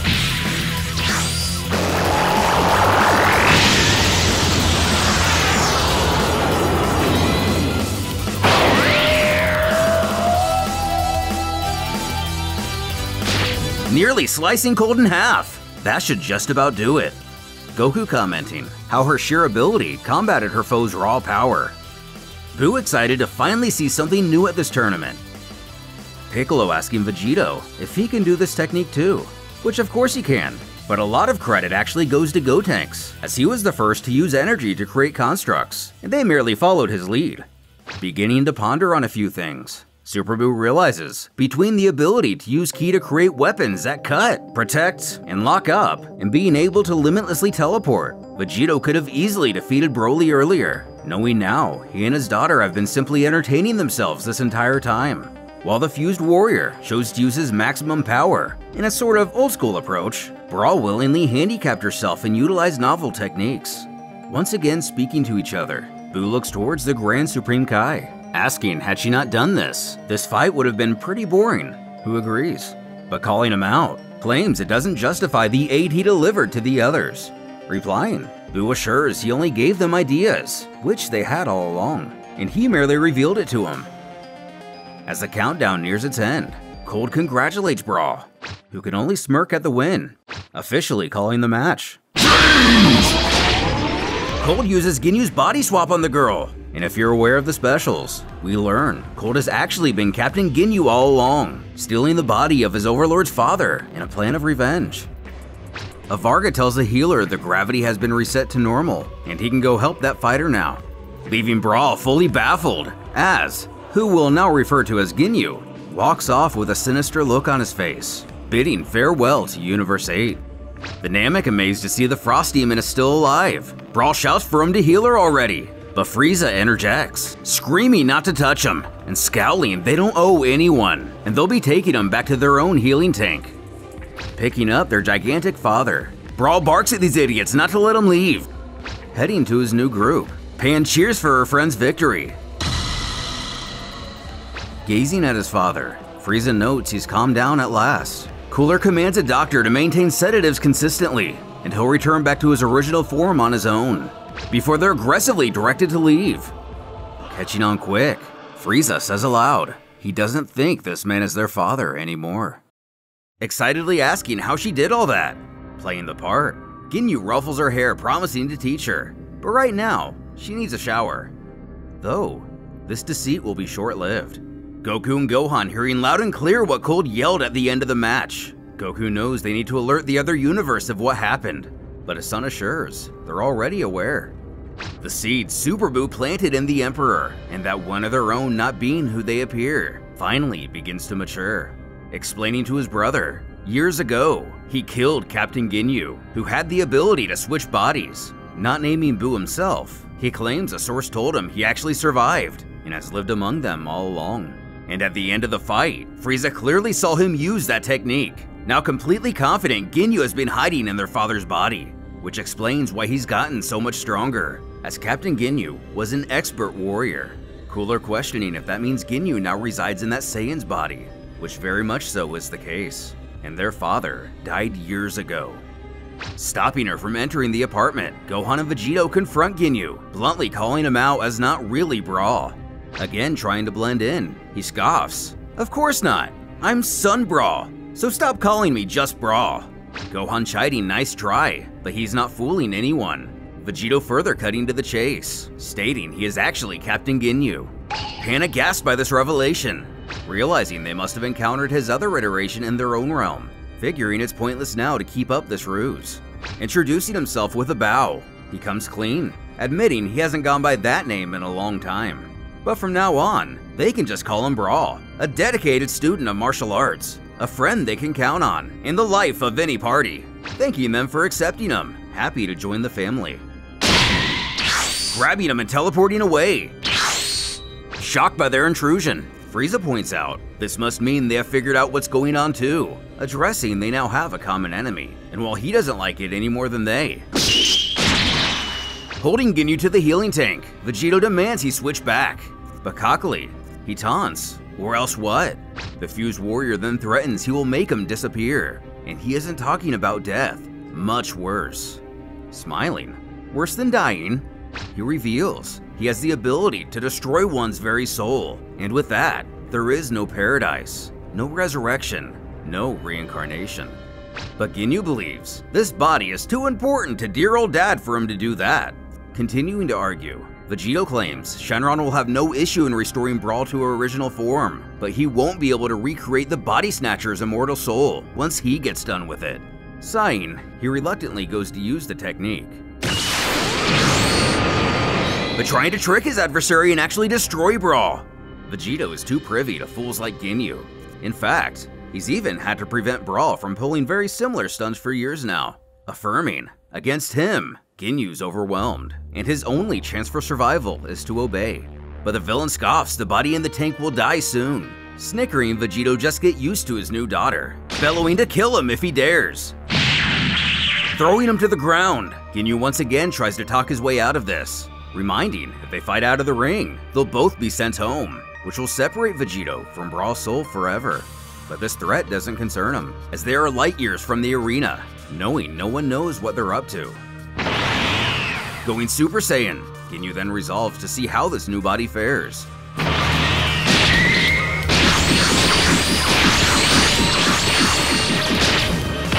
Repelling him with ease, Vegito boasts that not even his precious daughter amounts to 1/10 of his power.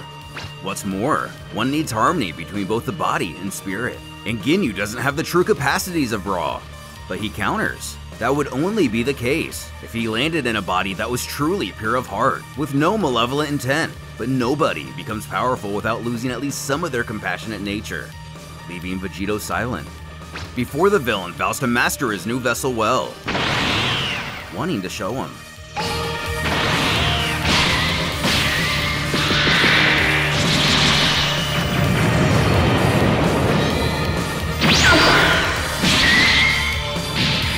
Going Super Saiyan 3 for a short burst, Vegito puts Ginyu down. Grabbing him by the neck, he coldly stares into him, asking if he's got the message now. Change! Back at the tournament, Pan, Gohan, and Piccolo all appear really nervous. Gohan muttering he hopes Vegito is okay. With his far superior reflexes and fighting intelligence, the fused warrior is able to beat Ginyu at his own game. In a bit of desperation, he forces him to try to body swap, but directs it towards the recovering Frost Demon instead. Still as sassy as ever, Brawl scoffs it took him long enough. Vegito admits he's happy to see her too, before she realizes her father beat her up pretty good. But upon seeing the less than polite intruder that beat him up pretty good, Cooler wants retribution. Teleporting out of there as to not risk trouble from the organizers, the demon is left to stew in his frustration. Frieza questioning where Ginyu is now. When both of them hold their heads in agony, The Emperor, realizing this is a psychic attack, growling to know what a reverent magician believes he is capable of controlling the likes of him. But Babidi views himself as more than confident in possessing Frieza. In fact, it's the Frost Demon who is the arrogant one, believing he should be able to resist the most ancient of magic. Popping back to their group, Vegito immediately requests some senzu beans. While chewing one, Brawl announces she's going to bed, looking a bit defeated in her own way. Pan reaching out as if wanting to say something to comfort her. As Vegito explains to Gohan, Ginyu has been put back inside cold and isn't their problem anymore. In reference to Brawl, Piccolo comments it'd be wise of her to study her next opponent, her father admitting that would be smart, so of course she's not gonna do it. And we see behind him, the next match has already began. Rewinding a few minutes, Raichi and Gast are called to the stage. Seeing his opponent hovering on his crystal ball, he reminds he must touch down for the fight to begin. But the doctor decides to allow his specters to worry about that. Stuttering, Gast questions if this man killed all these Namekians, but Raichi barks he has no innocence on his conscience. These Namekians were murdered by Saiyans, a predatory pattern in his life. Quipping Gast, also a vigilante, should understand his feelings well, and the two of them have the same ideals of peace.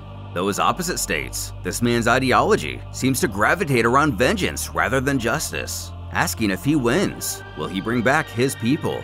People like the Namek himself. But the doctor utters, the dead do not return.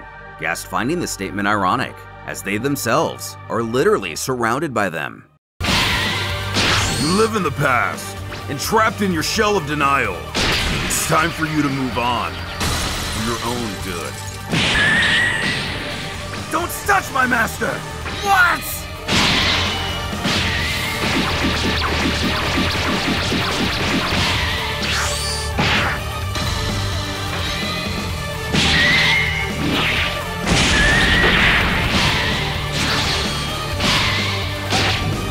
Well, duh!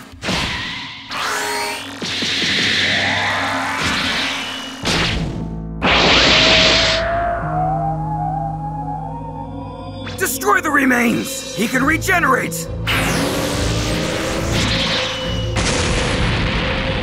Fool! He's going mad again! There! That's the end of him! 17? 18? 19? Master! Call back Broly! He won't be of any use now! Just a few more seconds. If I withdraw him now, I will not be able to summon him again for this fight. And Gast may still be alive somehow. Isn't the wall supposed to be impenetrable? 29? What? Gast is alive!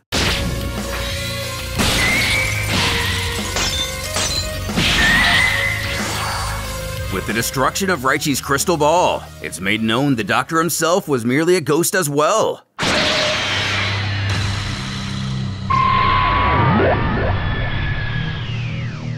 Rising from the smoke, Gast deduces the combined hatred in the ball has manifested into a single entity, who you may know as Hachiak.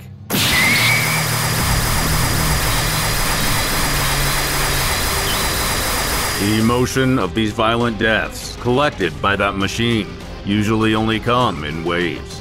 What we are hearing is the pain suffered by infinite souls the Doctor has harnessed over countless years.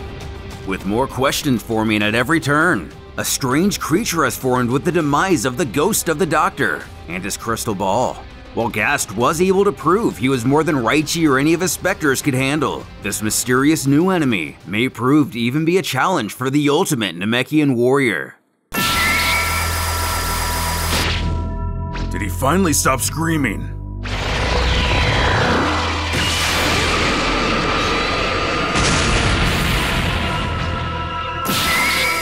Continuing his bellowing, Gohan holds his wife to comfort her, while the wizard only feels this screeching as music to his ears.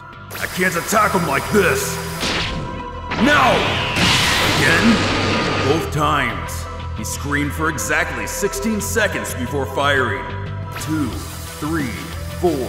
We need to get rid of him! He's attacking the audience! Not directly though. Who cares? Screw this! If Gast doesn't stop him immediately, I'm going to handle this myself! Damn the rules! 11, 12, 13, 15.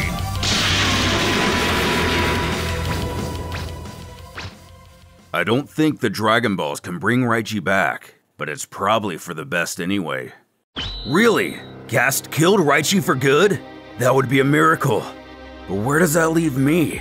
My comrades are still dead. I don't care about your feelings. Come to me now. Yes, Master. With the stadium returning to its normal volume, the official names Gast the winner, remarking how their head feels much better now, and there will be a short break before the next round, the quarterfinals. And during this time, we'll run the ads? Exactly.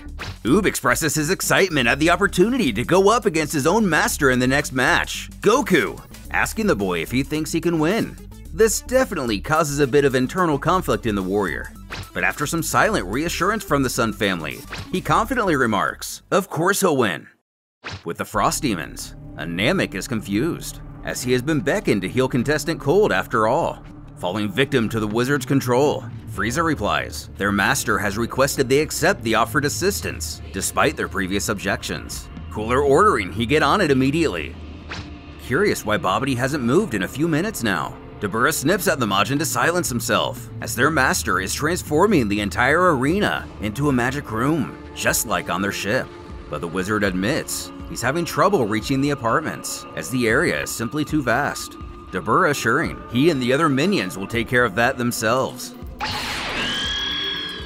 Gohan immediately recognizing the apparatus that has appeared in the middle of the ring, all while something else seems to catch Vegeta's attention to his right.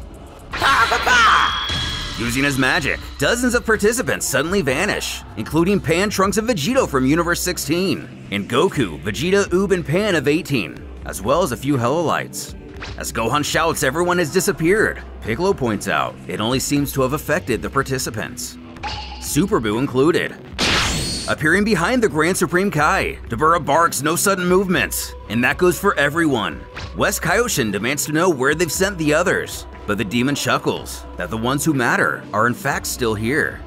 As if that was their cue, Babidi's army of possessed souls begin making their presence known. Long live our master! We have to send him back. But to which universe? Destroying the control booth, there will be no easy solution for this mess. Salza declaring to everyone, they are all now their prisoners. Questioning what Bardock sees of the future, the Saiyan reveals it's not an ability he has any control over. The mark on their heads being a dead giveaway, Gohan piffs how predictable it is for Babidi not to accept defeat. Don't move. While Cell restrains our heroes of the 16th universe, the Cell Juniors cover the ones from 18, even taking over Android 17, who spouts he now has a new mission in life, serving his master. But maybe more surprising, one of the Helolites is seen holding his own team hostage. And with his affront finally made public, the wizard has but a single plan, to put every universe here under his control. A few billion parsecs away, on an alien world, the missing participants find themselves unable to breathe through a thick smog. Gas clearing it away, Goku thanks him for the assist. As one of the Helolites questions if they've all been transported, our hero asking what he means by all. Future Trunks pointing out everyone here is a participant, but not all participants are here. Not Future Trunks rubbing his chin, notices on first glance, it seems only the big jerk faces are missing, causing South Kaioshin to frantically wonder where Vegito is, who's right behind him, annoyed at the insinuation. Alame, the Helolite, wonders aloud where they are, causing the Goku-witted Goku to state it's Frieza. He invited them here and he's gonna make them old. Which, that fight being merely a mind battle, comes off as crazy as it sounds. The fused warrior notes he can't feel the arena at all, so they must be on a faraway planet. When Xenolome, I think, blames Super Buu for all of this, believing he had to have struck again. But throwing his hands up, he claims to be another victim like all of them, and he had nothing to do with this. As Vegeta points to Babidi's platform nearby, knowing the situation almost as well as anyone, Vegito tells the group it had to be Babidi, as he has the power to move them all, and the other participants are most likely under his control. But Goku argues surely Gohan could not have fallen under the wizard's hold. But off-screen, he's reminded Gohan was not a participant. The reality dawning on the Saiyan. All those with pure hearts who wouldn't fall under his spell must be battling those who would, sending the rest of them here. But Trunks points out, if that's the case, what's evil Vegeta doing here? 16's Pan questioning. He's like, super bad, right? Who, frazzled, can only spout for them to leave him alone already. When Goku notices, they're also missing Goten, wondering if he could have been possessed. But Trunks saw him head to the bathroom in the apartment before this all happened. His protege adds, the entirety of Universe 9, the Z-Fighter humans and Old Kai, are absent as well, and they were also in their apartment. Knowing his old friends, even if different iterations of them, Goku doesn't believe Babidi would be able to take control of them, leaving the gang to speculate if the apartments were out of the reach of the wizard. Whatever the case, they must get back to stop Babidi. Arrogantly, Vegito piffs this off, having full confidence this little coup of his has already failed. A. Gohan is still there. B. 2 Gohans are still there. C. Brawl went back to her room as well. So between the 3 of them, these bad guys don't stand a chance. But served a bit of humbleness, he notices no one's paying attention to him. Remembering back to Babidi's ship, Goku knows this platform should lead them to where they want to go. And since it works with magic, he asks if Boo can open it, or activate it, or whatever. Who, more familiar with Babidi than anyone, explains it's only a slab of metal. Its sole purpose was for the teleportation spell to get here, and it's useless now. So they move on to the next idea, attempting to sense out the others, and return by instant transmission. While they figure they must be insanely far off, they'll look as fast as they can.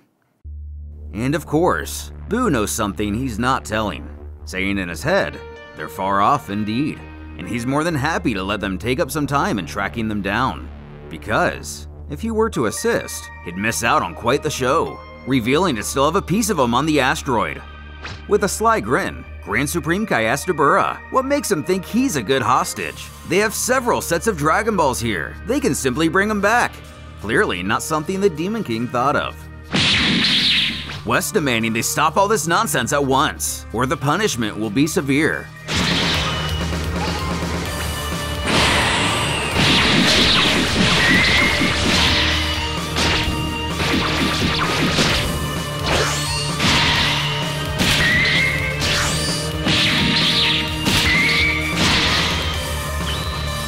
Don't do it! Shouting for her teammate to pull himself together. Narb appears to be very confused while under the control of Babidi, yelling back they don't understand anything. But in other states, that's too bad for him. As the Helolites jump into position, Narb pleads they don't. Unable to control his actions, it seems the warrior has a semblance of himself still within him. Falling to his knees, he declares his love for the one who tried to tell him to pull himself together. But with 2 of their good comrades down, amidst the fog of the situation, there is little time to mourn the traitor. As the other survivor reminds, they can all still be resurrected, but for now, they have to help in this battle. As the Majin audience members make themselves known, there are a few benevolent beings who rise up against them. Knowing full well she may not be a participant, she's more than strong enough to take on this mind-controlled idiot. As the chaos erupts in the stands, Gohan tells his brother to protect the girls, as he and Piccolo are going to track down Babidi.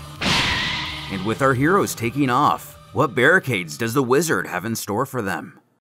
Speaking to Goten with a concerned look on her face, Brawl expresses worry that many of these enemies are more powerful than him, who argues he saved her from the Cell Juniors, and with him, she's sick. I take it back! Run! You won't escape us! Hey Dad, get over here! Don't call me that! As the girls try to head back to the apartment to hide, Nappa blocks their path. As our iteration of Brawl has no interest in fighting, this leaves Videl as not only the adult figure, but also the only of the pair with battle experience, telling her to run to. But the daughter of Vegeta ain't no joke. Questioning the young girl if she's had some kind of training, she responds, no, why? As poor, regular old human Videl can't catch a break. Mere feet away, gods and demons brawl, the latter taking the advantage. while chuckling they're not so tough without the South Kaioshin to carry their weight. When Phipsil, one of the few surviving Helolites, rushes to the rescue, pleading the Kaios hang in there. Are you really my son? You suck! But also right in time, the other tech warrior, Nedwook, comes to the aid of Goten, shouting he's outclassed and he needs to get out of here. But proving to be a noble fighter, the kin of Goku stands his ground, stating where he comes from. They don't ask if they're outclassed, they just fight, before alerting Kakarot is still alive. Managing to avoid the sneak attack, Nedwook believes this recovery impossible, having aimed right for his heart. Simultaneously, on their way to stop Babidi, Gohan and Piccolo of our realm spot Cell holding a few Universe 16 members captive, including himself and the other Videl, who pleads with her own Gohan to go out and fight, and to just let Cell kill her, as she'll ultimately be wished back. But that's not something he can allow to happen.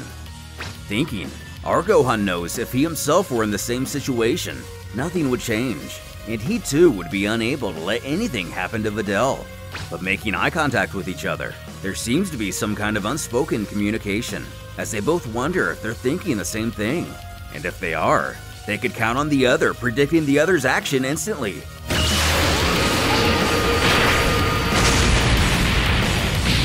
16's Gohan freeing himself amidst the attack. He shields his wife from the ensuing explosion, which was just enough to knock Cell to the ground. Piccolo, though, gets severely maimed by the blast. But ours, knowing Gohan knew the Namek's toughness, and that this was the best solution to free up Universe 16's fighters. Ready for that rematch now more than ever, Gohan instructs Piccolo to watch after her. Glaring into the biodroid, he growls it's just the two of them now, who has been waiting for this moment for what seems like an eternity. Nearby, Frieza commands his Lessers to go after the spectators, and he and his family will take care of the other contestants, which is terrible news for the audience, as they were just seeming to get the advantage over their possessed counterparts. I'll take care of them. Go after Babidi. In the name of the Namekian race, I've got a score to settle.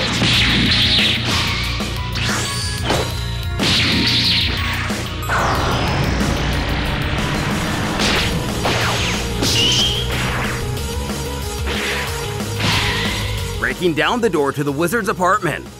It's empty. Transform yourself, son.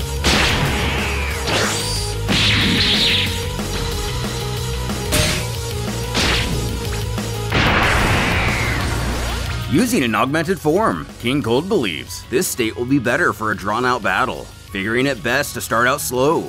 Frieza, proving after all he has this ability as well, bellows to the Namek he's going to swallow this arrogance of his, as their power has been increased severely by Master Babidi. I said scram! Do your Alpha Waver! Ultra Waver! Following in the footsteps of his father, Goten proves his nobility as a warrior, willing to sacrifice himself in order to take down his opponent. But surviving, he writhes in pain on the cold ground. Nedwook admits he misjudged the young man, who grunts it's not important. In his universe, they die all the time, urging he take down Cell, as he's likely the strongest of all of them. Taking off to do so, behind him. What? I can't move!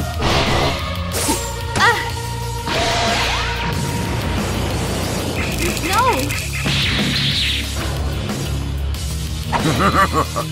Looks like you're finished. You! My nanobots countered the transformation. West and North Kaios rush to continue fighting against Babidi's forces, as the Helolite goes to aid her ally. So, you said you had a score to settle? Yes!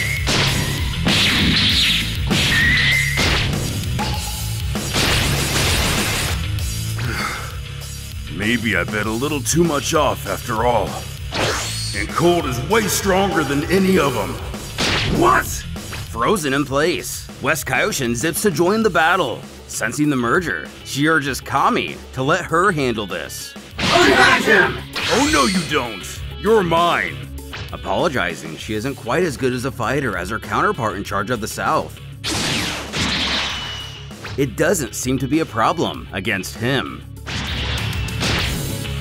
Completely separated from the chaos taking place in the arena, Yamcha decides it's a good time to go and see where that tournament thing is at. But to his surprise, as nonchalantly as he can, he alerts the others to what's going on. But as the ritual is taking place to give Raditz the same power-up as Gohan, he dare not move. Just as the old Kai dare not stop his awkward chanting and dancing, informing everyone exactly what he saw. Tien knows they must help re-establish order, but the old fellow scowls that's out of the question, and they need to all stay in this room. If this ritual were to be interrupted, himself and Raditz will probably die, so the two of them need the others for protection from any intruders. This news of possible death, very new information to the Saiyan. New information to us as well. That's because it's a blatant lie, and old Kai seems to be up to something. Laughing to himself, he's got him. With this, Raditz won't move an inch. But what could the old-timer be up to? And as if their ears were burning, a couple of Frieza's grunts come rushing down the hallway, following a quick reading on their scouter. Yamcha's glimpse of the action, of course. You thought you could hide? Proving to be a fast and fatal mistake. With some more unfortunate timing, Salza realizes there are no fighters from Universe 9 present in this melee, wanting to get revenge on that dwarf who killed him before. Perfect. The Kaioshians are still more powerful than the Frost Demons. If I can buy just a few seconds.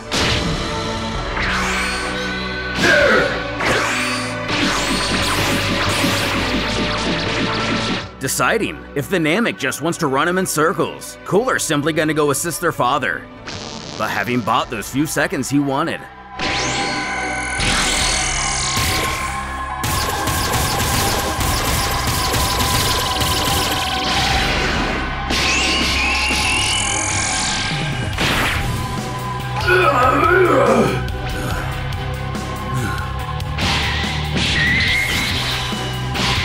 Piccolo! That's not your concern! stronger than I thought. It's so calm at this tournament. We really came from nothing. You can finish me. I've done my part. Not me!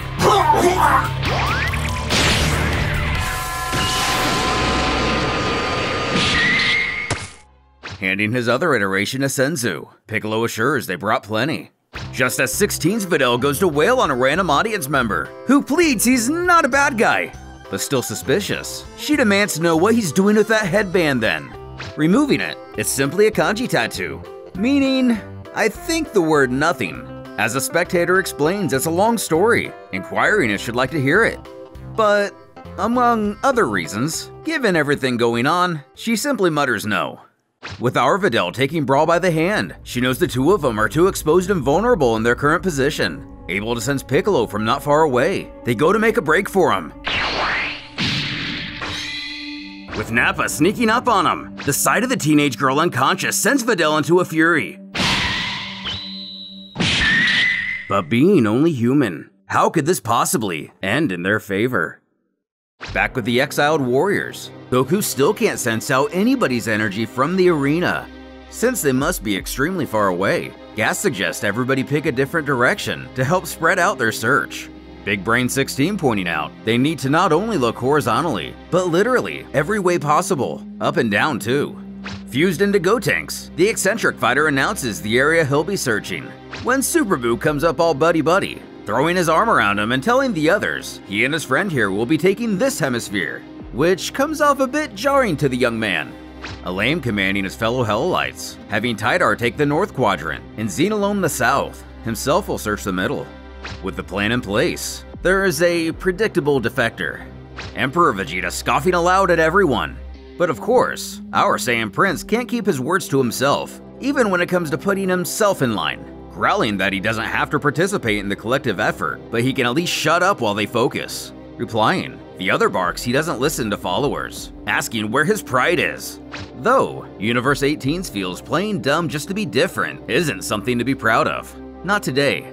Causing the Emperor to whip around, scowling if our Vegeta was still the proud Saiyan he is. He would be the one giving the orders in his group instead of taking them. Admitting he's grown past the petty need to be respected and feared, the prince doubles down that it's a good plan. Before getting in his face, spouting the need to be recognized is nothing short of weak. Threatening his counterpart, Eviljeets inquires if he'd like to find out just how weak he really is. Who laughs that would just embarrass the needy emperor, but ready to get it started, even from universes away. Universe 13 Super Saiyan knows how to press the Goku button. Snarling, he hasn't even reached Kakarot's highest level of transformation, but he has. Just as the face-off comes to its fever pitch, the prince decides this isn't the time or place. Oh, come on! I can make a ring for you. Obviously, Goku, Buu, and Vegito feel differently. This has been a long time coming, Gohan. Your power has grown immensely. But so has mine. Blocking the Makanko Sapo with his hand, the villain mockingly congratulates him for saving his own life, but at the cost of that fist. Lucky for the Saiyan, he's right-handed. He's not really going to hit me with that wounded hand, is he? Well played. At the same time, sensing what's going on, Gohan rushes to save his wife, though Cell isn't exactly compliant on his foe running away.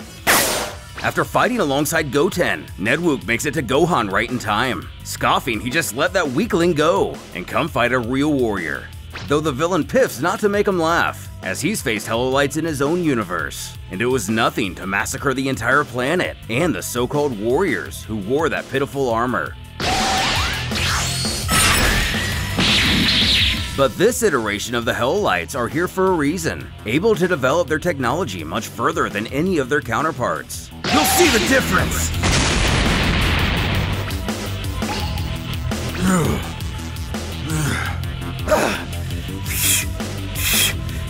What are you doing? Nothing. You can't whistle! In range, 1 ally, 2 enemies, energy level sufficient. Sorry, buddy. I'm taking the shot.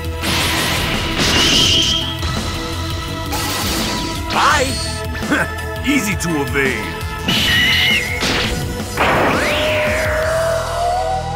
Energy level very low. Phipsil runs up to her comrade, giving him a talk on the shoulder, congratulating he didn't need her after all. But on the inside, Nedwook knows Cell is still alive, not even worn out. You have been very helpful in increasing my power, but I have no use for you anymore. Call back your men. It's clear you're losing.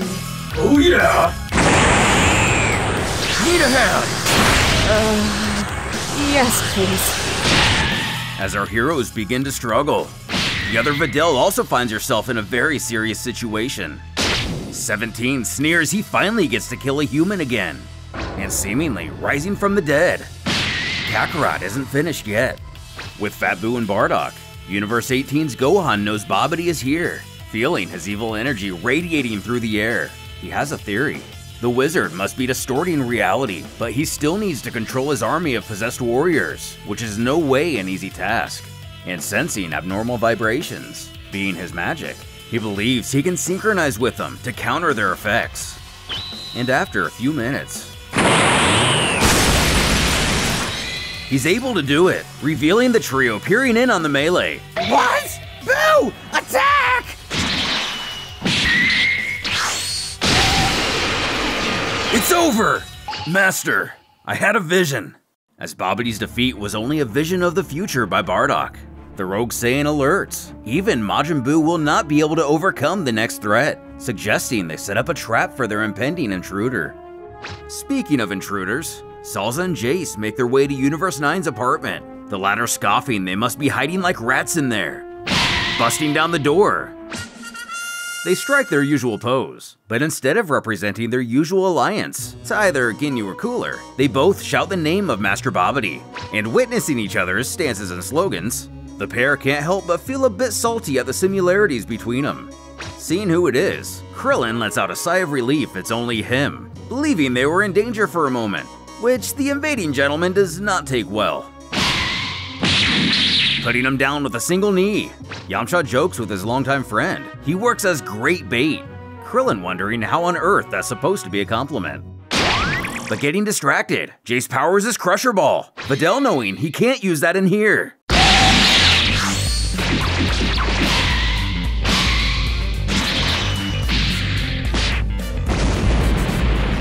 Getting back up, Salsa screams they're going to pay for this. His dwarven opponent annoyed with his persistence. He assures this won't go down like last time. Seconds later, outside, we discover it did indeed go down like last time. But lucky for the villain, he's not quite as cut in half, making his way back in. A Cell Jr. sneaks up behind Tien as Krillin yells for him to look out. We cut away to the apartment of Mary Sue, the last remaining warrior of Universe 2. I need to move fast to see the fights! If something goes wrong, I can help by turning back time. So it's imperative I hurry. I feel a dark and evil energy. What's going on? Ah! My bento! In the Universe 5 apartment, the mysterious entity in C's room states it seems like a real mess outside, announcing he'll wait and observe for at least another 2 hours. While Nappa puts his boot on our Videl, chuckling he won't get caught off guard by Brawl again. Ow! What is my leg? Ah! Gohan manages to come to the rescue of his wife, standing on her toes to thank her hero. He has to point out, he's not her Gohan. Grabbing a hostage, Nappa screams for the others to give him their miracle medicine, saying he knows they have some. But this only causes Gohan to grow more frustrated. Departing from the Grand Supreme Kai, Shin announces he's going to help the other Supreme Kaios. Calling out to Super Buu, Grand pleads he knows he must still be here, and he must put an end to all this violence. Surely he hates Babidi enough to intervene. But the Majin declares there's no way he's going to step in, as this is far too interesting. The deity argues people are suffering because of his decision, but Buu piffs, people are suffering all the time anyway. Jumping back in time a bit, moments before Babidi began his attack, Cell births a few additional children. Seeing his plan firsthand, he created 3 additional juniors at max power to try to pin down Universe 18, wanting to handle Universe 16 himself. Leading the way, he instructs them to suppress their energy and prepare for the slaughter, stopping the last one from leaving, explaining he's not strong enough to follow, but he can stay here and fight some weaklings if he wants. Almost looking adorably pitiful in his rejection.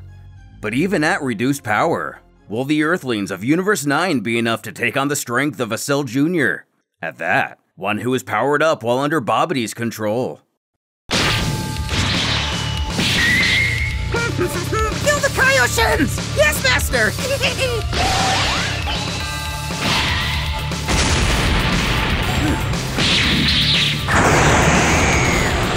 No! He'll blow up the whole apartment!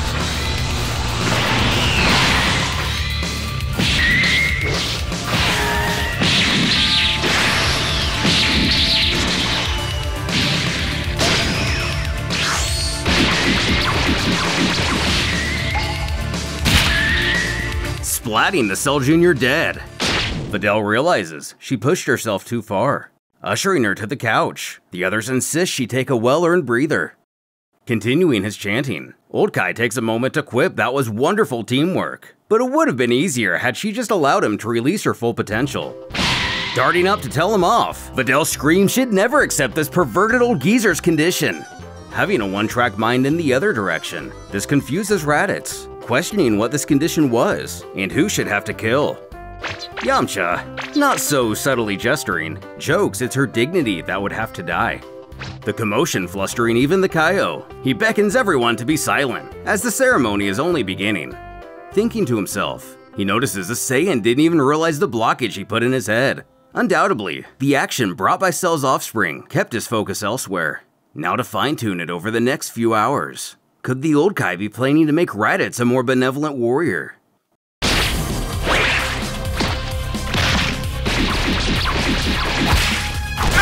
Counterattack! What? While possibly saving her life. At the same time, the brutish fighter's blast surely didn't feel good to Videl.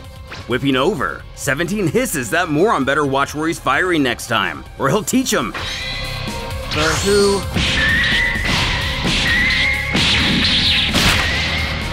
Eat this or Gohan will kill me. Better than ever and slightly revealed. The Namek just couldn't let us have this one, as he uses his powers to gift her his own traditional gi, stating it'll be a bit better than what she was wearing previously. The Kaio seemingly having cold, or rather Ginyu, on the ropes. Change!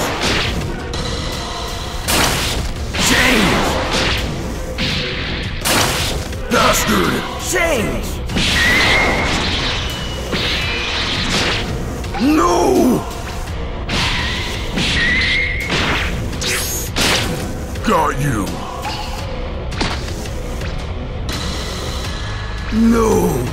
Change! Master Bobbity, I defeated the gods for you!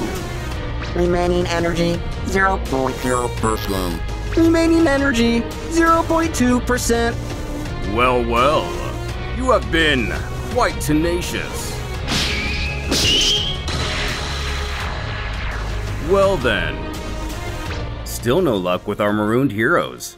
Pan spouts the only thing she can sense in this void of nothingness is themselves. Elaine remembers Vegito can teleport without feeling energy, but he points out, to do so, he needs to know the direction, distance, all that good stuff. Adding to what we're already aware of, Goku worries everyone could be in great danger, so they need to hurry. His fused counterpart only concerned about missing out on all the action. The task proves daunting to the others as well. Trunk size, it seems like they've been here for months now. 16, as we know, is not programmed for hyperbole, states only 9 minutes and 34 seconds have passed so far. You're so weak! You're gonna get so trashed. By who? No sudden moves! I've got my eyes on you! Ah! I've had enough of this! Hey, answer me, idiots! Just who is this big bad savior of yours? You'll be a lot less cocky after I kill you. Master Bobbity, I defeated the gods for you! Die.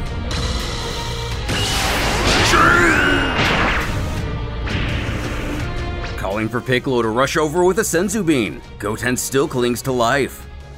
Having had his way with the remaining Hellolites, Cell tosses their bodies to the ground below, telling his master he's finished with Universe 19, so now he'll immediately hunt down the two Piccolos. After that, once the Gohans are dealt with, the battle will be won.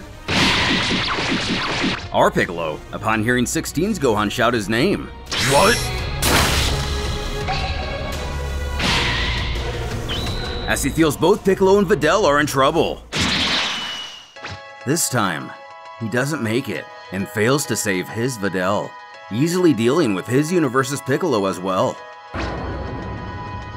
This is what happens when you deny our fights, Gohan. No! I've got to say, it takes more and more effort to get you mad. Showing to have killed the other Videl as well. A darkness gathers within our hero, letting her body fall to the ground. Raw witness the entire thing. Cell sneers. Gohan just can't seem to concentrate with his little darlings around. So in that case...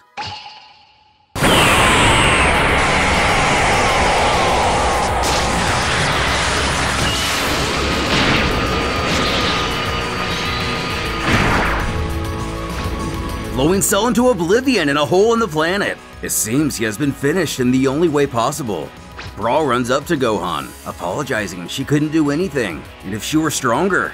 But he knows better than anyone that people should be allowed their own path in life, and no one should be forced unwillingly into an existence of violence. Assuring Videl will be resurrected with the Dragon Balls as soon as this chaos is dealt with. Moments ago, just as our Gohan channels the right vibrations to counter Babbidy's magic. The trap they've set for him is to have Fat Boo absorb him. Master, Plan B!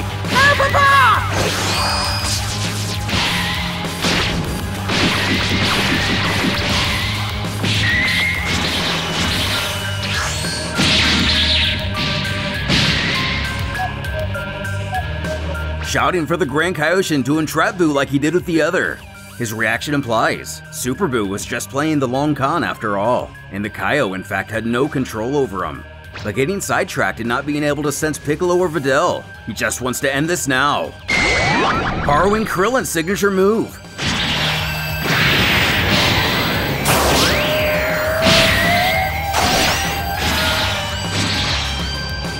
As something suddenly gets the other Gohan's attention, he panically tells Brawl to stay put. Zipping back to the arena, he spots something in the distance. His sister, the vastly more powerful Sun Brawl, who was previously dormant in the apartment, has been possessed by the wizard, leaving not only a pain in Gohan's heart, but a larger threat than any of them could have predicted. He really did a number on you. Proving more resilient than we've ever seen. Not only one, but both Piccolos are able to regenerate themselves, though the same seemingly can't be said about Videl. Confirming his self from Universe 18 doesn't have any sensu beans himself. Thankfully, the other is carrying enough for each of them to hold on to 3, as Sun Brawl surely destroyed their reserves in the apartment, adding it was actually her evil aura that woke him up, not at all expecting such a thing from her. But after so many years of frustration and regret, Babidi was able to lock onto her negativity and get a hold of her. Now the only thing to do is simply stand their ground until Vegito finds a way to return, or they find a way to kill Babidi. Asking if he's sure about that. After all, they have 2 Gohans. Cutting him off, Universe 16's Piccolo is 100% certain, even the both of them won't stand a chance against her. Trying to put together all the information they have, Arnamic begs the question, if Cell really wanted to kill him, why didn't he destroy their brains? As we find a single remaining nucleus. Cell is alive and well. Looking at himself, he's thrilled to discover his training to reinforce his body on a cellular level has worked, as even completely encompassing and overwhelming him with a ki blast is no longer enough to kill him. Glaring into Brawl, he narrows his eyes, but in a surprise twist, assures he's on her side, and there is no need to worry, as alone, there is no way he could defeat Sun Brawl, so he decided to motivate the Gohans as much as possible, even making a few allies along the way, without Babidi realizing. Walking past her, he mutters for the girl to keep herself safe. After all, if either or both of the Gohans need that little extra push, what better way to awaken the beast than to throw her in the middle of the melee? Looking on, even our Gohan baffles at this most recent revelation, believing Brawl to have supposed to have been a proud Saiyan, driven by independence, not a warrior who could be manipulated by some sorcerer. Relishing in her new strength, Brawl piffs is actually quite the opposite. Before, she was way too human. All her life, her conscience had only held her back in fear of being judged, pushed to protect the worthless. But now, she's free, and all those tiresome and contradictory thoughts are gone. Her brother trembling, she's stronger than this, and it's in fact her best qualities the wizard has blocked, pleading she fight and resist.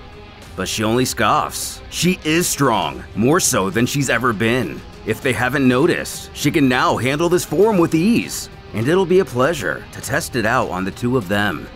Universe 18's frozen in place, questioning the other if they're really going to fight her.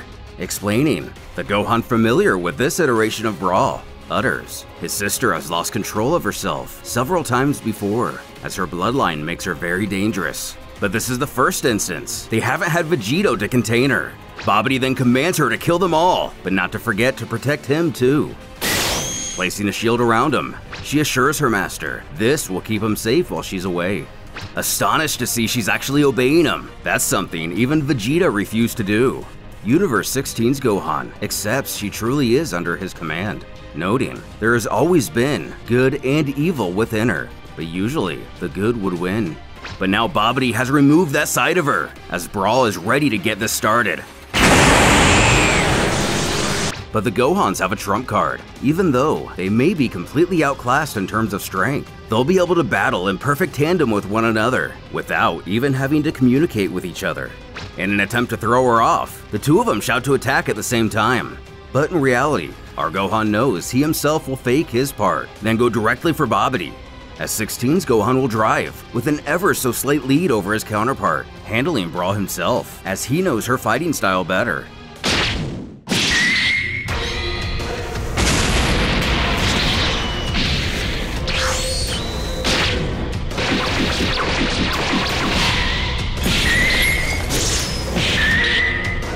You're hesitating, brothers! You better go all out or else. You're going to die even faster!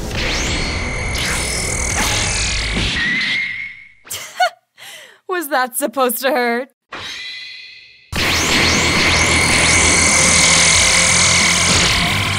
Seriously?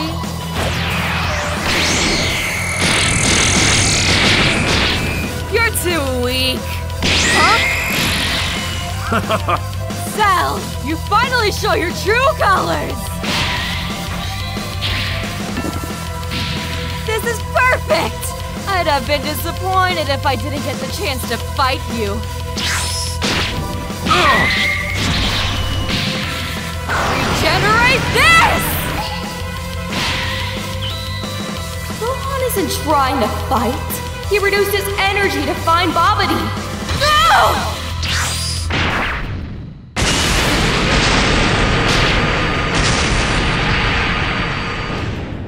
And with that blast, not only is a large amount of the arena destroyed, but all the spectators are now dead. When Super Buu feels this is the perfect chance to taunt the Grand Supreme Kaioshin, mocking, isn't he the ultimate leader of the universe? Quipping, he's curious to see how he's going to save everyone now. 16's Gohan takes a lot of damage from the attack, and the Piccolos know it's actually both Gohans who are at the end of their rope, conspiring to regroup to get the both of them a Senzu Bean. In a bit of good news, Brawl herself has accidentally destroyed hers in her attempt to block Gohan. Damn! No more backup! You don't want to fight! Neither do I! Oh no! This is exactly what she did to that Ultra guy! Lie. Obey me! Obey! I can't leave you for a second! As savvy as anyone, Brawl's aware only Cell and the two Gohans have the power to break through her master's protection. Scowling, she'll be watching him. Meanwhile, our Gohan tries to come up with a plan to get back to the arena, as it won't be long before he dies, not being able to breathe. Don't worry! Huh? When he hears a tiny voice coming from his hair. Cell, proving to grow more tactful by the day, got the idea after seeing Buu do something similar, deciding to create a few mini Cell Juniors. And lucky for them, he too can use instant transmission like his father, instructing Gohan to prepare his most powerful punch, and he'll put them in the perfect position. Our Piccolo notices his universe's Gohan has vanished, so the other resolves to go after his own. When he appears right in front of him, another Cell Jr. of course. But ever powerful, Brawl realizes what they're doing, even spotting their miniature helper. Chuckling, how cute, a support Cell Jr., as if that's going to change anything. While the surprise attack lands clean, Gohan shouts his support should have targeted Babidi instead, who admits that would have been quite clever. As another makes his way to the unconscious Fat Buu, screaming in his ear to wake up, and pleading he assist in taking down some Brawl. But the Majin is confused, believing to be on the same side as her. But the easily influenced creature is swayed immediately, as the Cell Jr. assures that's not the case at all, and for him to help quickly. Jumping up, he bellows, "All right!" joining the action. Getting back to her feet, she growls her other brother is beginning to get on her nerves. The Hellites appear, who slowly chip away at Babidi's shield. Wondering how they're still alive, believing Cell killed him, the Biodroid grows a sinister grin. A few minutes ago, upon going to absorb Phipsil, it was actually just a ploy to speak with her without Babidi hearing, commanding she respond with only her thoughts. Knowing she has nanobots healing her, and no serious wounds, he questions if she will be able to re-enter the battle anytime soon. She beckons why. Their energy packs are empty either way. Cell asks if they can recharge them then, but unfortunately no. But they could take the packs from the defeated Ultras. He directs her to do so discreetly. Again wanting to know why, he explains that he's escaped Babidi's mental control, but for now, he's going to have to play his game, stating he's actually on their side. Quipping he could have played less hard. She likes the plan, requesting he get them near her universe's area. And with that, he was one step closer to his revenge. Stepping in front of her master, Brawl now realizes, since the very beginning, Cell has been creating allies to retaliate against herself and Babidi, as the Piccolos, Gohans, Buu, Cell, and the Hellites, not to mention the Cell Juniors, join forces in order to put an end to the chaos. As our group of heroes stares down the villain, they vanish, Nedwook exclaiming they ran off. But Piccolo believes Brawl merely knew she couldn't continue to protect Bobbity against all of them, confident she'll be back soon. Phipsil wanting to quickly come up with a plan of action, questioning what group strategies everyone has. But the awkward silence speaks for itself. Aside from multiform training and knowing how the other thinks, Gohan coyly admits they kind of just fight one-on-one, Piccolo adding others usually watch or wait their turn, causing the Hellites' faces to drop, fairly questioning how in the world have they managed to survive this long. Cell quipping, in their defense, usually only one of them at a time is relevant, or becomes relevant at the last minute. Still somehow swayed to their side, Buu questions his little manipulator who he's supposed to fight, explaining it's that mean girl, Brawl, who captured his master. She's the one he must battle, taking said master to space. Out here, only Brawl knows where he is, nonchalantly urging he give her a few seconds to smash him, and she'll be back for him. Oh, and breathing won't be a problem. He should have at least 10 minutes of oxygen inside this shield, begging her not to leave. She makes her way back to the others.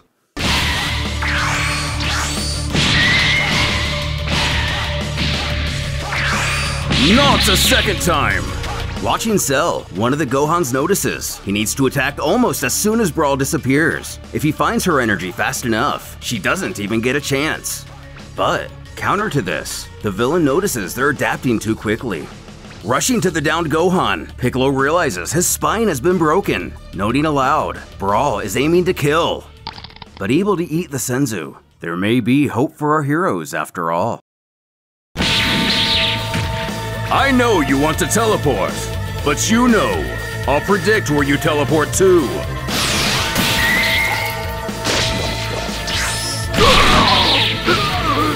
Good riddance. I couldn't agree more. As I thought! That laser drains all your power! Your armor doesn't protect you anymore!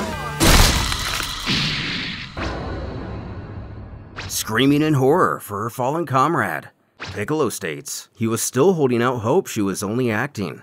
But now there's no more doubt. She has truly turned. You've done enough! Not daring getting close, are we? Idiot! Hey! That doesn't change anything!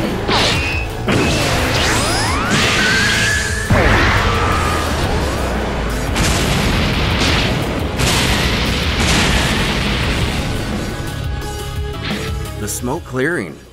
There's a pause in the action. Phipsil spouting she must have disappeared again, but Gohan knows she was definitely hit. She teleported after the fact. Finding her energy, she's taken down one of the Piccolos, stealing his Senzu beans. Missing their opportunity, Gohan knows he can no longer keep up. He's drained the entirety of his power. If she's going to be back to full strength. Why so sad, big brother? You shouldn't let your guard down! Gohan! As he fades away, the defeated Gohan grunts. He thought she would hesitate a little more. Sun Brawl staring back into him with no sympathy in her eyes. Piccolo aghast. She's become so sinister, she had no reservations against killing her own brother. With his final breath, Gohan states, "So Bobbity is the strong." Brawl faces the remaining fighters. She scowls. And that makes 3. Bobbity grabs at his throat due to the lack of oxygen, spiting his minion for taking him here in the first place. Because of her, he's going to die of asphyxiation. Oh, you're not going to die! Of asphyxiation. It's the last Senzu. Little Cell, give it to your father. And that makes 4. Eat this!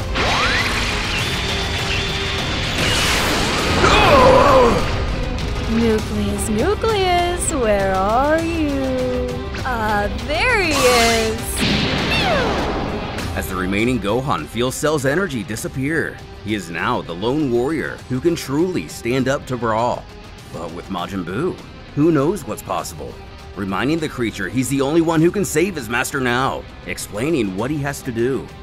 While Phipsil calls out to their adversary, scolding she was supposed to save the Hellites universe. Now look at her! As her Ultra Armor informs, there's only 1% energy left. The soldier decides to deactivate her gear, ringing out to the villain once more, inquiring if she's just incapable of keeping her promises.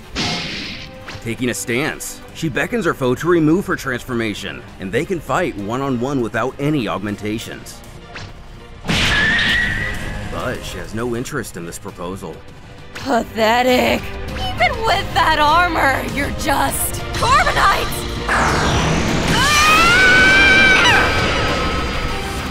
Nearly destroying her own foot. It seems Brawl's managed to stave off the deadly carbonite. When Gohan sees this as the perfect distraction to sick Buu on her, telling the Cell Jr. on his head, this is their last chance, so get ready. Transform into a cookie!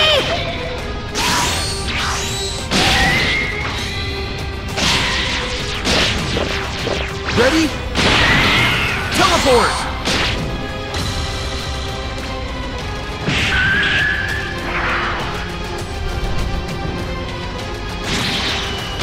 Their desperation shot failing, Universe 18's Brawl attempts to break Gohan's fall, the sight of her other self catching her eye, as she helplessly tries to awaken her friend, breaking out in tears, sobbing he'd not give up. Sun Brawl mocks her, giggling at how lost and useless she is, when the Grand Supreme Kai walks up behind her, commenting on the disharmony before him, as one kills her Gohan and the other protects him. Not wanting to hear his speech, he continues nonetheless, questioning if she is content with what she is. Not seeing the bigger picture, the villain only piffs at this inquiry, spouting of course she is. She defeated him all on her own. Bleeding out, the Kaioshin remarks he was mistaken about her, previously believing she aimed higher.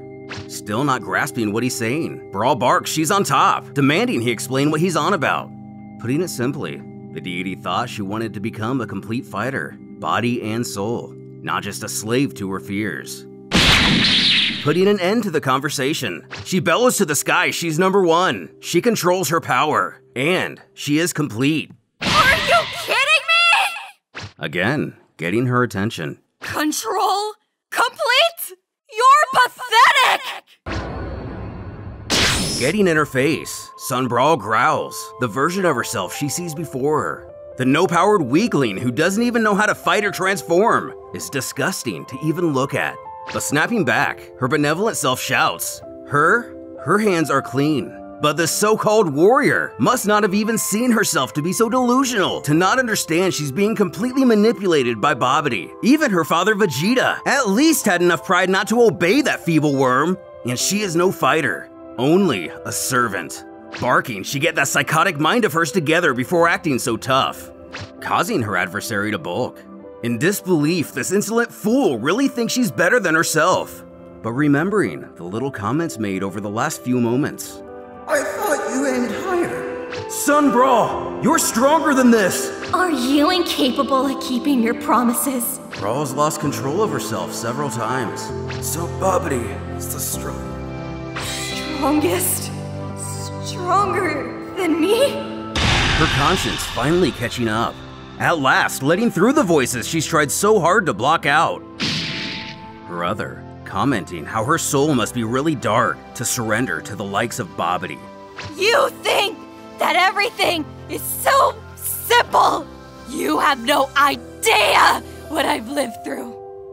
Venturing back several years ago, Universe 16. We spot Vegito and Sun Brawl in what looks like an asteroid field, or possibly the room of spirit and time, morphing the area. The young girl looks up at her father, with fear in her eyes, as he scowls down at her. Gritting his teeth, he states he is still much stronger than her, but one day, that won't be the case. So before that day comes, he will kill her. Yeah, I don't know, so what? Okay, so you have some baggage. Do you want a hug? Brawl continues to chide her other iteration, Mocking Sun Brawl, the great and fearful Super Saiyan. She can wipe out a galaxy, but just can't seem to get over her poor little feelings. Screaming what she thinks gives her the right to use this. Oh no, this emotional pain is just too much for me. Excuse. After all, she wants to be #1 in the universe, right? Passing all trials except the ones in her twisted head. Claiming this doesn't make her the best. It just makes her someone strong, who lets someone else carry her along. Scoffing, she's nothing more than submissive. I am not submissive! After taking so many innocent lives, killing so many of her friends and family, Sun Brawl has finally seen through her bondage. But upon absorbing what she has done, it's unclear if she will ever truly recover. Freeing herself from Babidi's control, both girls can only sit amongst the devastation, one absorbing what she's done. Now seeing clearly, she realizes she's killed everyone, including Gohan. Looking at her hands, she knows she's no better than a murderer, and she can't be forgiven for what she has done. Elsewhere, Zenbu senses the chaos has finally come to an end.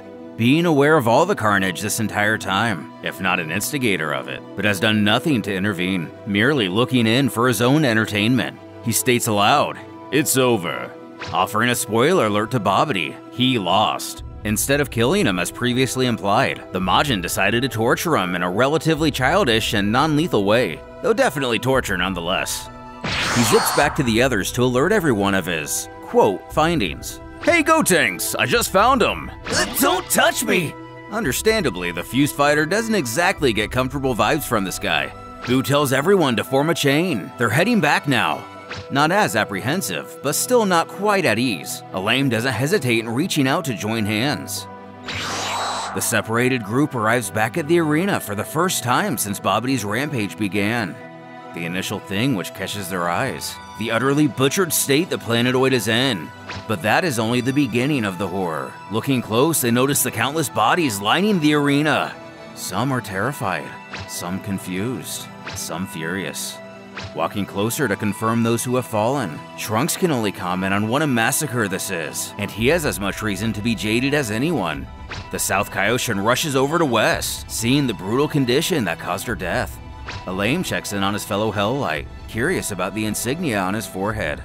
While he hasn't gotten a lot of attention in the past, Goten is left one of the few survivors, giving as much as he could possibly offer, like how his brother did against Cell all those years ago, or his father against Vegeta during their first encounter on Earth. Trunks helps his lifelong friend to his feet, exclaiming they really did a number on him. Though probably the most upsetting, the Pan of our Universe 18 stumbles across her deceased father, in a reality swelling with godlike warriors, or maybe especially in such a place. In the eyes of the young, it's easy to forget your parents are not invincible. Brawl stands in the background not knowing what to say to comfort her, as if those words exist. Vegeta steps over to his daughter asking if she's okay, and where the enemies are, causing her to break eye contact, muttering they've been defeated, before remembering Babidi must still be out there in space somewhere. Universe 16's Brawl quells should not worry. By now he surely died from the lack of oxygen. Boo, acting as the comic relief, does his best to play along, supporting her theory with a, "Oh yeah, for sure." Attempting to comfort his granddaughter, Goku questions what happened here, which leads Zenbu to speak loud enough for all to hear. He explains he has read the minds of everybody, both living and dead, and he knows everything, and it's one hiffle of a story, offering to share these events with them as if they were there themselves. But first, we have to double back to his previous statement about him reading everyone's mind, which he does have the ability to do, but that's not how he knows what happened. Nonetheless, he projects everything we know into the memories of everybody nearby, showcasing every meticulous little detail, from how Babidi was at the forefront of this assault, taking control over everyone who could be possessed. His newly formed evil army sought to kill as many spectators and warriors as possible, causing even the most unexpected of heroes to rise up and fight for their lives, though nearly all would fall in this endeavor. One detail he omits is what's going on with Universe 9, as to not tip off Vegeta to Raditz' agreement with the old Kai. And of course, the moment that stands out the most in this compilation of the slaughter is Sun Brawl surrendering herself to Babidi. As we know from one of the most recent backstories, Vegeto's fragile patience with his daughter finally reaches its breaking point. Towering over her, he demands to know if this is true. Did she really fall under that wizard's control and kill these people? The young girl doesn't defend herself, admitting to everything he just saw, and it was entirely her fault.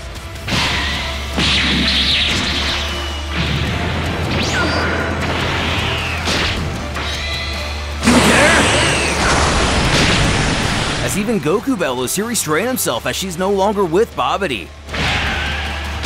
He suddenly falls from his most powerful form, almost as if his strength had been sapped away. The tension in the air becomes immeasurable as everybody looks on not knowing how to react. As it's revealed to be Gast who's behind this. Confirming how it appears, Vegito is stricken with a cold sweat, feeling all of his ki vanish. The Namekian presses, that is enough. Babidi has mind control magic, and this girl was his victim. Why attack her like this? Though his lack of strength doesn't extinguish his anger. Scoffing. Victim? Babidi's magic is easy to break. Brawl has no self-control, and for a puny increase in power, she surrendered the little sanity she had. When Pan approaches her, shouting, "You killed Dad!" sobbing how she could have done such a thing. The moment plays back in Brawl's head, causing the tears to begin again. She tells Gast Vegito is right. This is all her fault, and to just let her father kill her and be done with it. Who again pleads to be released so he can do it now, claiming it's his responsibility. But to kill his own daughter, why would anyone allow that? The Namek argues.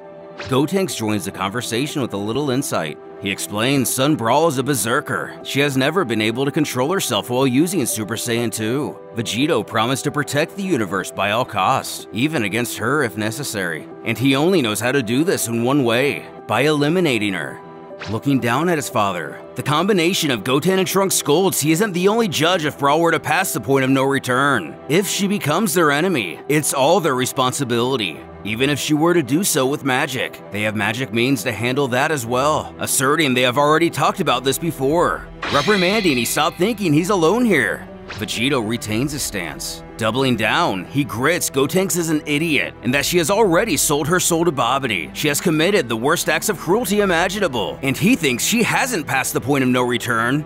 But from what he's been told, it was him who sold his soul to Babidi. Vegito wanted the benefits of the wizard's power, regardless whether or not he obeyed him. Brawl was brainwashed by surprise. She was just a servant like the others.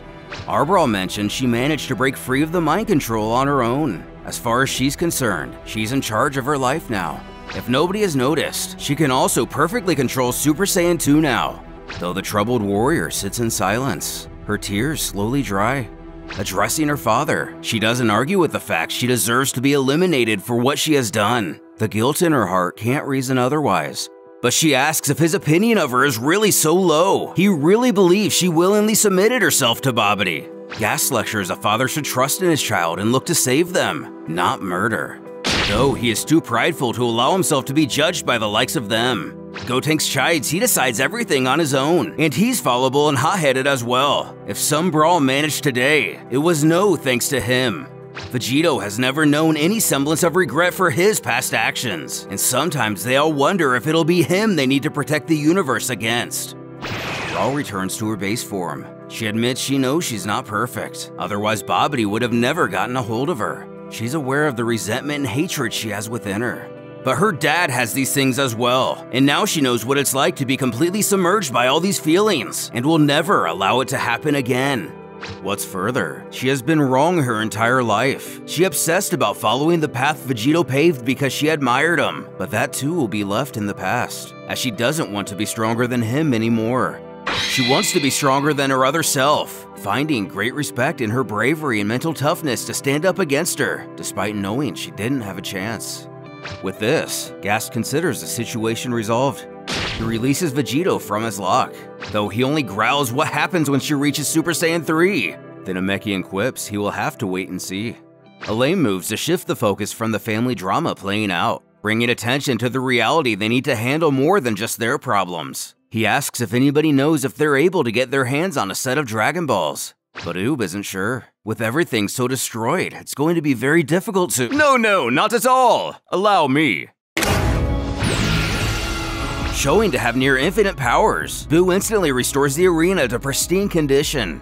Not only that, but everyone returns to life, reuniting a couple of families. The Majin details he has restored the dead, healed the injured, and repaired absolutely everything, including the Vargas technology. Also, Babidi's mind control has been removed. With everyone coming back to their senses at once, they find themselves in a bit of a daze, unsure if it's really over. Though some grudges remain regardless of the circumstances. One spectator excitedly exclaims that's the 3rd time he's died, as another shouts he's almost filled his loyalty card. The next death, he goes straight to the VIP heaven, instead of, I don't know, maybe a Sunday or two. We get a glimpse of the various other reactions on the planetoid. Possibly the biggest question lingering, is King Cold really Ginyu again? Or was the Frost Demon's soul returned to his body, and he's witnessing this all for the first time? Reviving a little too close to Nappa, Videl cowers a bit at the memory. Walking her back to the apartments, he offers to explain, but Boo already projected everything that happened into her mind. But does that mean everyone knows everything now? Cell is left with a litter of children who are much happier to see him than the other way around. But Vegito can't help but let the fury build inside of him. Lamenting, Boo and Gast have powers far beyond what he imagined, returning to his bitterness of feeling entitled to win this tournament. But these ridiculous magic powers, it's cheating! With the best buds of our universe, Goku comments how amazing Boo and Gast are, wondering if they can actually beat him in a fight. Oob on the same note, thinking how incredible their magic is, when the Majin questions aloud if he'd like to learn how to use it himself. Reading his thoughts, Oob is frozen with fear. South Kaioshin grabs Dabura by the throat. He already wanted a reason to get at him. This chaos with Babidi is the perfect excuse, commanding him to tell him where his master is, prompting innocent Boo to shout for him to leave his buddy alone. This cues Zen Boo to fetch the wizard from his bubble in space, urging everyone to relax. Turning to an organizer, he inquires if they'd like to do the honors, who with pleasure doesn't hesitate to send them back to their native universe, finally putting this madness to an end. In Universe 11, the trio arrives in what appears to be either Babidi's ship or a new structure of his. Fuming to be at the cups of control only to see it slip away, he vows to assemble a new army and make them pay, screaming for Dabura to find that Varga planet, and they will! Though, something is uncharacteristically off about the demon, who is faced in the opposite direction, trembling. Years of servitude! For the first time in eons, the King of Demons is free. He stomps in the wizard's direction, scowling he will pay for this, who begins trembling himself for other reasons. He bellows for Boo to kill Dabura immediately, who nonchalantly responds, nah, leaving him with little hope. Spitting on his former captor, he slowly begins turning to stone. In a state of panic, he quickly tries to remember a counterspell, but before he can do so, he becomes nothing more than a statue. Calmly turning to Boo, he can't help but ask why he didn't obey Babidi. The Jolly Majin explains he had a long conversation with his other buddy, the second Boo from before. He convinced him he's a big boy now and doesn't have to do what he doesn't want to, which brings a smile to the demon's face. He laughs, he is truly a chaotic now. In fact, he appreciates that quality, suggesting that since he has nowhere else to go, why not accompany him to the demon realm? He needs to reconquer his throne in hell. And just as innocent as ever, and since B likely isn't in the picture, he asks if he does so, can he have a dog? And as luck would have it, Dabura knows the perfect companion for him. With the help of the Majin, it didn't take much for the King of Demons to once again reclaim his place in royalty, keeping the statue of Babidi as a trophy.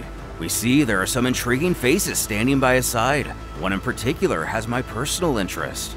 In keeping his word, Dabura indeed had the perfect friend in mind for Majin Buu.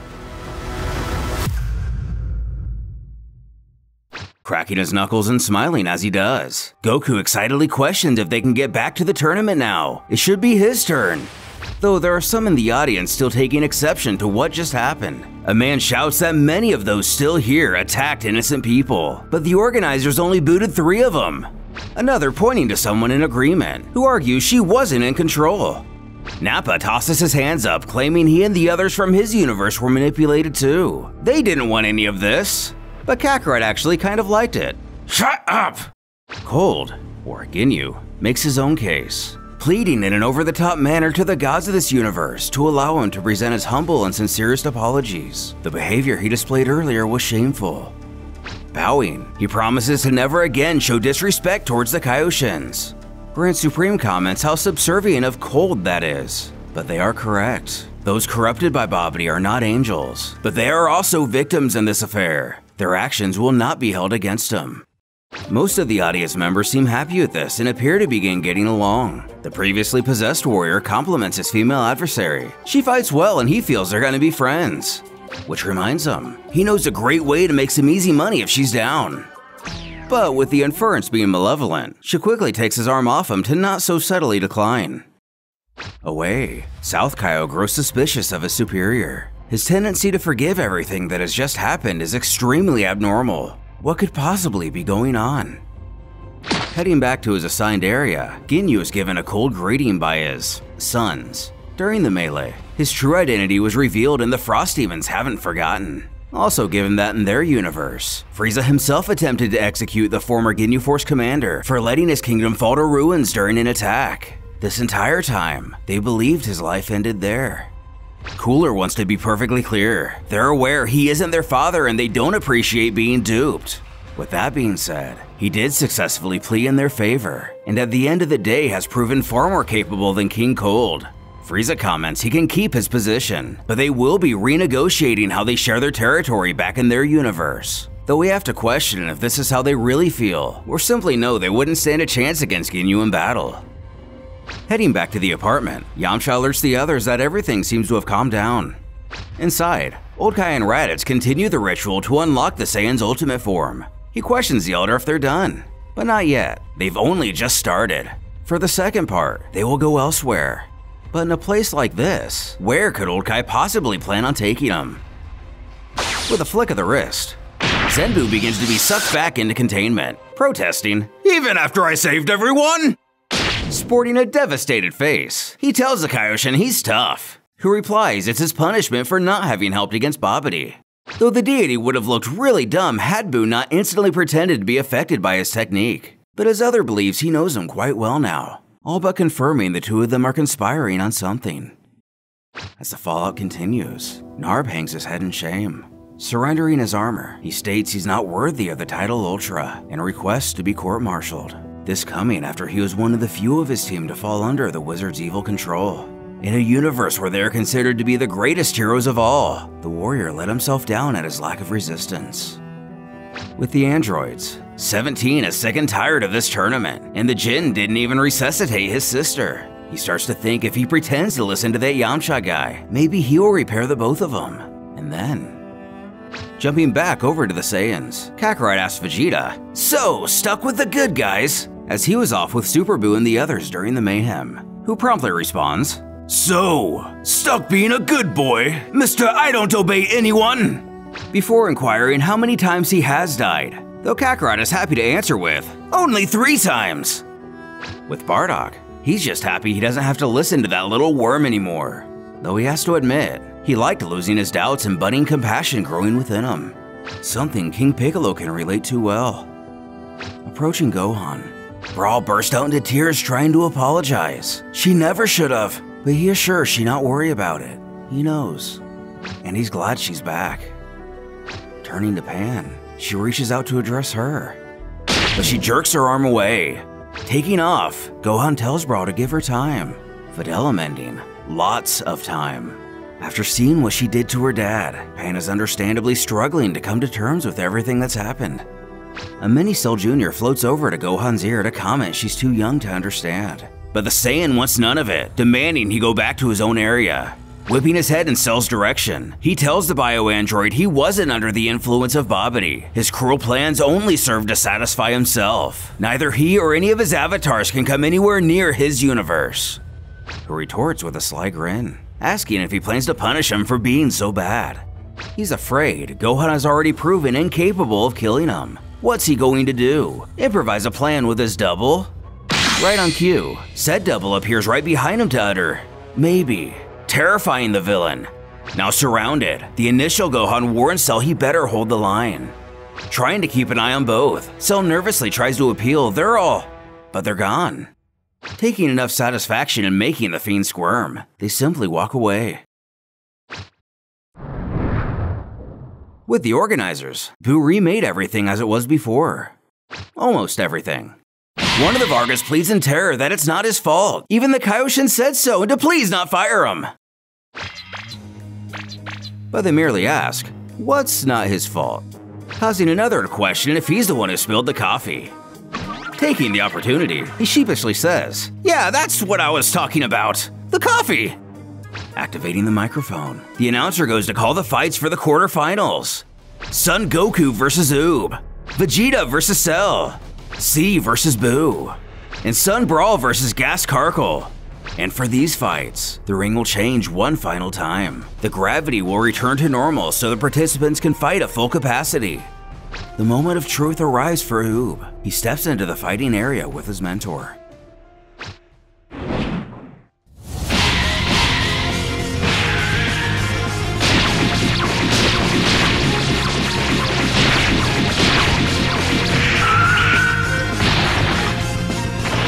Turning on Super Saiyan, Goku tells him the warm-up's over. But Oob doesn't want to go through their power-ups one by one. Charging directly into his maximum Kaioken. For once, the Saiyan complies with this. Stepping it up to Super Saiyan 3. Piccolo notes the combat won't last long. Oob's body won't be able to hold out using the Kaioken. Vegeta argues that Super Saiyan 3 is also difficult to sustain. It may be closer than it appears. Though Piccolo can only think that Super Saiyan doesn't literally destroy the user's body.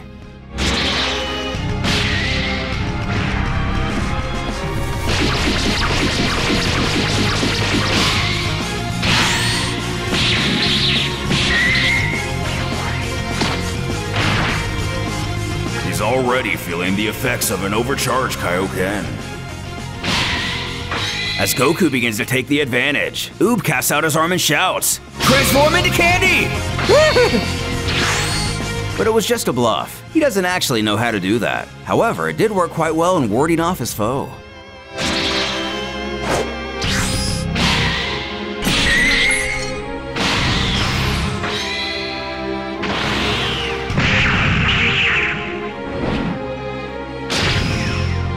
Landing that deep kick, the battle appears to be over before Oob even hits the ground. Placing his hands on his hips, Goku congratulates him on a job well done. He may have won this time, but he can't wait for the next. Kaioken! Transcendent!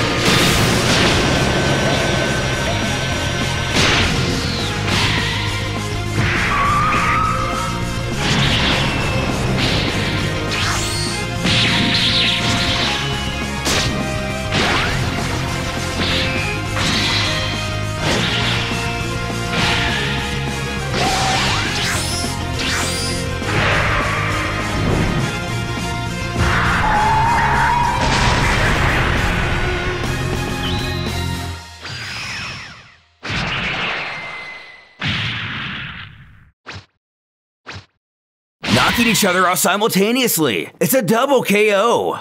Kind of like a video game. The organizers look on, not knowing what to do. 30 seconds pass and the pair still haven't moved.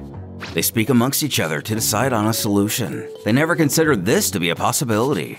However, one of them catches up on some fine, cultured reading and has the perfect idea. The first to get up will be declared the winner. Whether speaking with each other telepathically or simply thinking to themselves, Oob tells his master he hurts everywhere. He's paralyzed, relinquishing the victory to Goku. But he does the same, claiming his student deserves to win. He can't even lift a finger. But no! Giving up isn't their style! Only one of them able to reach their feet. Goku's bout with Jackie Chun comes full circle as he is declared the winner today. Several years ago, when Goku first took off with Oob to begin his training, he told the boy when he's better trained, they'll have another duel, just the two of them. He considers this to be his final objective. Still adjusting to the situation, Oob doesn't know what to say. After they're both healed back in the present, Goku tells Oob that was amazing. He for some reason comes off as unsure. He admits he doesn't know if he gave him the duel he wanted. But of course he did, and the next one will be even better. But it won't be between master and disciple. From now on, they're equals. He ushers Piccolo to do his thing, delivering Oob his own personal gi. The two shake hands as Goku cheers for him to become even better. Young Pan reminds her grandfather that he still has another pupil, and their own duel will be incredible. Her elder promises he's counting on it. Which brings us to the next battle, Vegeta versus Cell. Stepping up for his match, his first since defeating Kakarot of Universe 13. Trunks asks if he decided to hide any senzu beans in his gloves too, just like Brawl did. But with a shocked reaction, the prince stutters to refute such treacherous accusations, like someone of his stature would ever stoop so low. Though his overzealous retort causes the kids to double down on the idea, saying he totally stashed some beans. Though these childish antics don't manage to distract the prince for long. As he eagerly enters the ring, Gohan reminds this Cell is terribly strong, maybe even stronger than himself. It's uncertain what kind of battles or training he's undergone, but he's far from the same villain they faced. But Vegeta only snarkily questions if that's supposed to scare him, completely confident he can take him down regardless of how much stronger he's gotten.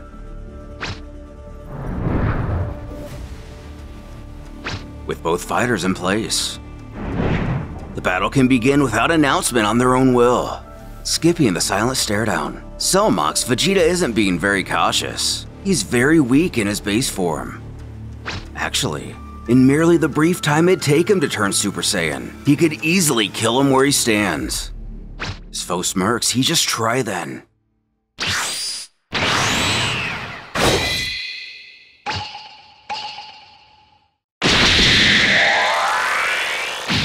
Proving the villain wrong, Cell is sliced into several pieces. On the ground, mangled but mostly undeterred given his biology, he scoffs that it appears Vegeta doesn't want to waste any time, but if he wants every move to be a trick, that's fine with him.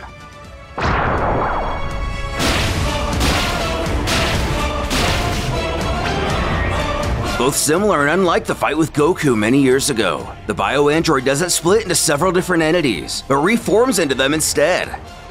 While alarming the aforementioned hero, Piccolo sees right through this. It's simply what Cell said it is, a trick. He isn't Majin Buu, and he only has one core he regenerates from. 3 of these clones are fake.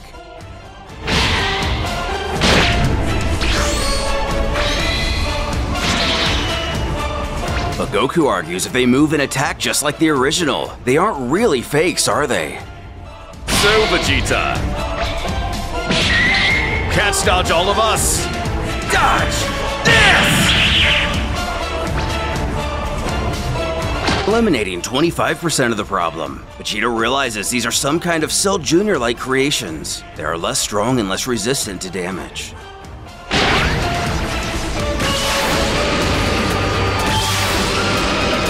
You really think this is going to be enough?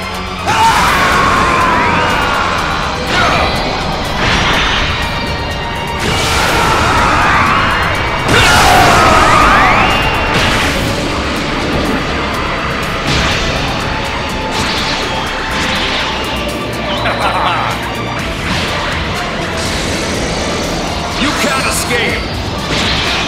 Hello? You're trapped!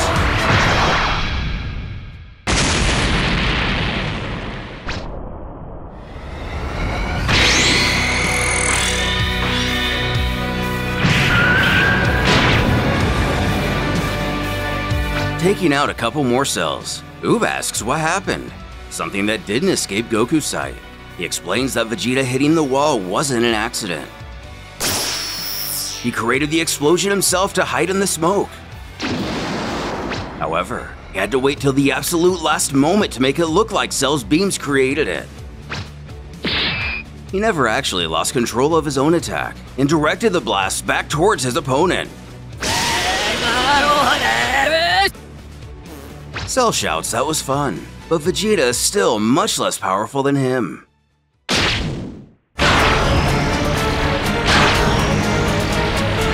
As Cell powers an attack to completely encumber the enclosure of the fighting area, Goku stares in awe, wondering how much power this version of Cell has. It's crazy!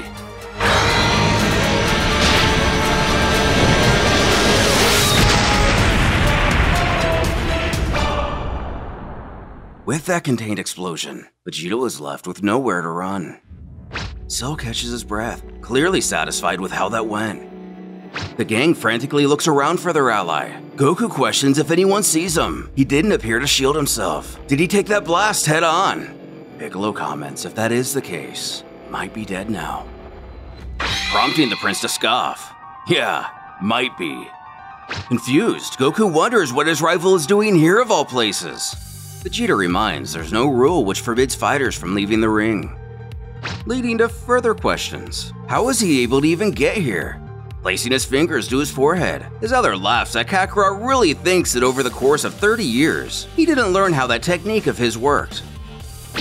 Instant transmissioning back to Cell. He mocks that he hopes he didn't get too tired from that last attack. Because he's not even warmed up. Frustrated. Cell also powers up, claiming Vegeta is still weak.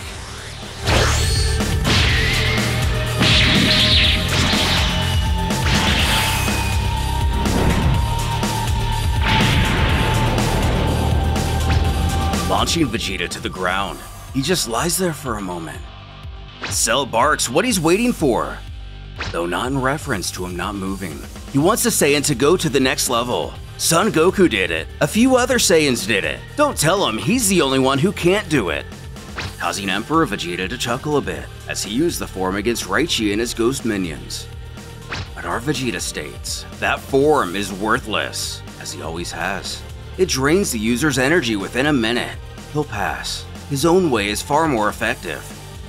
Taken aback, Cell inquires if he has an even better transformation up his sleeve. With a subtle laugh, Vegeta questions if he'd like to see it. If so, it's time for the final round. Revealing he did hide some senzus in his glove. He tosses one to his opponent, telling him to catch as he eats one himself. Fielding it, Cell smiles that he sees Son Goku influence him, but is never able to finish the sentence, as the Super Saiyan 3 Vegeta plunges his fist into the monster's chest. Pitting his own words against him, the Saiyan mocks Cell wasn't being very cautious. He's very weak as he is now. Indeed, this transformation is only good for a few seconds, but at least he knows how to make them count. For someone like him, even seconds is overkill. Gohan warned him about his core. It moves within his body and is more protected than any of his other parts. By observing his movements and watching how he defends himself, Vegeta is able to find just where this core was. In a rare instance, he actually uses Goku's Earth name, claiming he did influence him. Gohan too. In fact, there are plenty of others as well. They all made him stronger. Holding his bleeding core, he reminds he is still Vegeta though. Crushing it, he screams he's the one who isn't afraid to use dirty tricks to win. Putting an end to Cell, Vegeta powers down as he is officially declared the winner. Much to the horror of the Cell Juniors. The tiny one rushes over to scold Vegeta. He killed their dad. That wasn't necessary. But the prince argues their daddy threatened his daughter. That wasn't necessary. Seeming to change the Junior's attitude pretty quick. He goes to step out of the ring as Goku shouts that was a really great fight. Really impressive. But he can still do much better, right? Knowing their own match is soon to come. And of course he can. Who does he think he's talking to? Piccolo comments on those senzu beans from before. He didn't realize he had taken any to this tournament, but the prince claims he didn't. These are simply the green beans from the kitchen, meaning he neither healed himself or had any intent to heal Cell either. Figuring this Cell also had Goku toss him a senzu during the Cell games, he thought this might work as a distraction today. Varga announces that since the schedule has been changed quite a bit due to the unforeseen circumstances from before, they now want to ask the public if they want to call it a night, or teleporting in. Vegito adds, or lunch? Of course they want lunch! With Oob and Perfect Cell now out of the tournament, nothing is stopping a Goku-Vegeta rematch as they are slated to face off in the semifinal. Meanwhile, after a short intermission, we will have either the mysterious Z take on the seemingly omnipotent Zenbu, or some brawl up against Gas Karkle, leading us to wonder, if one of our heroes win, they plan to give their wish away, the wish being the grand prize. Gas wants to bring back his fellow Namekians, and Zenbu has no need for a wish as he can pretty much do whatever he wants. Let's see, what does he desire? After Vegeta's victory over Phipsil, a Varga in a chef's uniform comes angrily stomping out during the intermission. Goku stares back at him with a giant smile on his face, asking if he's here to take their order. But with a not-so-excited not smile, he grumpily shouts, "No!" revealing the entire culinary staff to be behind him. They refuse to take any more orders from universes with Saiyans. They're on strike. While Grandpa and Granddaughter express the exact same look on their faces, Goten and Trunks can't help but bellow out with laughter and mock the situation, chuckling comments like, "And so our heroes were vanquished! The whole universe would fall to the dominions of the cooks!" Gohan steps over to the man and suggests there's surely an arrangement they can come to. What can they do to help? And smirking for the first time, "Help," he says. Yes. If they work for them in the kitchen, they can have their meal. While all the others optimistically stand to go help in the kitchen, Brawl looks towards her father to see where he stands on all of this. But he only mutters he's not hungry.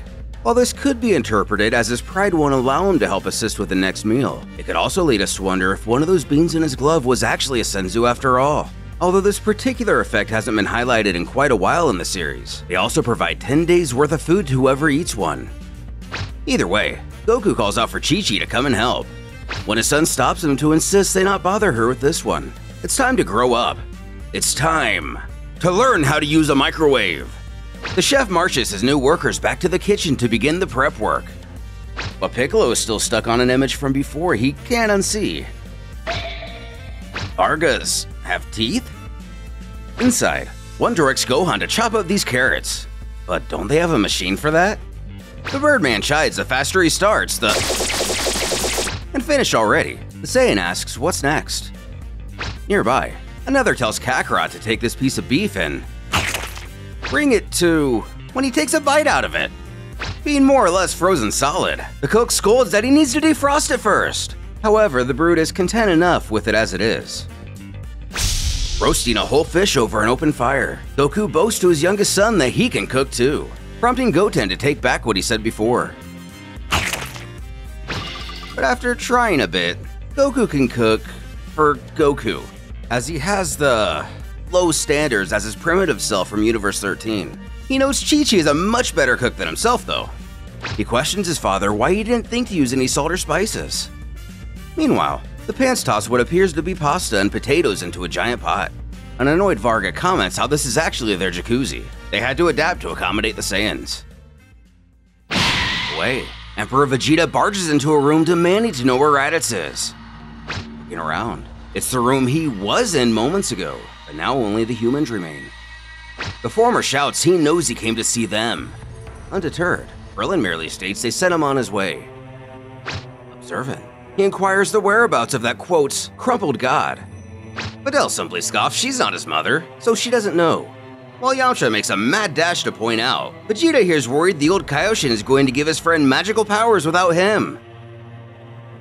Outside the arena, in the background, Vegito asks his universe's Piccolo if they have any more senzus, but unfortunately they're clean out. Apparently, neither he or Son Brawl want to eat either. He figures at least himself can go on for a few more days without any, again pointing towards their caloric properties. In the foreground, it seems something very serious is on Oob's mind. Passing the version of himself we refer to as Zenbu. He moves to enter a random apartment. Calmly swinging open the door, he beckons if he can make him the greatest magician of all time. Revealing the aforementioned Boo, who sits comfortably in an armchair. He smugly quips he can make him the greatest magician after himself. Maybe, but to do that, he has a lot of things he must teach him. Fixing his mustache to the situation, Executive Chef Nappa showcases his masterful bacon wrapped potato. This way they can pass it off for a big piece of meat. But they already have. Then Trunks shows off his scientific prowess. He built a machine that creates edible meat. Gazing at it, the Varga can only stare bewildered if that's petrol or gasoline in the beaker. Don't throw fireballs in the oil! Stepping out of the kitchen, Goku goes to address Piccolo. He wants to know if he can remake their clothes.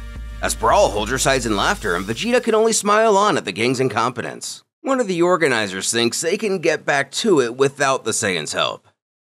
But with no further delay, C of Universe 5 and Boo of Universe 4 begins now. with his opponent already in the ring. He knows Vegito previously gave this magician a second of respite. He himself won't allow as much.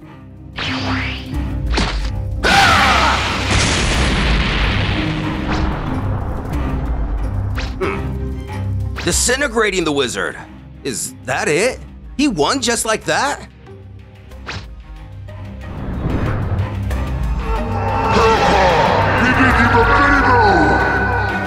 As an ominous incantation echoes through the arena, our heroes look around wondering who just said that.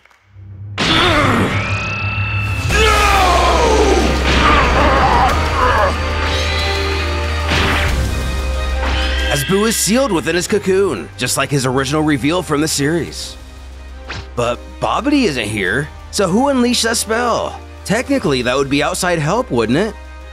With C destroyed and Boo incapacitated, the announcer questions if neither manages to move within 30 seconds. Did they both lose? Because right now, she's not sure either are gonna get up before the other.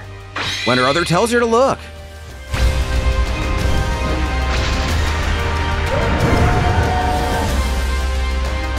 Presenting a gaseous embodiment, C states fighters are allowed to change form. Others have done it. He himself is conscious and Boo is not. He has won. And that's correct. With the 30 count reaching its end, victory goes to C. But hold on! Vegito wants to know how he uttered those magic words. The wizard argues he himself did. He had it set to launch automatically at the start of the fight, seeming to be some sort of latency ability. This then brings the fused warrior, likely still salty from his own loss, to beckon how he knows that spell. But C rebukes he doesn't have to answer that. Gang gathers amongst each other and talks about how fishy all this is. Boo was so easily defeated. This guy seems to know everyone's weakness. At the cocoon, one of the Vargas figures they better move this thing before the next fight. When she notices the meter, the arrow points in the 1 o'clock position. Wait! We need to send Boo back to his universe immediately and arrest the Grand Kaioshin! South Kaio is strangely quick to agree. Scowling, he knew it! He tells them not to move. They will listen to what he has to say. Gas continues. He explains the Grand Kaioshin is in league with Boo of Universe 4. He never held him prisoner in his hand. He knows this because when Boo turned into a cocoon, he saw hundreds of Boo particles rejoin his body. They came from the public, the arena, and the corridor of Universe 4. Since the beginning, he's been moving around freely among them all. That's when the dots finally connect for Goku. He saw a bunch of little things fly into the cocoon too, but didn't know what they were. How strange. Goten shorts, and you never thought to tell us before? Westkai can tell Gast isn't lying. She pleads with the Grand Supreme to explain himself. Without mincing words, he admits that everything he has said is true. He indeed lied when he claimed he could copy Gast's technique. He did that to free Boo, and he is also correct that he is in league with him. But how could they even begin to understand? As soon as Boo arrived, they started communicating via telepathy. He thanked the Kaioshin for being the reason he is no longer a force of only blind hatred and violence. He was very honest with him from the get-go. Boo explained how in his universe, the Grand Supreme Kai sacrificed himself to save him, even though he was the enemy. They exchanged words, but also images and emotions in an accelerated manner. Over the last few days, they've exchanged the equivalent of millions of years of communication. They discussed things as tiny as a microorganism, things as big as dictating why the universe is ran the way it is, the essence of free will being the primary factor. The deity reveals Boo is infinitely more intelligent and interesting than anyone or anything he has ever known. He started admiring him. They became friends, then accomplices, and he understood that the Kaioshins aren't and weren't obliged to intervene as much as they have. The universe left to itself is indeed chaotic, but it's splendid. The one they have modeled in their own image, by murdering beings they didn't agree with, is bleak. Boo influenced them, that much is certain. He accepted every participant, including Broly and Tubus, who are anomalies against which they normally fight. Gast and Vegito also became anomalies, but because they are known to be good-hearted, they are the ones who are allowed to live? It's their subjective notions of good and bad that decide? Yes, Boo changed him. Yes, he's surprised at what he's become. But he himself also has a much larger vision than any of them. There's good in renewal of chaos. They can let go. And it's even more true now that they know there's an infinite number of universes. If something goes tragically wrong in billions of them, it can go differently in billions of others. influencing one single universe is moot. Finally having enough of this nihilistic philosophy, South Phipsil finally butts in. To sum it up, the Grand Supreme Kai has become completely corrupted. He himself is deposing him of his rank and title immediately. Half the participants here could endanger the entire multiverse, and they now know it's because he allowed this to happen because he's a servant of chaos.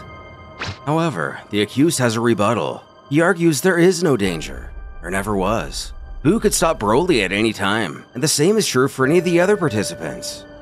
Wes sarcastically chimes back that she sees now. That's why he prevented Broly from attacking the participants, and Bobbity from corrupting and attacking the entire audience. Though, he only sees that each time, all was well in the end. Didn't he end up fixing everything after? The final Kaioshin turns on their superior as well, not liking the idea of putting their destinies in the hands of a psychopath. As we glance back to the meter on the cocoon, it's now shown to have moved all the way to the 9 o'clock position. Whether oblivious to this or not, the Kaioshin insist they do not understand. They don't have a choice. Boo has been in control of everything for a while now. He's superior to them all. Fighting him is useless and a wasteful action in advance. He's an omnipotent entity. They can only try to comprehend him and live best with his decisions.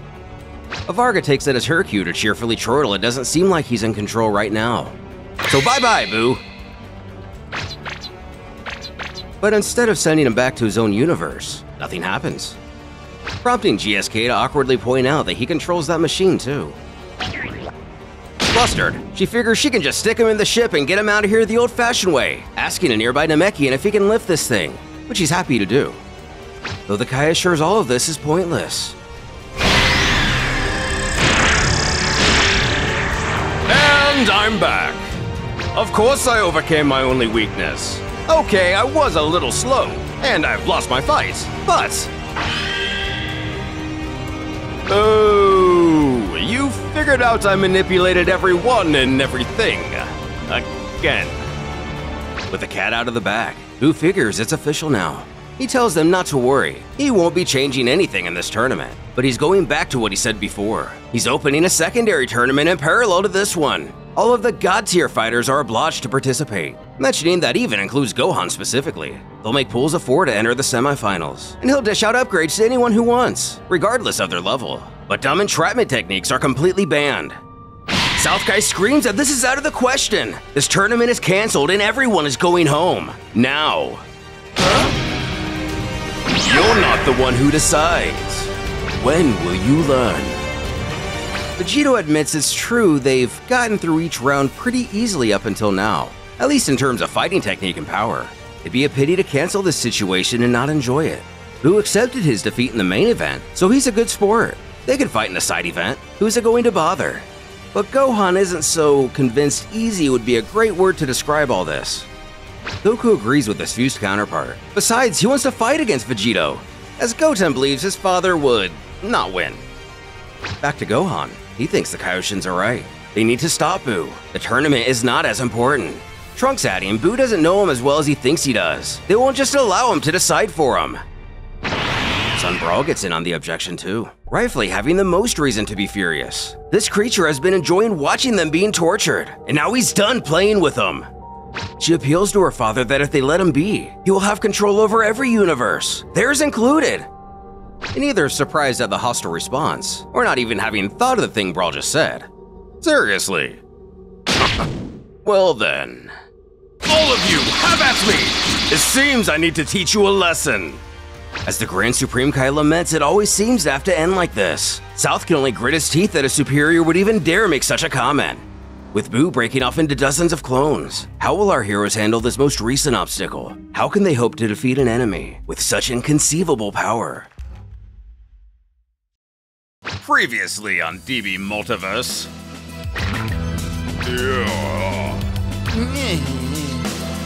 Trapped by the evil sea, our hero's scheming came to light. These so-called good guys aren't happy and want to fight the voice of reason. That's me, of course. Will the magnificent, omniscient, and ever-humble Majin Buu be able to overcome this insurmountable threat? Yes. Yes, he's going to smash them.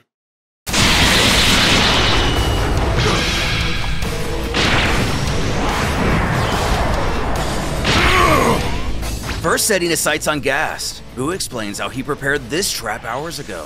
Finally getting to use it, he reveals that since he's absorbed countless magicians, he threw in a little bit of everything to take care of the godlike Namekian, just in case. Since Gast is resistant to pretty much everything, he sees he was right to do this since 1 or 2 spells are clearly making headway. He tells how the Dark World Lightning has stopped his movements, if only for a second. But that's more than enough time for the antimatter holes to form within his body. And then there are the micro-dimensions in the back. Tricky and very dangerous. But of course, you can leave nothing of such a powerful Namekian brain. This preset trap infuriates future Trunks. He grits how Boo can call himself powerful, but has to prepare his attacks in advance.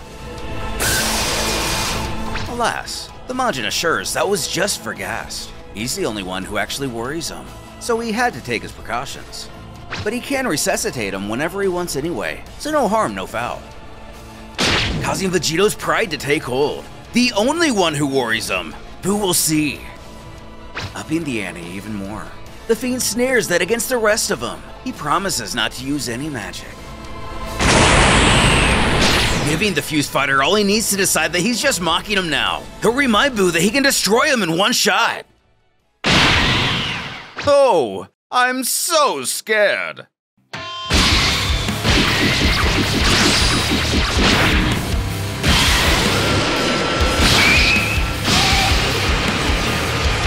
Inside the Varga's control booth, the female Varga, who I'm just going to call Girl Duck from now on, she shouts that's enough at one of Boo's many iterations. As the organizers of this tournament, they won't allow his actions to carry on like this any longer. Boo can't restrain himself from laughing at her confident gusto. Bending down to her level to make eye contact, he questions what exactly she's going to do. As she pulls out a box of some kind and bellows, "This!"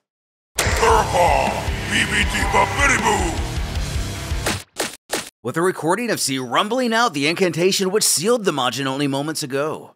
The chaotic creature takes pity on her naivety and pats her on the head. The poor baby bird thinks boomboxes have magical powers.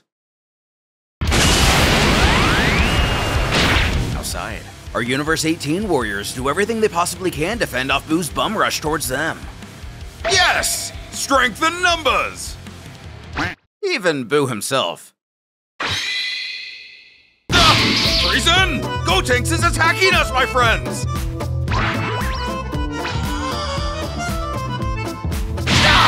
Hey, wait! We've got no quarrels here!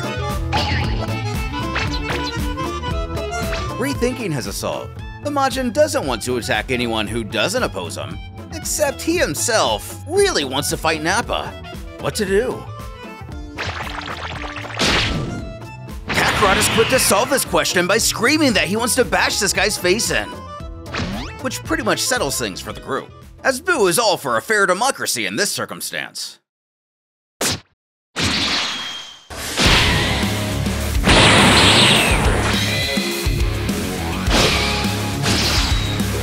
I'm your opponent. Leave all headless over there for your buddy. This newest interruption, while entertaining, seems to finally begin to wear on the audience. This was supposed to be an organized tournament. Another comments how at least this time the public isn't being attacked. Another spectator from before stands and grunts that they can't let this infamy continue. Her viewer from her left agreeing. It's time to see a little action themselves.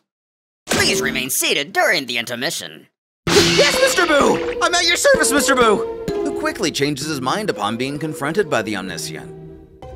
While his would-be ally expresses her disappointment in him, he wisely asks what the big deal is. They have exactly 0 chance.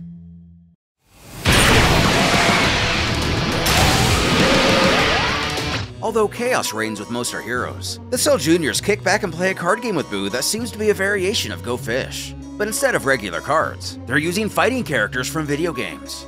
This one in particular, Tobal, a certain Akira did the art for. With our seldomly seen protagonist and rival, Goku suggests to the latter they can kill Boo using that attack. Who agrees as he shouts it's within their reach now. The pair go Super Saiyan 3 and decide to take things as seriously as possible then.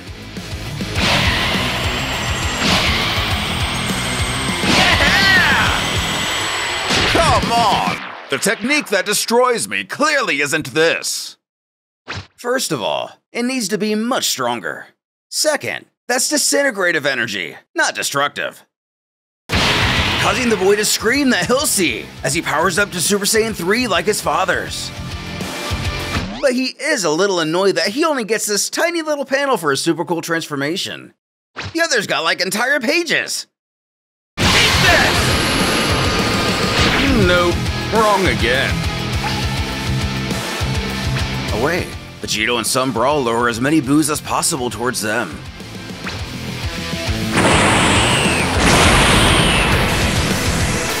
As the former takes the same form as the Saiyan counterparts. This is exactly what Gotenks meant.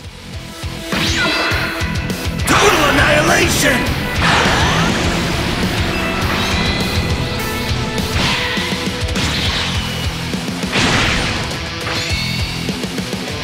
Snatching Kakarot by the neck. The headless Boo, uses his powers to tell his opponent to die, who naturally is reluctant to do so. When the Majin's body is vaporized. With the Hellites, they're able to create some distance with their technology, but there are simply too many of them. At this rate, the shields won't hold and they'll be overwhelmed. As they too are defeated. But how? And by who? The answer is quickly revealed to be some brawl from above. Looking back to Universe 18, an eerie silence overtakes the arena. Is that it? Have all the boos been defeated? Letting out a sigh of relief. Videl at least appears to think so. It looks like they were all exterminated. But of course, that's not exactly the case. Reforming himself from the puddles of liquid rising from the ground, the Majin cackles that they're all jumping to conclusions a little fast if they ask him. These poor things never even realize that he's got pieces of himself scattered all over this battlefield. Pieces that are not even visible to the naked eye. What can they do against an all-powerful god? And religious theology aside, the unfortunate truth does appear to be that Zenbu possesses abilities and foresight that make him pretty much immortal. What can our heroes do? As the creatively named Girl Duck continues to try to send this fiend back to his own universe, he sneers that she should know that he broke her little device, causing her to frantically and hopelessly call out to the nearby Namekian to hurry up and heal their machine. Chuckling at the absurdity, Boo then questions if that's their big plan, but Girl Duck ominously utters, no. When all three iterations of Majin Buu disappear from the room, her face lights up as she reveals, that's our plan. In the arena too, every Buu just vanishes, and Goku can't feel his presence anymore. Prompting Smart Duck to proclaim, aha! Another victory for science! She explains that they didn't like Buu toying with her stuff, so they made an impromptu backup plan. They transported a second teleportation machine to another universe. Then, they programmed a drone that shows up only briefly every 10 minutes. The kicker is that it's too far out in space that no one would ever notice. After all, it's not like it has ki or anything. Anyway, if the drone detects that the Vargas ordered somebody to be teleported back to their own realm, it sends the same order to the backup machine in the other universe. In other words, Buu has been vanquished. All of his particles have returned to his own universe. However, one of the Piccolos brings up a good point. Buu did manage to steal the Ultra technology. Are they sure he wasn't able to steal their tech too? Though Smart Duck isn't worried about such a scenario. He can break or repair their devices, but he will never master it. Although it's not yet understood, but only beings from Universe 1 can operate the inter-universal travel. And fortunately so, because the Vargas quickly realize that many of the participants here are fast enough to simply snatch the machine from one of their hands and use it for their own doing. Returning to the surface, Vegito grins that the Vargas really are amazing. Now they've got a perfect handle on the situation. They can now continue the tournament without danger, can't they? And for the parallel tournament, which brings back some of the defeated contestants, they could. But South Kaioshin speaks up yet again, gritting that it's out of the question. before Grand Supreme Kai politely requests to say one last thing, not only due to his own status, also as one of the organizers of this tournament. When all of this first started, they promised a lineup and a reward, in respect of the final participants, who for the record did not break any rules willingly. They cannot cancel the main tournament. Despite South's protests, he continues, their divine word is worthless if not maintained. East agrees. The tournament shall continue, but a zero-tolerance policy will strictly be enforced for whoever decides to go too far. Meanwhile, in Majin Buu's Universe 4, They got me good there. After a short while, Buu does what he can to try to get back to the tournament. After all, what else does he have going on? But he hasn't been able to master their technology, even though he's copied it down to the very last atom. Why strange? Bewildered, he thinks to himself that since now he knows that time travel is merely travel between universes, with Bulma in him, he should be able to find something that'll help. Besides her, he also absorbed like 5 Vargas from here in his own realm. If they just give him 2 hours, he'll be back, no problem. Or maybe 2 days. 2 years? But if he goes back in time, time itself doesn't matter, right? But does time travel create a new universe, or just go to an identical one? This is going to complicate things. When he realizes, Ah, crap. I left Oob on his own. With Dragon Ball's best character so unjustly teleported away from all the fun, what ingenious technology will he invent to get back to the Multiverse Tournament? And where was the illustrious Oob during that final skirmish? Or did you just now notice he was missing at all? briefly before the barbaric blood-ridden Buu brawl broke out in the battered battlefield. We jump back a few minutes to the apartments of Universe 4. Buu opens a portal and ushers his other self inside, possibly taking inspiration from the Room of Spirit and Time. They'll learn much more in another world where time has slowed significantly. This sets off a bell in Noob's head. He wants this done before his next fight. What could he be planning? Referring to his match with the Wizard C. At first appearing almost amiss to what he's talking about, Buu gives his new buddy a wink and utters, "Oh, it's nothing. I've already won." An especially ironic take given the outcome we're already aware of. Perhaps Buu could have avoided becoming a giant egg, or cocoon thing again had he put his entire focus into his fight. As Zoob cautiously enters the open portal, a much dapper Majin Buu greets him on the other side with literal open arms. He welcomes his new student to the School of Witchcraft and Wizardry. Trademark. He instructs that step 1 is to study and deeply learn the lessons he's going to teach. They will then apply those lessons to step 2 before reaching step 3 in the form of final exams. And if we look at his brilliantly concocted formula on the chalkboard, it seems he himself has taken lessons from a certain group of ground-dwelling gnomes. Gnomes who may have encountered a Master Roshi-like mentor themselves. Montage time!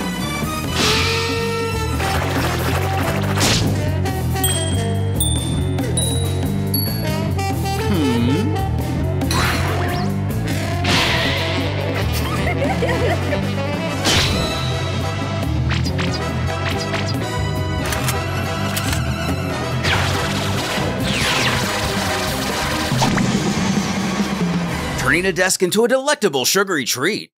Who congratulates Zoob that he's done it. In barely 60 hours, he's mastered the basics. Outside with the other universes, it has only been 10 minutes. Now they need to practice in, when something appears to seriously strain the Majin. He and his other iterations begin to dematerialize and fade away. He offers his student a reassured thumbs up and for him to revise his lessons until he returns. He himself will be right back? And just like that, he's gone. We have to wonder if this is the moment that C put a spell on him to be turned back into a sealed ball. The only thing left is Zoob's voice echoing through the empty dimension. As instructed. Day turned to night and Noob still continued to work on his magic. Although, he'd really like to eat something other than sugar. It'd be nice to be able to turn some of these countless books into a steak or something. 30 hours pass inside this world. Only 5 minutes pass on the outside. He continues to study and make the most out of his, hopefully, short stay here, just as he's getting used to it. Another portal shoots open, entering with the grandeur and confidence only suitable to such a creature as the Majin, who announces, "Right's back at it then!" However, the obvious has to be asked, and what the heck happened? What's he been doing since he left? With a smile, he confides that it was nothing important. Surely, this has to be the moments between him being released from the ball and before being sent back to his own universe. But as he was saying, now they need to train using magic. Oop knows how to do this now, but he's too slow. In combat or even at a children's birthday party, he needs to quicken his skills and become efficient. Laying out some targets, the Majin does his best to improve the Earthling's reflexes. Faster! That's one! Turn it into an ice pop! That's one too! This time a cute kitty! Tired out and possibly stealing a certain mammoth's wife from a certain ice age, Oob has successfully diversified his transmutation abilities. In the background, we see everything from the aforementioned mammoth and kitty, a bicycle, giant hamburger, bale of hay, and likely much more off screen. His teacher compliments that he's good with moving targets. Now it's time for real enemies. He'll create them stronger than Oob himself. To oblige, he must defeat them using magic, which makes sense to Oob, seeing how they're in an illusionary world. Who can go above his limits to his heart's content here? But no, they're not in an illusionary world. This place is very real. It's merely a parallel domain to the normal realm, creating someone stronger than Oob. For himself, I would say it is easy. Very easy. Snapping his fingers, the world seems to change all around the young warrior. This is Boo's training planet. It contains all sorts of terrain, including the obligatory heaps of lava flow. While there is every earthly paradise and hell that's present here, he must not pick the carnivorous plants in the jungle region. Not for any obvious reasons. They're just a protected species is all. Slamming down onto the floor, Boo wants to get started with a placid beast such as this, who appears just to be a muscular iteration of Fat Boo, more or less. Leaning in with a sly smirk, he instructs his student to punch it.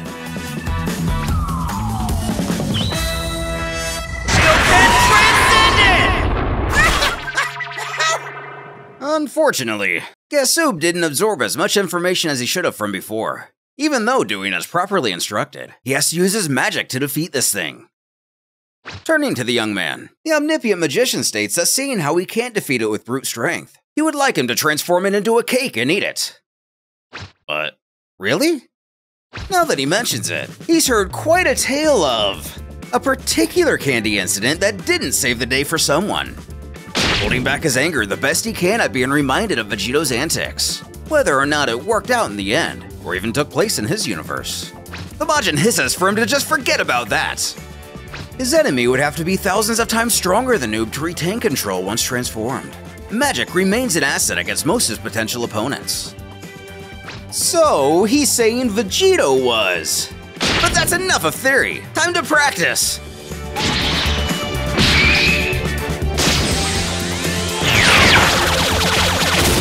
Successfully transmuting him, albeit not into a cake but a giant cookie.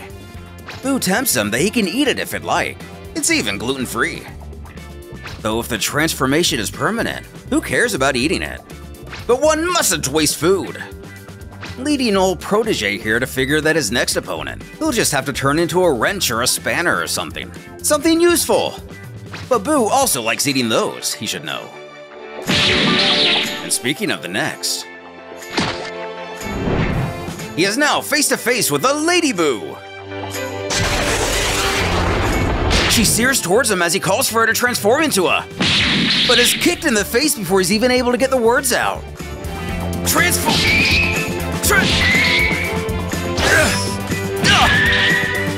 Pause. Unable to make any headway, the Ultimate Controller puts a freeze frame on the action. Kneeling down, he takes Baby Bird by the hand. Pointing Oob's own finger towards himself, he instructs him to heal. Thus, during an entire day of hardship, Oob trained himself. He didn't know that at the same time, Boo was facing off against every opponent of the arena, and solo at that. Before finally, he's able to transmute Lady Boo into something, at least. While exhausted, this means they can move on to the final trial. An opponent who is stronger, and faster, and smarter. And just for fun, how about they make her prettier too? Anju, the woman from Oob's dream and village. Though the student doesn't think this is very funny, he shouldn't be messing around in people's heads while they're asleep. Of course, the Majin assures he's only kidding, but Oob surely isn't showing enough respect for his big brother. He promises to make a terrifying monster instead, before vanishing again. Surely he'll be back, just like last time? Little does Oob know, it's very probable that this is when Boo was sent away from the tournament. He might be stuck here alone. Well, not alone. Addressing his former friend, he grows a bit nervous as she scowls. Terminate the targets!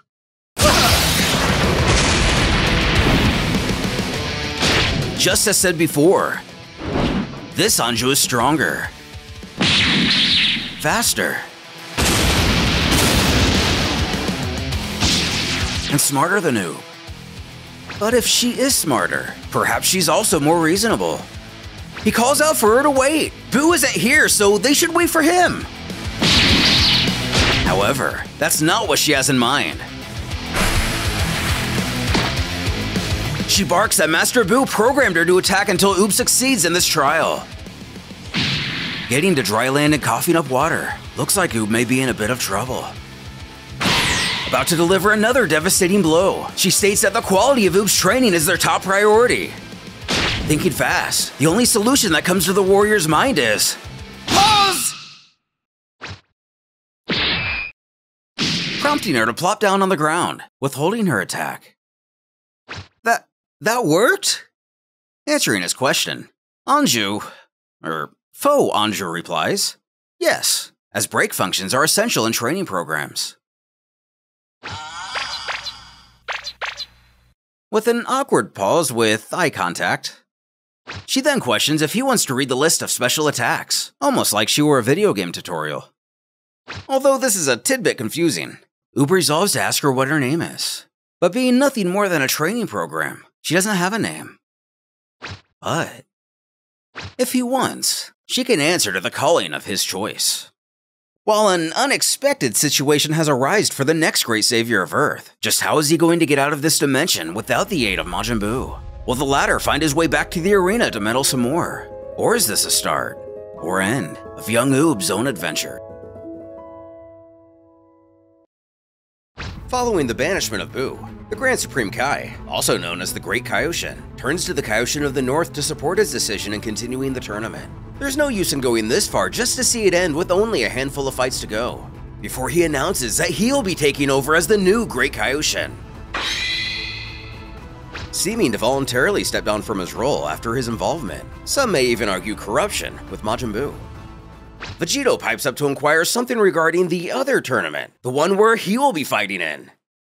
Though Trunks places a hand on his shoulder to recommend his dad get out of the ring, it's his daughter's turn to fight.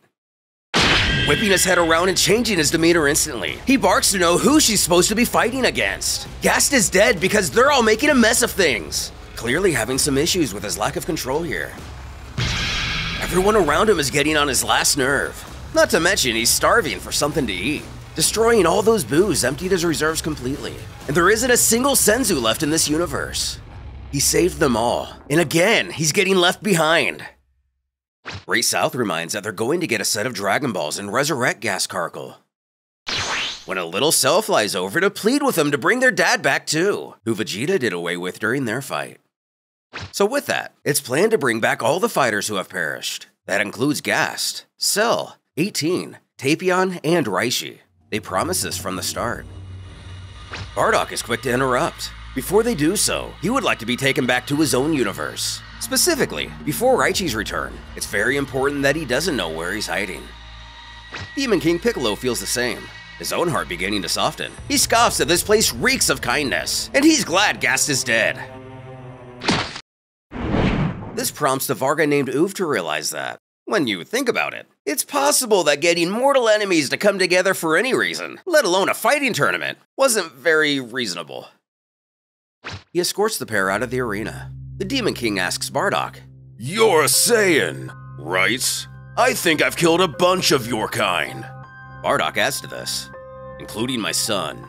Yeah, but brushes this off as DK was only defending himself. Seeing as the Saiyans wiped out planet Namek, he's probably the last Namekian. Bardock himself is the last of the Saiyans. So together, they can repopulate. Oh wait, never mind. Piccolo continues with, So what? Raichi is the last Huffle, and Tavion is from so far in the past his entire civilization has disappeared. Frankly, being the last of your own species is so overblown. Taking off into space, the Namekian offers him a deal. He's looking for someplace to hide, so why not stay with him? In exchange, Bardock can warn him when danger comes their way. But first things first, what do they do where he lives? Simply enough, he picks on the weak. Something the Not Minus warrior likes the sound of.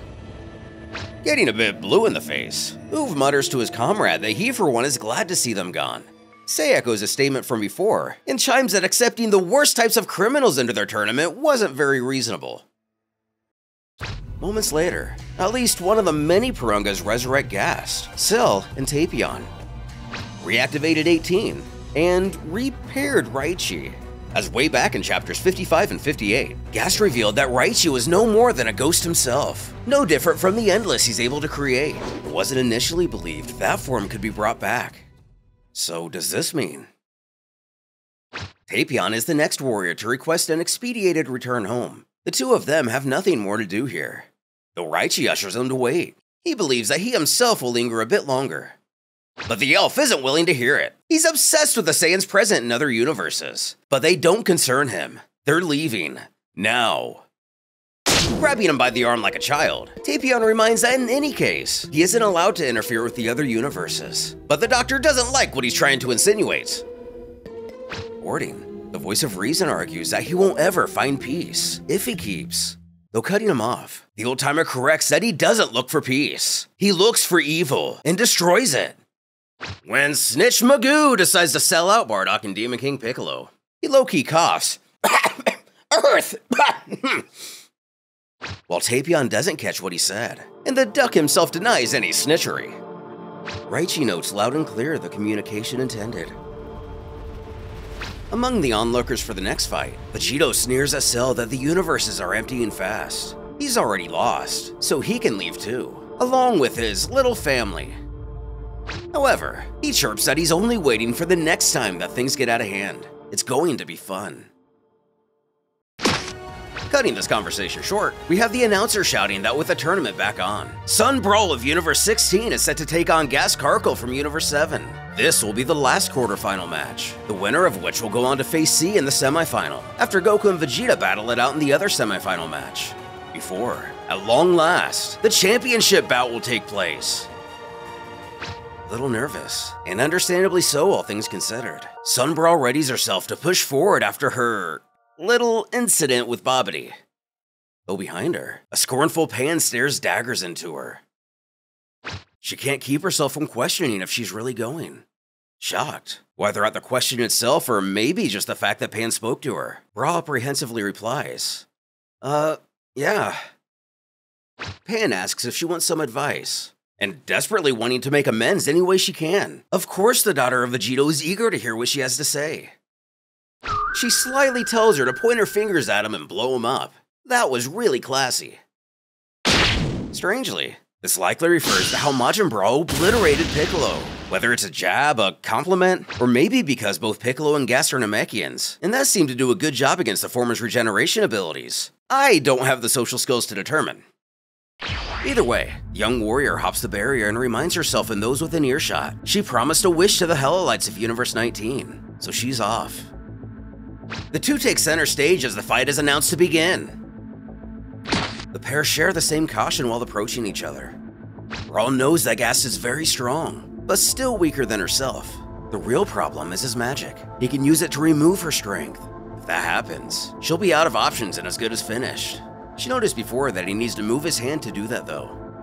So should she attack strong and quick and just go for it like Buu did? Or should she keep her distance and give herself time to evade his attempts?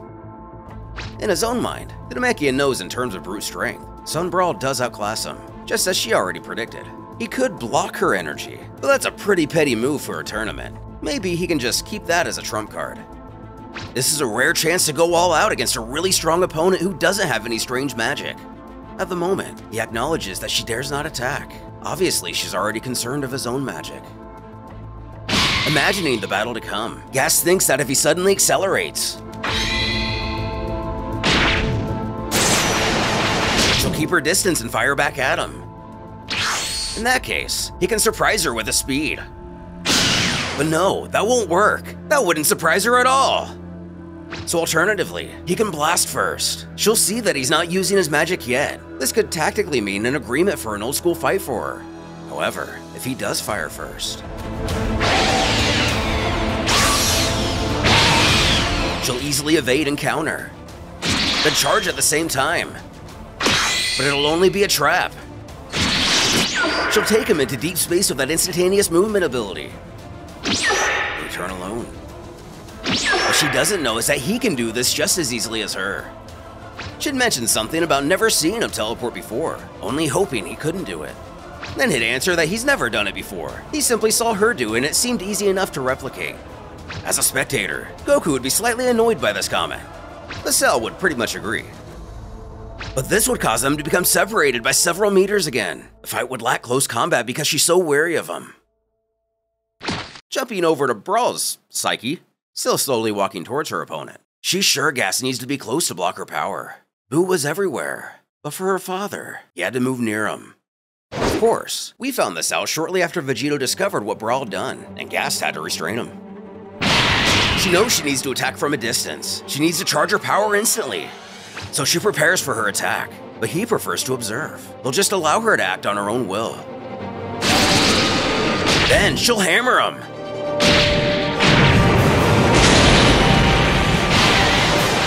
She'll play the fool who's so proud of herself, cackling out with laughter at the sight of her own power.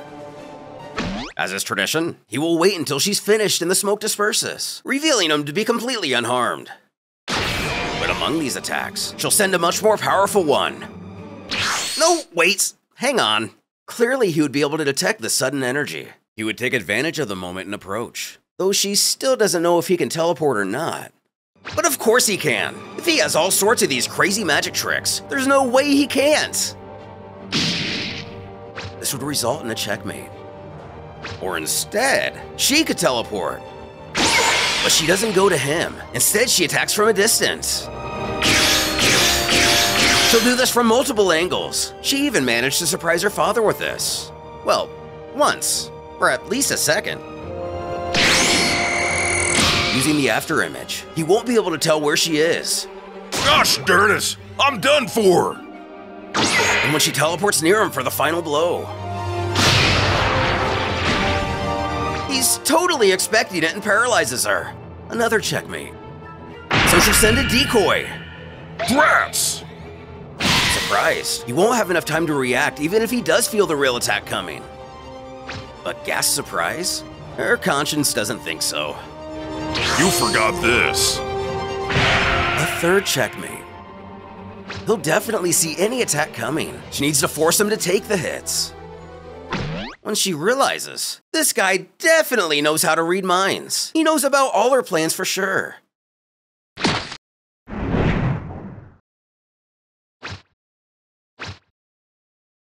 Addressing him, she questions that if she lost this fight, would he be willing to grant Universe 19's wish for her?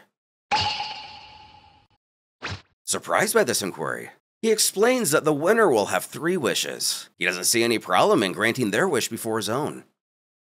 Then in that case, she forfeits, prompting the PA system to announce that Gas Karkle has won the match to a less than satisfied audience, as I think his name is Bruce, complains that they didn't even fight. However, another spectator insists that it was an incredibly tense fight. She could read minds and, but yeah, she already said that for the Goku and Frieza fight. Don't think they're all dumb. Back in the ring, Gas accepts this responsibility.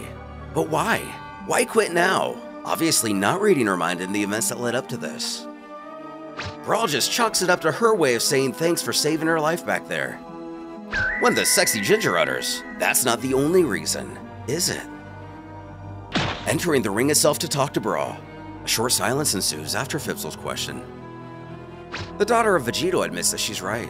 Her powers are identical to her father's, and C swatted him, whereas Gast is a magician, and thus, better equipped to defeat him.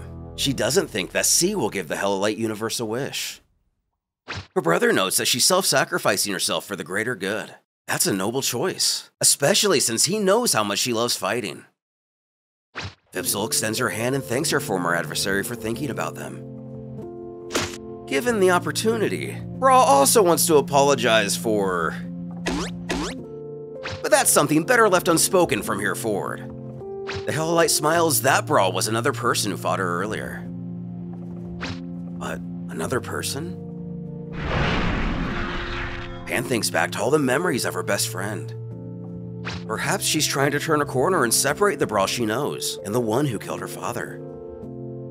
Back with conversation, she adds that if Gas wins against C, Universe 19 will be saved for sure.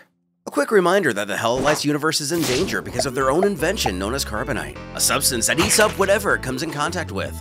Their home planet, known as Tregor, was consumed by the substance. Not only did this destroy their world, but if a wayward meteor or anything else would happen to cause the carbonite to be launched into space, it came in contact with another celestial body, and wouldn't stop until all matter on which is devoured. Back with the conversation again, Gohan points out that Goku and Vegeta still have their fight too. So even if Gast fails, there's a chance that one of them could still win. However, Brawl is fairly confident that both of them are completely outclassed. Gast will beat either of them easily. Though what Gohan meant was if either of them win, they'll also get a wish. Which, yeah, right, yes. When we join C in his smoky Legion of Doom, the mysterious figure he's been in contact with asks what he wants this time around. The wizard requests the techniques of Boo used to defeat Gast, demanding that they be given to him. Unfortunately for the mage, but lucky for everybody else, those techniques are way beyond the figure's abilities. Such a shame. Looks like it's over for C. But the wizard remains stagnant that he can defeat him himself, only for the mysterious entity to reply that they don't believe him. He never takes risks. Which is exactly where C's confidence comes from. So his next question, how can he easily vanquish Gast in this tournament? With the tournament winding down to the final 3 fights, just what mysteries will we finally unravel about the wizard known only as C? Not to mention this entity, who keeps gifting him knowledge and power between matches. Then what about the next fight involving Goku and Vegeta? Will we see Goku predictably take the edge over his longtime rival? Or has his mentor Navoob left Vegeta an opportunity to surpass our hero? After the Gast and Brawl fight, or lack of, Seiya announces to the stadium that they're all now allowed to have a good night's rest before the semifinals. She implores everyone to sleep well. With the spectators making their way out of the arena, we're faced with a couple recurring characters from the audience. Bruce sheepishly asks Zarya if she has a good spot to sleep. He's a little tight on cash lately. Then with the Supreme Kais, Shin questions the South Kaio if he plans on sleeping at all tonight. But he doesn't. Too many strange things have been happening, so he's keeping watch. The former adds how that now Boo and Bobbity have been evicted. Nothing more can happen, right? And this is something he only hopes is true. When Nickel's mother, the unborn most powerful fighter of Universe 15, has a contraction. Back at the apartment of Universe 18, everybody gets ready to hunker down for the night. It's then brought up again. Where did Oob go? It's been a while since Goku's seen him. Pan mentions that he told her that he was looking for new training and didn't know how long it'd take, which puts her grandfather's mind at ease. He only hopes he found something interesting. Meanwhile,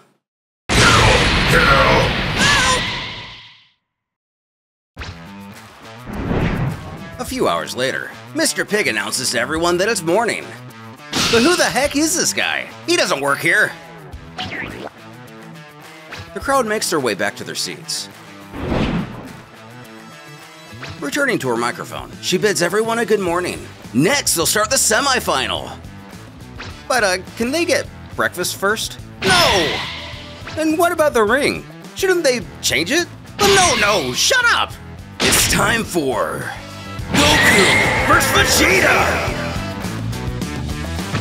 Giving it a little more gusto than maybe necessary. She means Goku and Vegeta both from Universe 18. Why is she all angry? She doesn't know! She's just so hyped!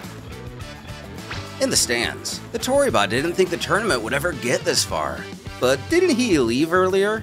However, this is the iteration from Universe 1. So Goku versus Vegeta. The last time Pan saw this, she cried for 2 days straight.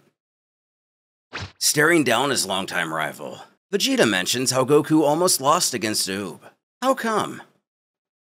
Who explains that it's because he didn't give him time to breathe. Goku needs intense concentration to release his new power. Does this mean that he can attain a form past Super Saiyan 3? This prompts the prince to smile, so he thinks that he will give him the extra time. And of course, because he knows that he needs it just as much as he himself does, doesn't he? Silently confirming this. What could they mean? Is this going to be the introduction of Super Saiyan 3 Kaioken, Super Saiyan 4, or somehow Super Saiyan God? The pair close their eyes and begin to focus themselves. Piccolo notes that they're reducing their energy levels. He can't sense them, even their breathing is calm. The problem with Super Saiyan 3 is the same problem every Super Saiyan transformation has actually. It gives off so much powerful energy that overflows. It leaks from every pore, creating a destructive aura. It electrifies the body and burdens the mind. Light, wind, electricity, physical transformations, they're just the secondary effect which diminish the user's life expectancy. The old Kaioshin removed all of that from Gohan. They, who train their bodies every day, it would be absurd if they didn't manage to master their physical bodies and only remain slaves to their defaults. To the untrained eye, nothing has changed. But Gohan knows better than anyone that everything has changed.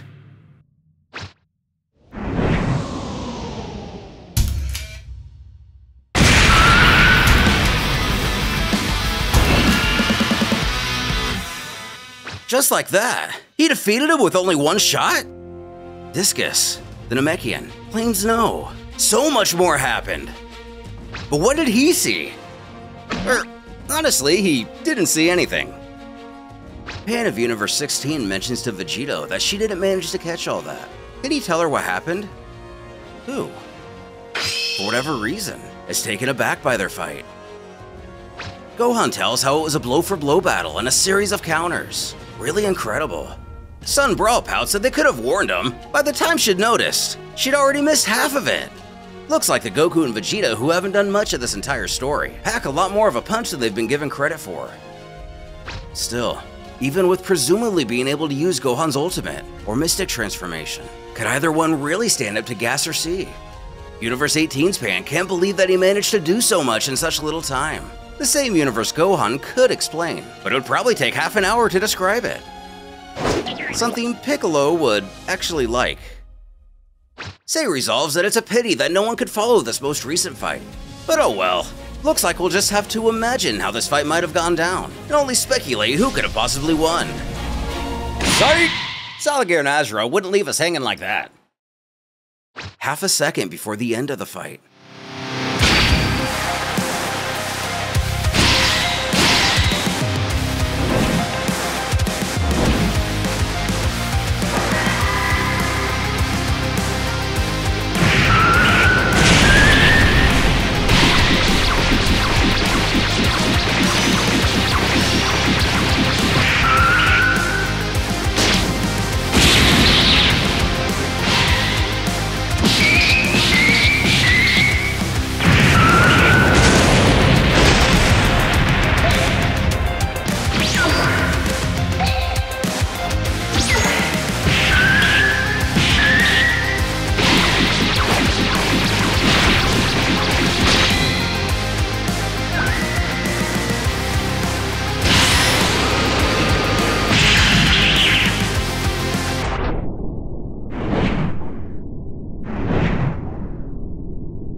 crowd in the aftermath of their first battle without an asterisk. Son Goku at last claims official victory over his decades-long rival.